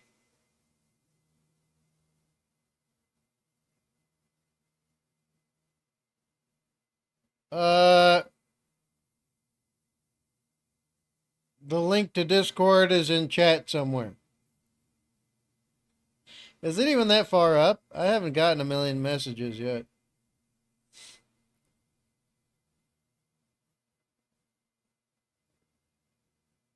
Yeah, no, the Discord link's still there. Discord link's still there. So, homie. Man, I haven't said shit like that to nobody in forever. There's the Discord link. They can get a hold of me there. Thank you very much. I appreciate your time. Hopefully it's not another scam like that whatever other bullshit was. Any smooths, tell them to give me a Discord message or something. Thanks. It's hard not to be skeptical because from Kick all I get are bots and, pay for bots schemes. That's all I get. I mean, this is insane. How is this even real? Supposed to follow the Fucking law. cop. Yeah, what the fuck But is I was this? wrong. In Kaiser, Oregon, the police don't follow the law. And because of this, another family got scammed by bricks and minifigs. I felt pretty bad, so I just paid this family what this Lego set was worth myself. Do we call the police officer? Like, what do you do when there's just corrupt police? Should you go to the police department? Should we go to the police department? So we went to the police department to tell them that some of their police are corrupt. Bob, here's the thing, right? It's actually very excruciatingly rare that if there are crooked cops within a police department, that the whole department is not implicated. The calculation goes something like this. If you have one bad cop and 9 good cops, you have 10 bad cops.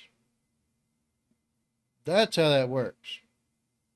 It's not, oh, it's just one bad apple, get rid of it. No, one bad apple spoils a bunch. That's exactly how that works. That's why purity tests are supposed to be a thing.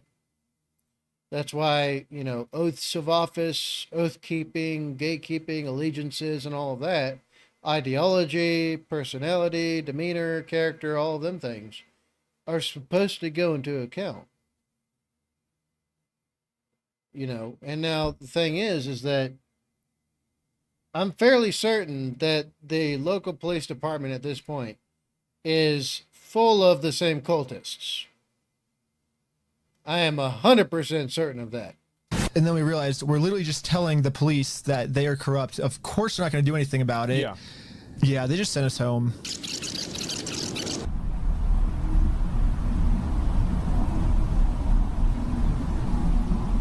But this is when we realized that this raffle might have actually accomplished something pretty big for us. Josh ended up giving me a call. You guys keep coming to the stores. You park out front. You do fake raffles. You're threatening my business. Wasn't a fake raffle.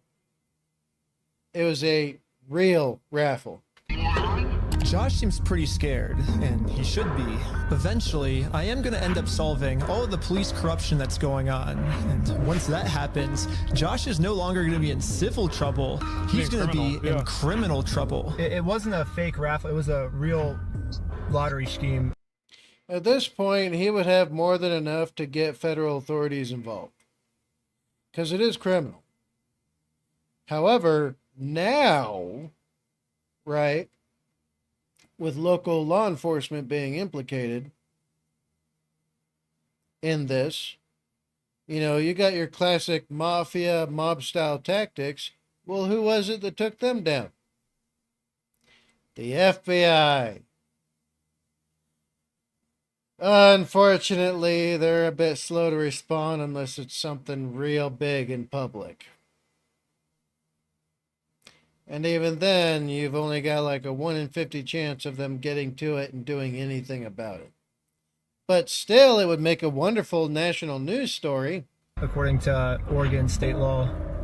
And yes, I highly encourage anyone and everyone, with your dealings with stuff like this, period, whatsoever, anytime, every time, all the time, get as much media coverage, you know, television coverage, streamer coverage, because that's a thing now, the streamerverse. Podcast blow that shit the fuck up. Okay? Because then, with enough publicity comes enough heat, and the squeaky wheel gets the grease. So, just saying, it's a viable tactic to help things along. And it actually is a Class B felony, up to 10 years in prison and a $250,000 fine.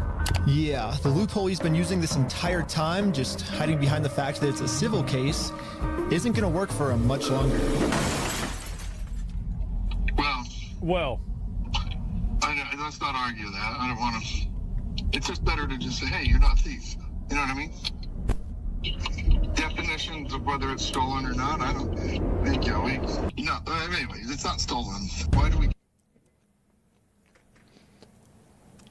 He got him, bro. You could have just, you should have just given the fucking, like, you should have just given the fucking Legos back, man. You should have just done it. It was so easy. Care about that. Well, who cares whether it was stolen? There's still about an hour left on this video. And at this point, supposedly, it's kind of sort of looking like things may or may not get resolved, kind of sort of. Guaranteed there's a lot more to this shit than... Guaranteed there's so much more going on. It does not end here. But for some reason, Josh still decided not to give the Legos back. I think he might just need one more push. Here's the plan. Take a picture of every single sign that's outside the Bricks and Minifigs store. And now I'm going to redesign every single one to make them way better. For example, I changed turn at the light to turn and go home. In buy, sell, trade, I changed it to steal, sell, trade. And steal, sell, trade. I'm printing all of them out to scale.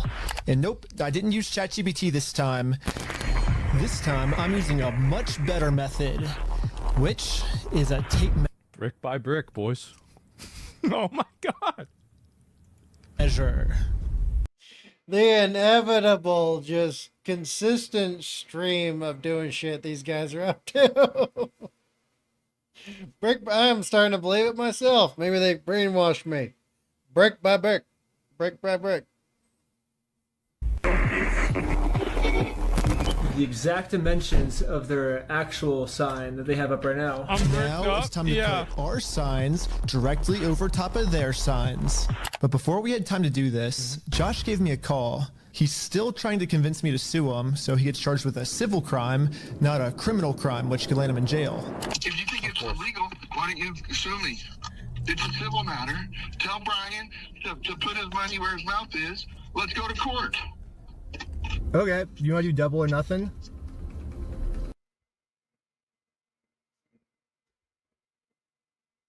What time is it? I'm running on old person time.